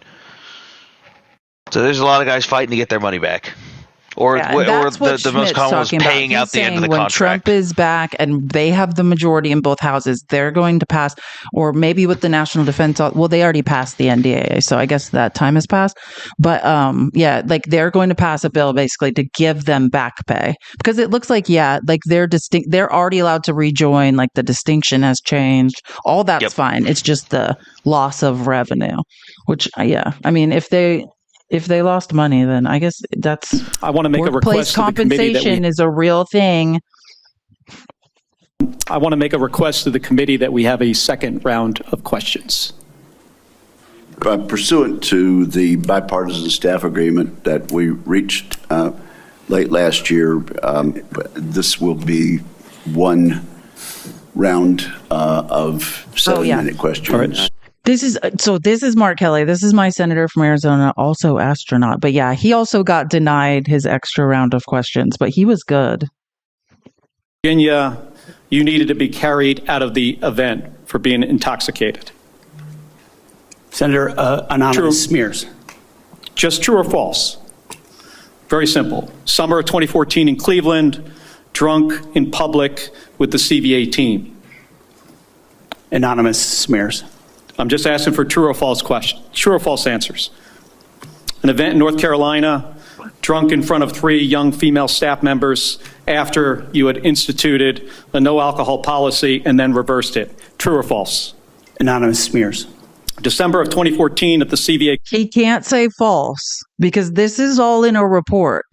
So just to be clear, he's under oath. The reason he's not giving an answer is because he cannot. I mean, he could say true, because this is all in a report that because of these nonprofits he mismanaged. Christmas party at the Grand Hyatt at Washington, D.C., you were noticeably intoxicated and had to be carried up to your room. Is that true or false? Anonymous smears. Another time, a CVA staffer stated that you passed out in the back of a party bus. Is that true or false? Anonymous smears. Virginia. Yeah, so that's the point. A non-answer is a yes. Like, he can't incriminate himself. They have these reports, right? There were lawsuits. There were whistleblowers within these nonprofits, Republican nonprofits, Republicans working with Republicans, reporting him. So that's why he's like anonymous smears. So he does not perjure himself under oath. Keep tapping the screen. What are we at? We're almost at 350K. Thank you guys so much. No, not all the reports are anonymous. That's just his response, so he doesn't incriminate himself. That's why Tim Kaine was like, I have names in front of me. Stop saying anonymous smears. They're not all anonymous smears. It's like, no, they're not all anonymous. Like, he was sued. Like, what happened at these nonprofits was a S show completely. For the last time, he is under oath. I already looked it up, read it to you guys. He is under oath. You needed to be carried out of the event for being intoxicated. Senator, anonymous smears. Just true or false? Wait, did I read? Very simple. Summer of 2014 in Cleveland. Did I read drunk this? In public? Yeah, I did this one, right? I think we heard that. You say you've had personal issues in your past. Yet when asked about those very issues, you blame an anonymous smear campaign, even when many of these claims are not anonymous. Thank you. Which is it? Have you overcome personal issues, or are you the target of a smear campaign? It can't be both. Thank you. That's my senator. Thank you. It can't be both. Which one is it? Is this anonymous smears, or did I overcome my addictions and great personal issues by the grace of God? It can't be both. But Mark Kelly he's really smart. Like, I will give it to him. And you should have asked him if these questions were a smear campaign as well.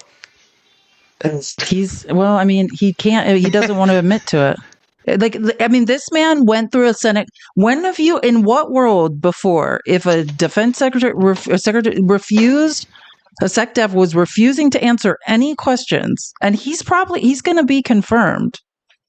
It's clear to me that you're not being honest with us or the American people because you know the truth would disqualify you from getting the job.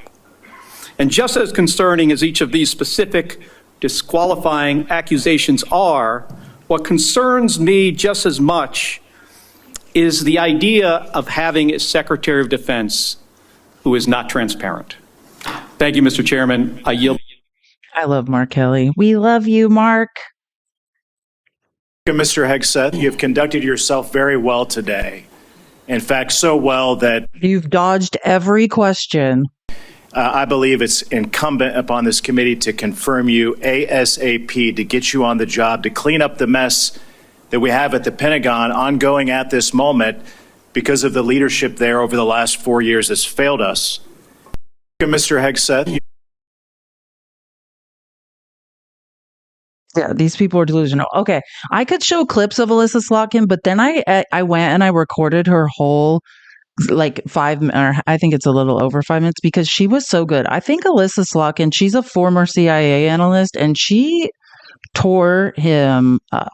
Like, and I'm gonna let me get the whole thing, because it's good enough. It's good in pieces, but it's even better when you can follow the whole line, like the lines of logic, because they connect. And you could tell she's a CIA analyst. If you don't know who Alyssa Slotkin is, you have to watch her. I mean, this is probably one of the pound for pound most intelligent people in Congress. I've been sworn into the Senate. I'm a CIA officer recruited after 9/11. I did 3 tours armed in Iraq alongside the military, and have worked for 4 different secretaries of defense, both Democrat and Republican, proudly, and watched them make decisions that literally determine the life and death of Americans in the dark of night. I'm also a Democrat representing a state that Trump won. Right? We both won on the same ballot. So I understand that President Trump has the right to nominate his people. We are going to have policies that we disagree with. All of that, to me, comes very standard. What I think I'm most concerned with is that no president has the right to use the uniformed military in a way that violates the U.S. Constitution and further taints the military as that apolitical institution that we all want, right? And our founders designed the system so that, we had posse comitatus, that we weren't going to use active duty military inside the United States and make American citizens potentially scared of their own military. We went through our own experience with that with the British. Even Rand Paul, the far right fringe, is like posse comitatus. Trump cannot turn the U.S. military on American citizens. You cannot use the U.S. military to round up what he called, undocumented immigrants. You can't do that. As the Secretary of Defense, you will be the one man standing in the breach should Amen. President Trump give an illegal order. Right? I'm not saying he will, but if he does, you are going to be the guy that he calls to implement this order. Do you agree that there are some orders that can be given by the commander-in-chief that would violate the U.S. Constitution? Senator, thank you for your service.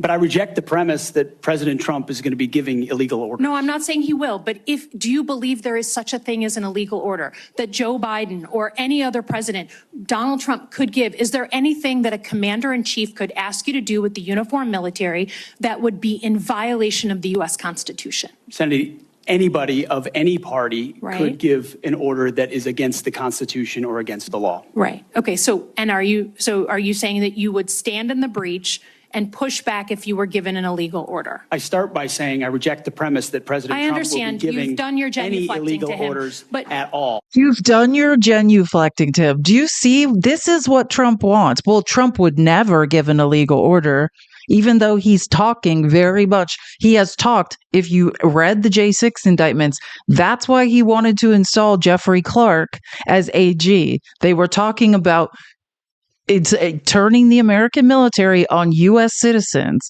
to calm riots if he stole the election. That's what they were talking about. He will definitely comply. Do not obey in advance. I mean, he's in advance obeying. I love how she said that. He has no idea what genuflect means. She's so much smarter than him. But yeah, she's like, we got it. You've paid your lip service to Donald Trump. We got it. The easy answer is, if someone, my oath is to the Constitution. That's what your oath in the military is, the Constitution. If he asked me to violate it, the answer is no. But he has to be like, oh, Trump would never do that, because that's the point. The law, the reality is whatever Trump makes it. If Trump wants to do something unconstitutional, he's just going to convince us all and gaslight us all into believing it's not. Chief could ask you to do with the uniformed military that would be in violation of the U.S. Constitution. Senator, anybody of any party could give an order that is against the Constitution or against the law. Right. Okay. So are you saying that you would stand in the breach and push back if you were given an illegal order? I start by saying I reject the premise that President Trump will be giving you've done your any illegal orders at all. This isn't a hypothetical. Okay. Your predecessor in a Trump administration, Secretary Esper, was asked and did use uniformed military to clear unarmed protesters. He was given the order to potentially shoot at them. Helos flew low in Washington, D.C. as crowd control. He later apologized publicly for those actions. Was he right or wrong to apologize? Senator, I was there on the ground. I understand, and I respect that. I've been there. But you're about to be the Secretary of Defense. That was involved in that moment. I was he right to? So he was legality and the Constitution. Sir, was he right or wrong to apologize? I'm not going to put words in the mouth of Secretary Esper or anybody else. He said them himself. You don't have to. What are you scared? He can't even follow the line of logic. Do you know what I mean? Or he's disingenuous AF. I think it's a combination of both. Like, anything to not answer a question. This man has still not answered a question. Did he do the right thing by apologizing?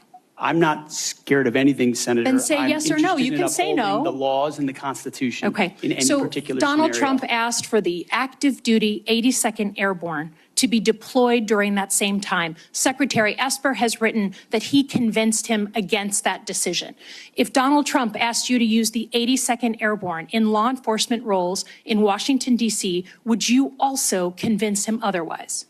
I'm not going to get ahead of conversations I would have with the president. However, there are laws and processes inside our Constitution that would be followed.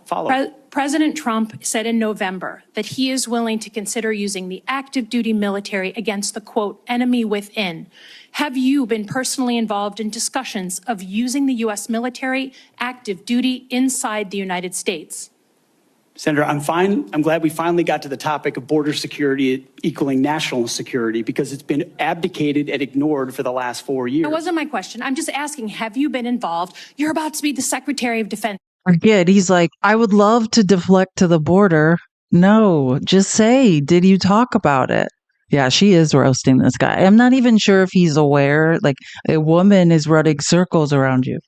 Potentially. Have you? Thoughts, Sam? Sorry, I didn't mean to interrupt if you were about to say something. No, please tell me someone actually has kept a tally of how many questions he didn't answer yet. I mean, has he? I think we should keep a tally of questions he did answer. Like, it would be a shorter list. I haven't, honestly, I don't know. Just think of how many questions were asked in total. The lobs, that's it. like in the beginning, you know, like the committee chair, he lobbed him some softballs and he gave, I remember when I was like, oh, these are these weird rehearsed answers, like Tom Cotton, you know, and then Gillibrand corrected him. He's like, no, you said things that were factually incorrect. But yeah, the most frustrating thing about this hearing is, like, I think Brett Kavanaugh answered more questions, like, truly, like, than this guy. Yeah, she is. I mean, either she's way over his head, or they have clearly instructed him, do not answer a question. Like, he's been coached, he's been practicing for this, and it seems like the strategy is no answer is the best answer. Been involved in discussions about using the active duty military inside the United States. Senator, I am not yet the Secretary of Defense. Right. I'm if just confirmed, I would be party to any number of So you haven't been in any of these which conversations? I would not reveal what I have discussed with the President of the United States. Just have you been in conversations? You're going to be in charge of 3 million people. The active duty that I know you care about, I believe you care about. So have you been in conversations about using the active duty in any way? Whether it's setting up in detention camps, policing dangerous cities, have you been involved in any of those conversations? Certainly, I have been involved in conversations relating to doing things this administration has not, which is secure the southern border and not allow floods of illegals to enter our country through an. So yes, they're going to use the U.S. military.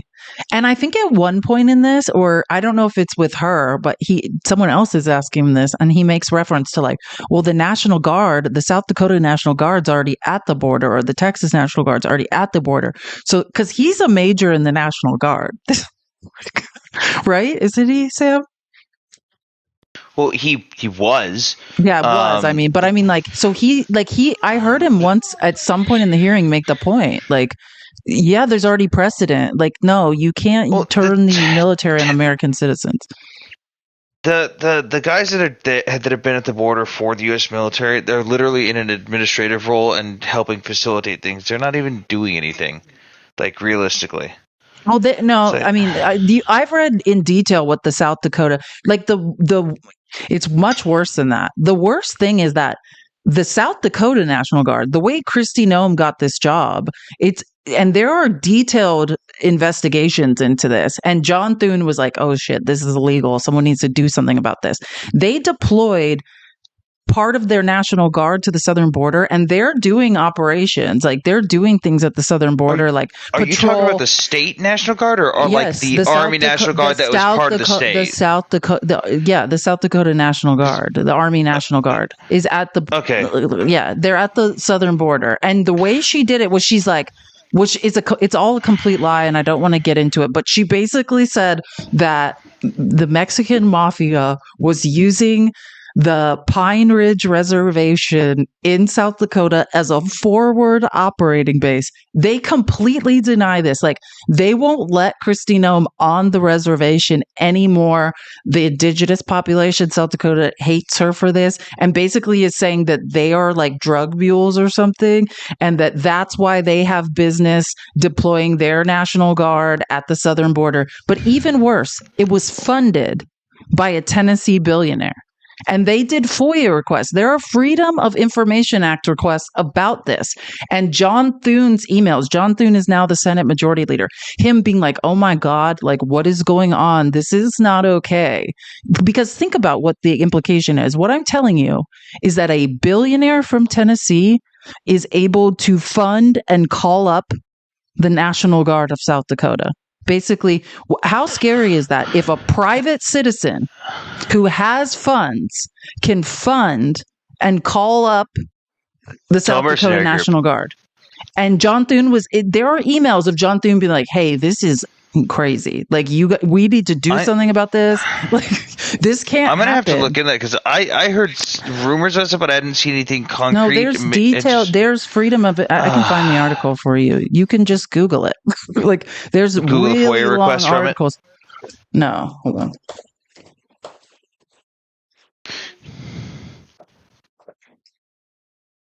Also, the whole National Guard thing's confusing, because, like, Texas, being in Texas, it's so weird how it's like Texas has. Read into it here.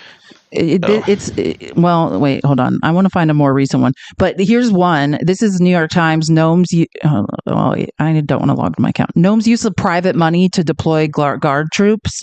That's one. GOP donor pays $1 million to deploy South Dakota National Guard. How Kristi Noem's team prepared to defend a $1 million. Tennessee billionaires fund South Dakota's National Guard. But there's also a more recent one that there's even more recent FOIA requests. But Crew, his name is Noah Bookbinder. It's like the Citizens for Renewed Ethics and Accountability in Washington or something. He's amazing. It's his FOIA request, and his name's Noah Bookbinder. I would look into that, because he ultimately is the one who did the FOIA request. But it's insane. Like, it's crazy. I mean, if you can just if you have the money, then you could just deploy troops somewhere. Very scary. Got it. Just found it. And I can find more on it for you because I did a whole deep dive on this in December. I have it somewhere in an outline. Thank you so much, Hannah. She said, I love the people's receipts. Thank you for educating the public. Thank you, Hannah. So yeah, like that's why she's asking this stuff. It's not just that. There are plans for the military to staff detention centers. Like that's what went wrong in Abu Ghraib. Like the American military is not trained to be civilian police forces or to run detention centers. And what we know is bad things happen.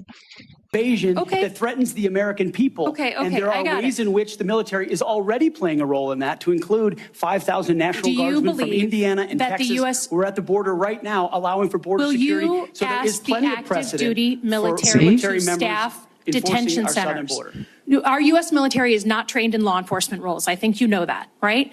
We've seen how that mission is difficult for them in places like Iraq and Afghanistan because that's not the training a uniformed military comes with.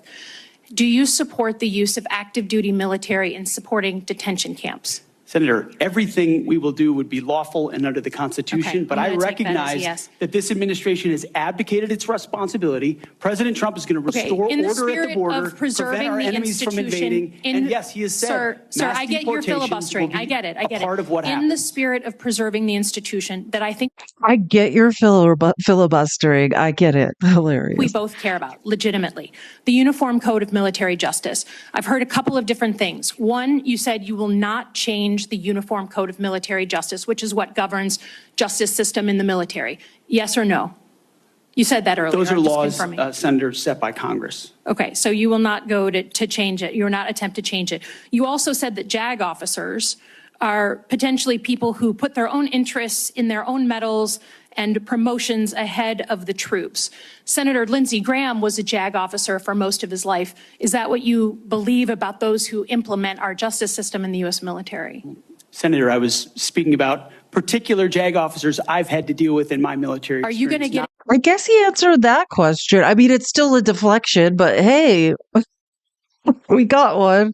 He said something about a member of the United States Senate. Are you, as Secretary of Defense? It's too late. We died of alcohol poisoning already. Implementation of the U.S. military. That's so funny. Good one, Senator. Ultimately, it will be a big part of my job to evaluate decisions vis-a-this the Uniform Code of Military Justice. I found, I'm literally losing my patience with this. Okay, if anyone wants to screenshot this will give you access to like the Citizens for Renewed Ethics. Like this will help if you really want to read into like billionaires funding the border and how Kristi Noem got the Homeland Security pick. This is the recent article that I used to like start my research and then work back. So I would screenshot this one. It's really good.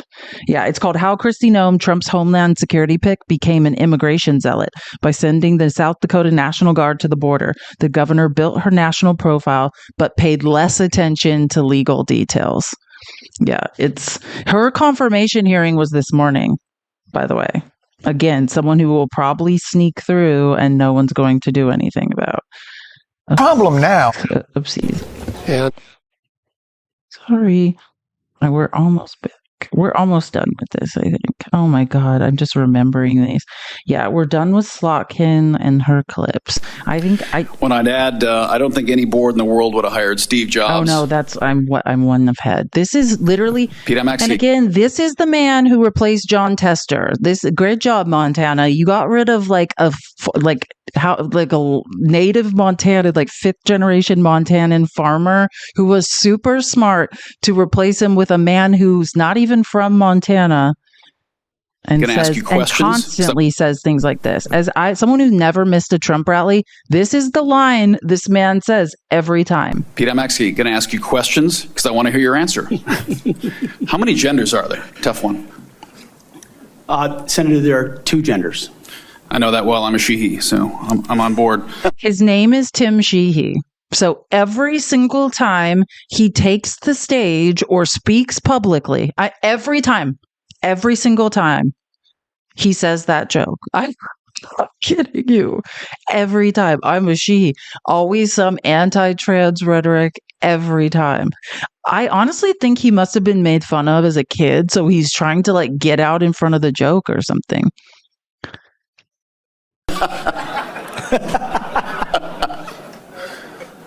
What is the diameter of the rifle round fired out of an M4A1 rifle?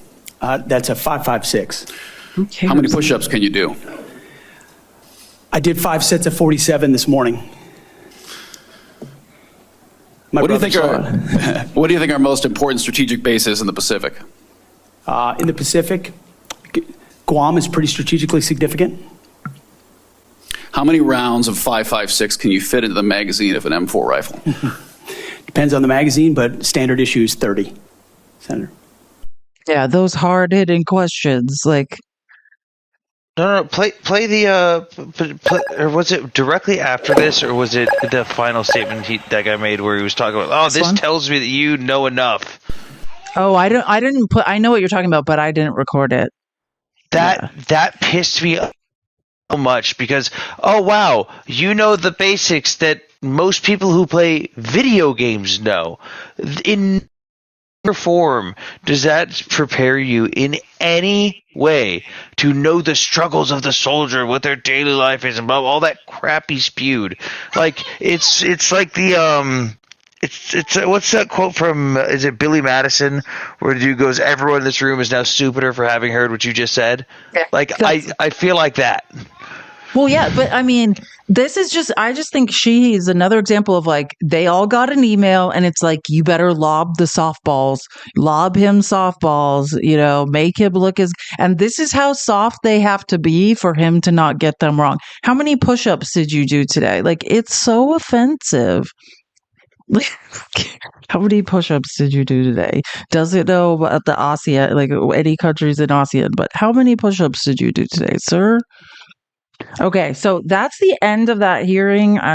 I just wanted to go over the Jasmine Crockett thing before we wrap. I told you, if you don't know, but they passed a House bill yesterday to bar trans athletes from female school sports teams, like elementary school on up, right? And there was a battle in the House. If anyone wants more information about this, is a bill from 2023 brought by Greg Steube, and then they revived it in the 119th Congress. If you want to look it up, just screenshot this. This is the bill. So yeah, it's House Resolution 28, protection of women and girls in sports. But this is listen to her. I thought Zona Ms. Ansari. Mr. Speaker, I rise today to oppose the GOP Child Predator Empowerment Act. This bill is an egregious attack on young women and girls. Everyone in this room knows that this legislation has the power to threaten the physical and mental safety of minors. Schools and athletic institutions already have rules around fairness and safety in children's sports. This is literally why we have the NCAA. This bill is textbook government overreach meant to fuel division. Further, this bill provides no enforcement guidelines, insinuating that Republicans are just fine with subjecting young women and girls to invasive, humiliating medical examinations and physical inspections. This is an attack on the mental and sexual safety of all girls in this country as young as kindergarten. Everyone deserves to have the opportunity to learn the camaraderie and life lessons that come with playing sports. I am a strong no on this legislation because I believe we should be making our children safer, not empowering adult strangers to investigate their most private physicality. Congress needs to get back to our jobs, lowering costs for everyday families and working on issues that affect the vast majority of us. I yield back. Yeah, we've talked about this 100 times. Like, the head of the NCAA testified, right? They have 500,000 athletes. I can't remember these. It's 10 to 15 trans athletes. This is 0.1. It's none. You know what I mean? We are legislating non-issues, complete non-issues. It makes the other thing, yesterday on the broadcast, there's a recent study that came out. I suggest everyone look it up. NPR did a great report on it they went through 5 million private insurance claims of youth in America. And of 5 million, this is a Harvard study, 5 million private insurance claims, they found it's 1/10 of 1%, right? 1/10 of 1%, 0.01% of anyone has ever been on either puberty blockers or any hormones. It's like less than 1,000 people on puberty blockers, and I think less than 2,000 have ever been on hormones. It's a non-issue. Are they still using the lies they made up about the boxers from Algeria? Are they still keeping with that and using that as an example? If you're asking if MAGA still believes that's real, yeah. I mean, I debunk that in detail. That's Russian propaganda. Yeah. Yes, but I mean, are they also using that? Because I feel like I haven't heard the clip you're playing. I feel like they'd be using it to fuel that. I haven't heard it recently, but Trump, like Trump and Trump rally is I mean, he's just doing press conferences now, but like he'll still say like, oh, like we can't have men punching women. And, I think that's him like a nod to that. But yeah, I mean, it was reported over and over that it wasn't true, and not just not true, like completely not true. Like those were biological women. If they asked the Russian Federation, who was mad they'd been pushed out of the Olympic, regulation, like of Olympic boxing regulation, to please provide the tests they were referring to, the testosterone test, which again, these were biological females. But if they're outside of the range of acceptable testosterone, you're saying that happened, can you provide the test? They never provided them. Also worth noting that the organization that was run by Russia that was claiming they had these results has been discredited by the rest of the entire boxing world for the last few years now. Yeah, they're pissed about it. Then Russia lying? Oh no, never. I know. Yeah, exactly. Just more Russian propaganda. If MAGA only understood how much Russian propaganda they were parroting, yeah, that is complete Russian propaganda. Like you can't even tell where MAGA the Russian propaganda ends and MAGA begins anymore. Just runs together. AOC was so good on the House floor. Girls are girls. And for all the folks that are so concerned, thank you for your concern about women for the first time that I've seen. I don't know about y'all. I don't know who's been to gym class lately, but girls, even if you only believe in two genders, I've played co-ed sports all the time. But what this also opens the door for is for women to try to perform a very specific kind of femininity for the very kind of men who are drafting this bill, and to open up questioning of who is a woman because of how we look, how we present ourselves, and yes, what we choose to do with our bodies. I know who loves this bill. Yes, bigoted folks love this bill. Assaulters love this bill. But also, CEOs love this bill. Because Los Angeles is on fire right now. And this is the number one priority this majority has. Thank you, and I yield back. Preach. God, I loved it. She was pissed. Okay. So let's get into this hearing where Nancy Mace, oh my God, Jasmine Crockett, Nancy Mace, who remember we spent a lot of time covering, Nancy Mace had someone arrested by the Capitol Police for assault for a vigorous handshake, I believe the police report said. Wasn't it like a vigorous? I can't remember the exact words, but it's something like that. It's like a vigorous handshake. And she wore a sling around the Capitol. Remember, she wore a sling.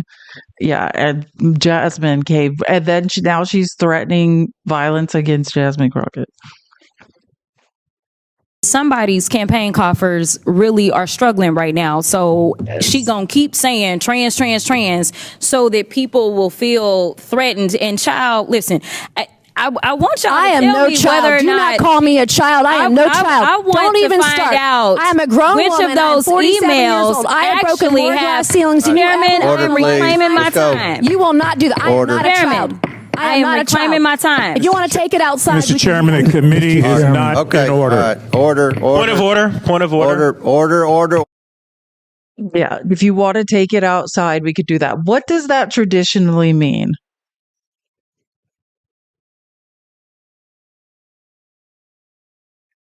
What the gentlelady said was, we can take this outside if you want.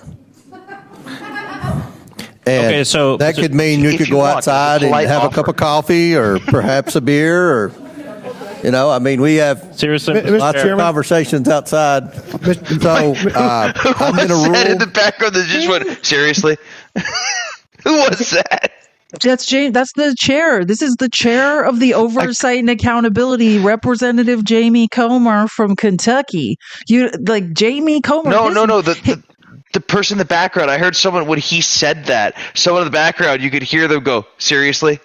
Yeah, that's Maxwell Frost. Maxwell Frost is the youngest Gen Z congressman, and he's the one that said point of order. Like when he says point of order, he's basically saying, hey, you need to strike that from the record because she's making, THREATSs. And little Jamie Comer's like, what? No, I didn't hear anything. By the way, James Comer's book of lies came out today that no one will buy. I can't even remember what it's called, but remember I said he's writing a book about his sham impeachment hearings of Joe Biden? It came out today. Or yesterday. That it was, that it's okay. That it's okay. All right, and then one inquiry. And remember, this is a slippery slope you're going down because we have. Oh, you're going down the slippery committee, slope. as you know. So just to be clear, in this committee, we can ask we can threaten violence on someone as long as excuse me. I did not threaten violence. I threatened no violence. I threatened no violence. There was no violence. As long as at the end. Don't create a I threatened no violence. None. You're making shit up as you go along. You might want to figure this one out. Order. There was no Mr. Chairman, cursing today. No violence. Mr. Chairman. No violence. I'm going to appeal the ruling.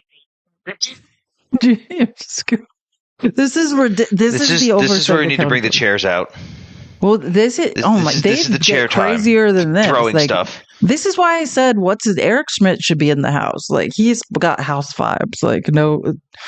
But Nancy Mace had a person arrested for a vigorous handshake, which many witnesses, I'm just telling you what it said in the police report. Other witnesses said was a normal handshake. That she wore a sling around and said she's been assaulted, and now she's asking Jasmine Crockett to take it outside.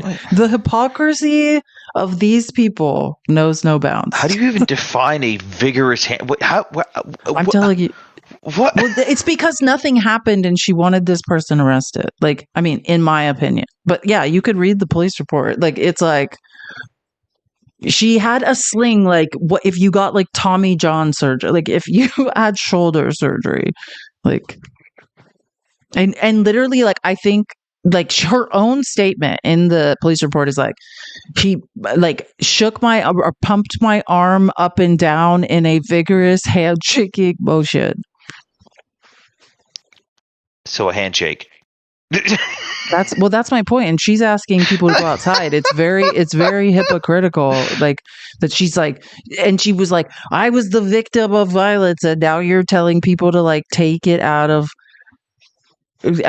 Yeah, Maxwell Frost is always doing things correct. We love Maxwell Frost. Oh man. And then Margarine, prepare yourself for Margarine to embarrass herself. Like this is truly despicable.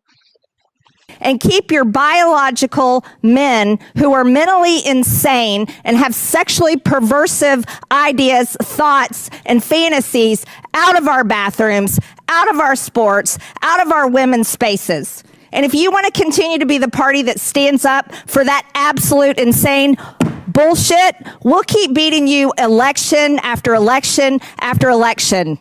You want to know why? Because y'all are for they, them, and we're for the American people. So just to be clear, $277 million or something, or no, wait, sorry. How much, like, it's 200 something million, over 200 million, but I don't know the exact number, so I'm taking that back because I'm not sure. I believe it's over $200 million spent on those words. She did not come up with that, right? I talk about this all the time. I live in a swing state. You could not watch TV 2 months before the election. Every single commercial was Kamala Harris is for they, them. Donald Trump is for you. That is people voted for this. And we know statistically it is not an issue. We don't legislate problems that don't exist. They won an election by scaring people, by othering. This is fascism 101. Choose a minority group, other them, demonize them, mobilize a population of people against them, make people fear them. This is what it is. This is how they won. Let me get this straight. The woman who said that the Hawaii fires were started by secret Jewish space lasers just accused other people of spouting bullshit? Oh, we'll get to that. That comes up in this. That comes up. No, it comes up again. No. Well, yes, Margarine shouldn't. It should come up. Margarine shouldn't be allowed to forget how dumb she is. Like, if you're gonna say horrible things, then yeah, we're gonna throw back in your face that you're an idiot over and over and over and a bigot. But yes, and you know who does it all the time. Like I watch every congressional hearing. Like Eric Garcia and Marjorie Taylor Greene, they would sit next to each other on the Department of Homeland Security Committee. And like when they would always be talking about, she'd be screaming COVID misinformation at things. And Eric Garcia, who's like the former mayor of Long Beach, who's hilarious, he would literally blow up her like tweets of misinformation and like carry them in on giant poster boards and just humiliate her. Like, I don't even know if he ever did anything in the committees except for just humiliate her endlessly with giant blown up tweets and stupid things she said. And that's what he did. That's what he did because he's pissed that she's doing all this BS. Well, you'll see. She doesn't stop at that. It doesn't end.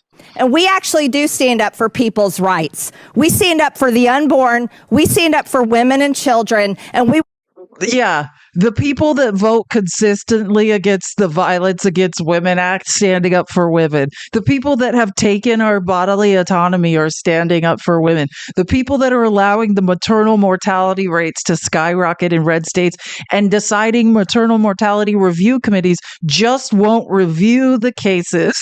Yeah, they're standing up for women. The people that put a guy who was found liable of SA in the White House are standing up for women.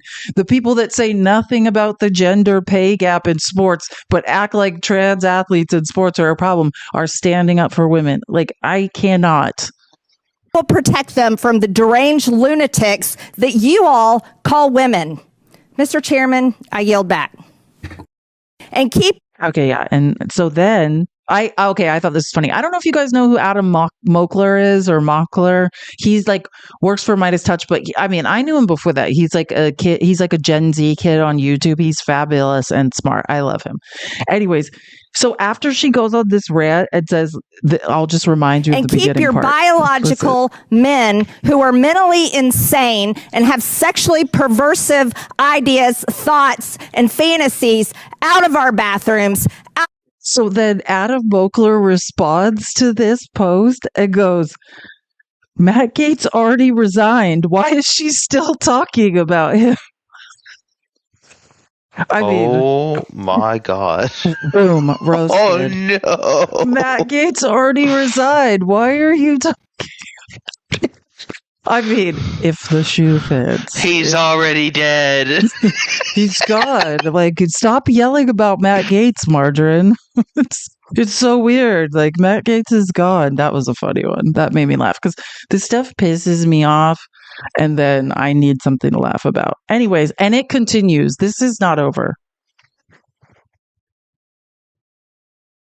Because it's time that we stop wasting American taxpayers. It is time that we stop wasting time up here on the Hill. We stop wasting time here in Congress talking about a woman who had tweeted like 6,000 times in December about who's in what bathroom wants people to stop wasting time, y'all. Everyone stop wasting time. The woman who had someone arrested for a vigorous handshake would like people to stop wasting time. American taxpayers. It is time that we stop wasting time up here on the Hill. We stop wasting time here in Congress talking about BS. And someone brought up dignity earlier. I would love to see dignity and respect for women up here on the Hill, which is why we should ban men from women's spaces, which is why we should ban men from the locker rooms, from women's locker rooms, which is why we should ban men from women's dressing rooms. I'm done with this. We got to get back to common sense. We got to get back to fighting and working hard for the American people, and we've got to do it together. So you guys can talk all you want on the left side of the aisle. You're not going to be successful because there was a mandate. Said that's so funny. Who said that?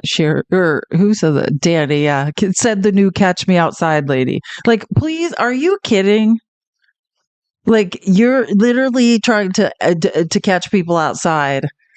Literally, and then talking about we need to get serious. And this is the distraction. Nancy Mace and Margarine, two unserious people whose brains are barely functioning, in my opinion, distracting us with this while Trump has 13 billionaires in the cabinet, plus Elon and Vivek, who are going to rob us blind, not counting the people with hundreds of millions of dollars, because there's a lot of them too. This is the distraction. Let's pass all these bills about things that aren't a problem. Well, we all get robbed. Someone should take her up on her offer one of these times. To what? To catch her outside? Like the realization of the fuck around and find out moment would be hilarious. Then she'd probably call the Capitol Police. Like, she probably would start it and then somehow be like, I was assaulted. Like, we'll host it in Texas. Yeah. Mutual combat's allowed. It's fine. This was the first comment. Again, I didn't make this meme. This was the first comment under this last video of Nancy Mace. Republicans losing their minds over trans people in the bathroom, but couldn't care less about actual schmexual predators that are about to be in the White House. Could not agree more. Like, please, the hypocrisy. But we're protecting women. Yeah. It goes on. So glad that we could finally end that nice little propaganda commercial break. Listen, I don't know what Ms. Mace was talking about. I thought we were talking about government efficiency. And the last time that I checked, this committee in the 118th, just like in the 119th, has been governed by the Republicans. Chairman, is it not true that you were the chairman in the 118th? You were. Okay. So the Republicans have controlled this committee. So my question is, why is it that you need to create an entirely new subcommittee when you literally could go through and do whatever work it is that you're talking about handing over to the gentle lady who has never seemingly brought up anything about efficiency? The only thing I recall from the 118th was her spending a lot of time on somebody's junk in this committee. So let me be clear. Y'all had a chance. You chose not to use it. So why should the American people be convinced that now all of a sudden, because you create a new committee that has been promulgated by a real oligarch, you're talking about Chuck Schumer and Nancy Pelosi. They were actually duly elected, not somebody sitting there buying Twitter and just happened to be the richest person in the world telling y'all what to do. Preach, Jasmine. God, I love her. I hugged her once. That's that, and it's been all downhill since that moment. Pretty much, my life has been all downhill. Let me tell you something. Y'all need to find some people that actually care about their constituents. And honestly, whenever y'all are ready to work, we on this side of the aisle have always been ready to do what is right by the American people. Instead, what you can continue to do is go after the most vulnerable in our country. The fact that you just sat up there and somehow figured out how to tie trans folk to your argument makes no sense to me. But let me tell you something. Trans people ain't going nowhere. Just like when the racists wanted to make sure that black people somehow were going to be dismissed in this country, we ain't left either. And I'll yield. Would you yield back? And I'll yield. Amen, Jasmine. Preach. Not going anywhere. God, I love her. She's amazing. And then Margarine has to open her mouth again, which, yeah, it's a fail.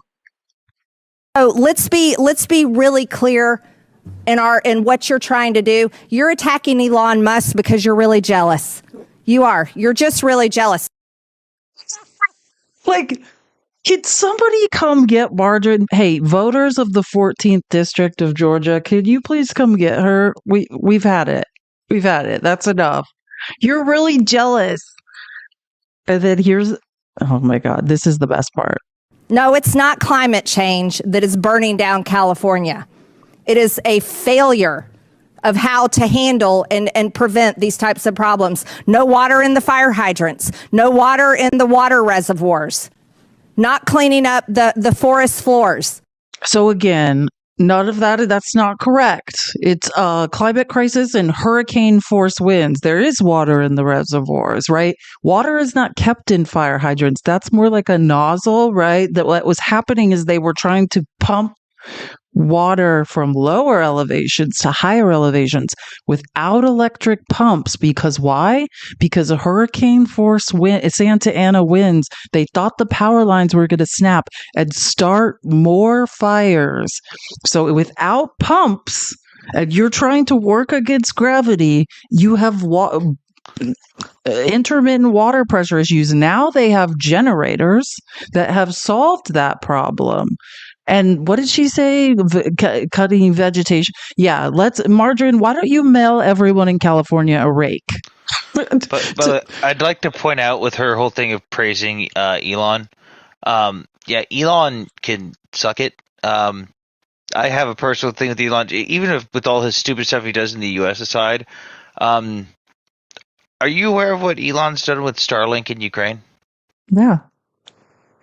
Yeah, he personally shut Starlink down for Ukrainians on a mission that my friends are on. He shut it down over Taiwan for Xi Jinping. I mean, that was reported by the Wall Street Journal, which is a Republican billionaire-owned publication. Like, it was reported by them that, wait, let me make sure I get this right now. Putin contacted Elon Musk for Xi Jinping to tell him not to move Starlink over Taiwan and give them access to the internet. Yep. Yeah. I mean, I could go Elmo. Yeah, his name is Elmo. In fairness, Kathleen's right. We do call him Elmo. And the fact that there's Russians currently using illegal Starlink terminals because the Russians aren't allowed to have them, so they buy them from people in Dubai who charge them 3 times the price, and then they use them in Ukrainian territory to bomb Ukrainians. I mean, God, there's Elon's. Yeah, I mean, I could go on and on about Elon, but let's focus on this because this is what you were talking about. Well, I mean, like, this is the moment. Like, you were talking about the space lasers thing and what it's brought up. So she makes this asinine comment, which nothing was right about. No margin. Not wrong again. And then Eric Garcia responds to it. So that was a lot. And first, I think the people of California and the West absolutely deserve an apology for politicizing fires that are actually killing people right now, and where people are losing their homes, and the idea that somehow you want to politicize those and say that those were caused by crazy conspiracy theories. I don't think anyone should take any advice on how fires are created, certainly by someone that has said space lasers actually create forest fires. And so that deserves an apology to the people of California. Yeah. Never let it die, Eric. Never let it die. And he doesn't either. He never lets it die. Like, once a hearing, Eric Garcia is going to be like, this woman thought space lasers created fires. You met him? I would love to meet Eric Garcia. He's really funny. Yeah, he's super smart. I would love to meet Eric Garcia. He's on my list of people I love to meet. But yeah, don't ever let Margin forget. And then just to follow up on the aftermath of this is, so after this was all over, Nancy Mace, of course, had to post because James Comer's probably like, you're making us all look bad. Like, you need to be clear. And so then she posted this. There has been a lot of speculation about my intentions during a heated exchange on women's rights earlier today on Oversight. Let me be clear. I wanted to take the conversation off the floor to have a more constructive conversation, not to fight. At no point was there any intention of causing harm to anyone. I was just assaulted by a pro-trans man. What is that? Actually, no. She was at a benefit, just so I could clear everything up. She was at a benefit for foster care.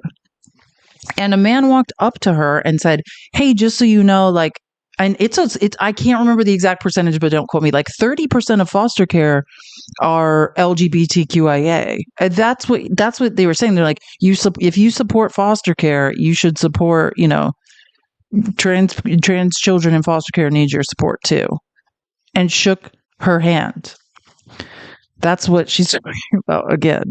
And I'm still in physical therapy for my injuries. Oh, dear God. For that vigorous handshake. I know firsthand how the is capable of doing real physical harm. Like, are we? And Ron Filipikowski writes, I don't know, sure sounded like she was challenging Jasmine to a fight, but I guess it makes sense not to if you're still in physical therapy after a brutal assault. That handshake really did a number on her. And then this is Jasmine Crockett's response, just to close the loop. Then Jasmine Crockett tweeted this. Nancy Mace loves the uneducated, as Trump calls them. Please explain to me how the same damn Karen that called Capitol Police on a child who shook her hand wanted to act like she wanted to fight me. Me, the same person who has represented real unalivers in court. Yeah, Jasmine's a real attorney. She's an attention-seeking loser who clearly has some fundraising goals to hit. And to be clear, that is the only thing that she will hit. Oh, wait, I don't know what SN means. Republicans incite violence from the highest levels of government and also claim to be the party of law and order. The two cannot be true. Do yourself a favor. Decide to require better of your electeds. Last I checked, threatening members at a committee room doesn't exactly reduce the cost of eggs. Oh man, boom, roasted. Facts. Why are eggs still expensive?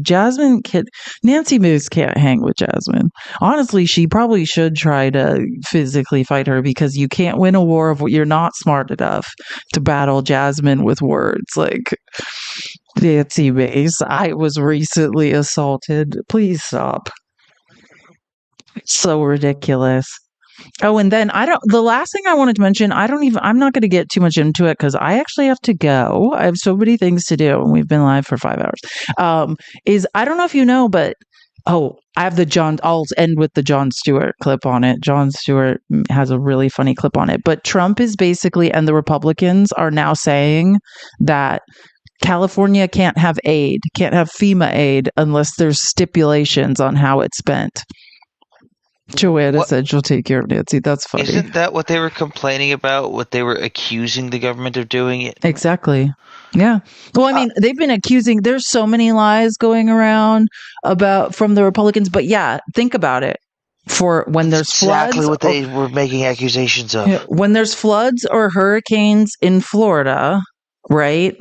The Republicans, even Republicans, senators and Congress people from those states vote against FEMA aid, vote against the disaster relief fund. Then they spread misinformation and lies about it and blame the disasters on the federal government. And now they're saying it's the state's fault. If it's a blue state, it's your fault. We're not giving you any money. Like, yeah, it's a circular, ridiculous argument. Here it is. Jon Stewart. The problem now is Republicans appear to want to attach their "I told you so's" as a condition of funding California's disaster relief. I expect that there will be strings attached to money that is ultimately approved. I think there should probably be conditions on that, Dave. That's my personal view. Before we put funds into place, we've got to find out exactly how we're going to hold these leaders accountable and what sort of policy changes are required. There can't be a blank check on this. They don't deserve anything, to be honest with you, unless they show us they're going to make some changes. What the is wrong with you? Really, Senator from Alabama? The state near the bottom in math, reading, and test scores? Next time you get hit by a hurricane, why don't we have a little parent-teacher conference to see that if you got your scores up, you would get the money? Or actually, let's not do it, because you'll get the money anyway, because we're not psychos. That is psychotic. There's something wrong with you. And you know what? And like furthermore, just think about it.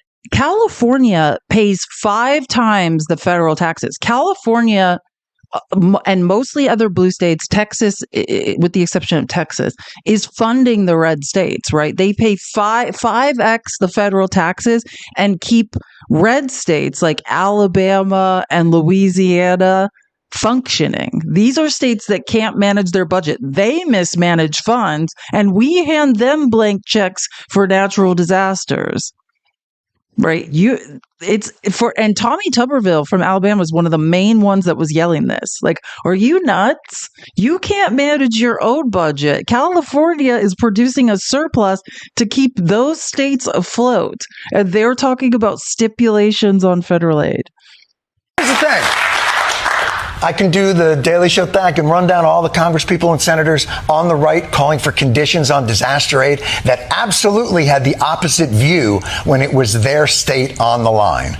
We need to do everything we can. We have citizens that are literally going to get worse by the day. Shut the up. Because I can do it, but it doesn't even matter. I'm not even going to do it because red states are always the tragic victims of circumstance outside of their control. And Democrats always vote for their aid, whereas blue state disasters are a function of their flawed morality and policy. And if we help blue state survivors, well, what message will that send? The problem now is Republicans appear to want to attach their... Oh my gosh, sorry. I keep doing that. But that's so true.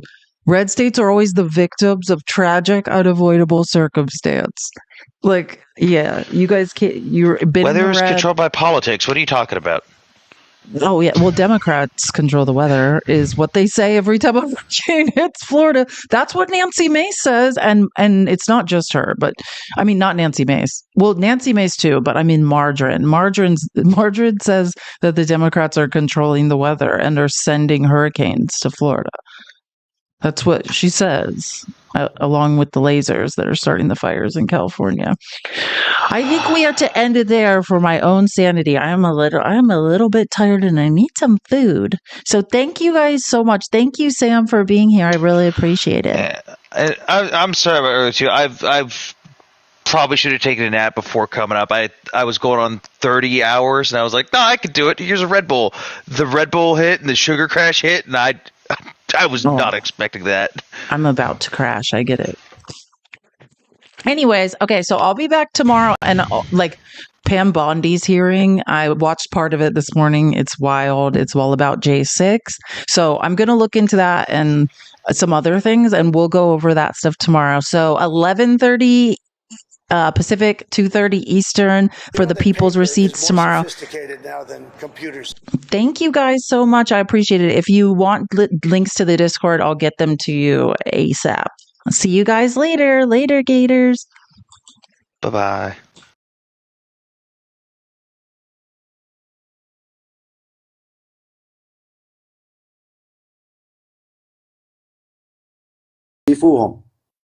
خليني أجيب أسماء جديدة 2 4 6 7 سريع بجوز اسمك بعدهم لأنه تسريع أمامكم قستات طالعة نازلة الغالي سريع مش عم تلحقوا تشدوا ميوت إلا عم توصلوا 200 ما شاء الله قولوا يا رب إن شاء الله عقبال ما توصلوا 1000 وال2000 وشوفكم كلياتكم بأعلى المراتب بتستاهلوا الكل والله بتستاهلوا أقسم بالله بتستاهلوا إذا بدكم أنا بنزل وبصعدكم مطرحي حيك يا الأميرة حي هب أيوة الليفل 37 هي بالله عليكم دللوها اوكي قلبي الله يسعدكم راح اطلب لكم اياها دللوا لي اياها الله يسعدكم ليكوها شايفينها صارت امامكم على القسط دللوها عشان تدللكم بركي تشد لكم شي كنز 1000 قولوا يا رب غوالي شدوا لي عند اخر قسط غوالي كلياتنا ايد واحده اشاره زائد اخفيها وتفضل انتوا راح نزلكم على 180 لانهم اشتراكات القلب اوكي يا رب شفتوا اخر قسط الصبيه اللي صعدت تحت على الزاويه راح اجيب اول اسم اخر اسم تابعه اوكي ومن النص اسم يعني رقم 50 راح يصعد كمان اوكي لسه ما فتت على الخرزه الزرقاء والله لسه ما فتت اول اسم من نص اسم واخر اسم ضاف القسط اللي تحت شفتوها الصبيه اللي صعدت تحت فحط لي اسمك عندها لربما تكون انت اول اسم 1 2 3 4 5 شروطك صح اصعد يا الغالي سريع فايت على النص سريع غوالي إشارة الزائد بس اخفيها وصعد شفتوا القسط اللي صعد تابعوه اللي بعده يا قلبي مين تابع غوالي سريع قلبي اللي ما تابع يتابع إشارة الزائد اخفيها وصعد ماي فريند ليون عند صاحب اللايف يا الأميرة الله يسعدك شدي لك هيك شي حوت شي أسد شي شغلة اللي بعده يا قلبي مين عم يتابع سريع هل تتكلم اللغة العربية الفصحى؟ سريع قلبي 2 4 6 قستات غوالي. ركز اسمك عند الستة وصعد خود كم بدي أعطيك الغالي.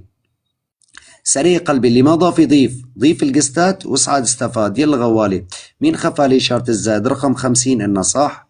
ننزل هيك. مين رقم 50؟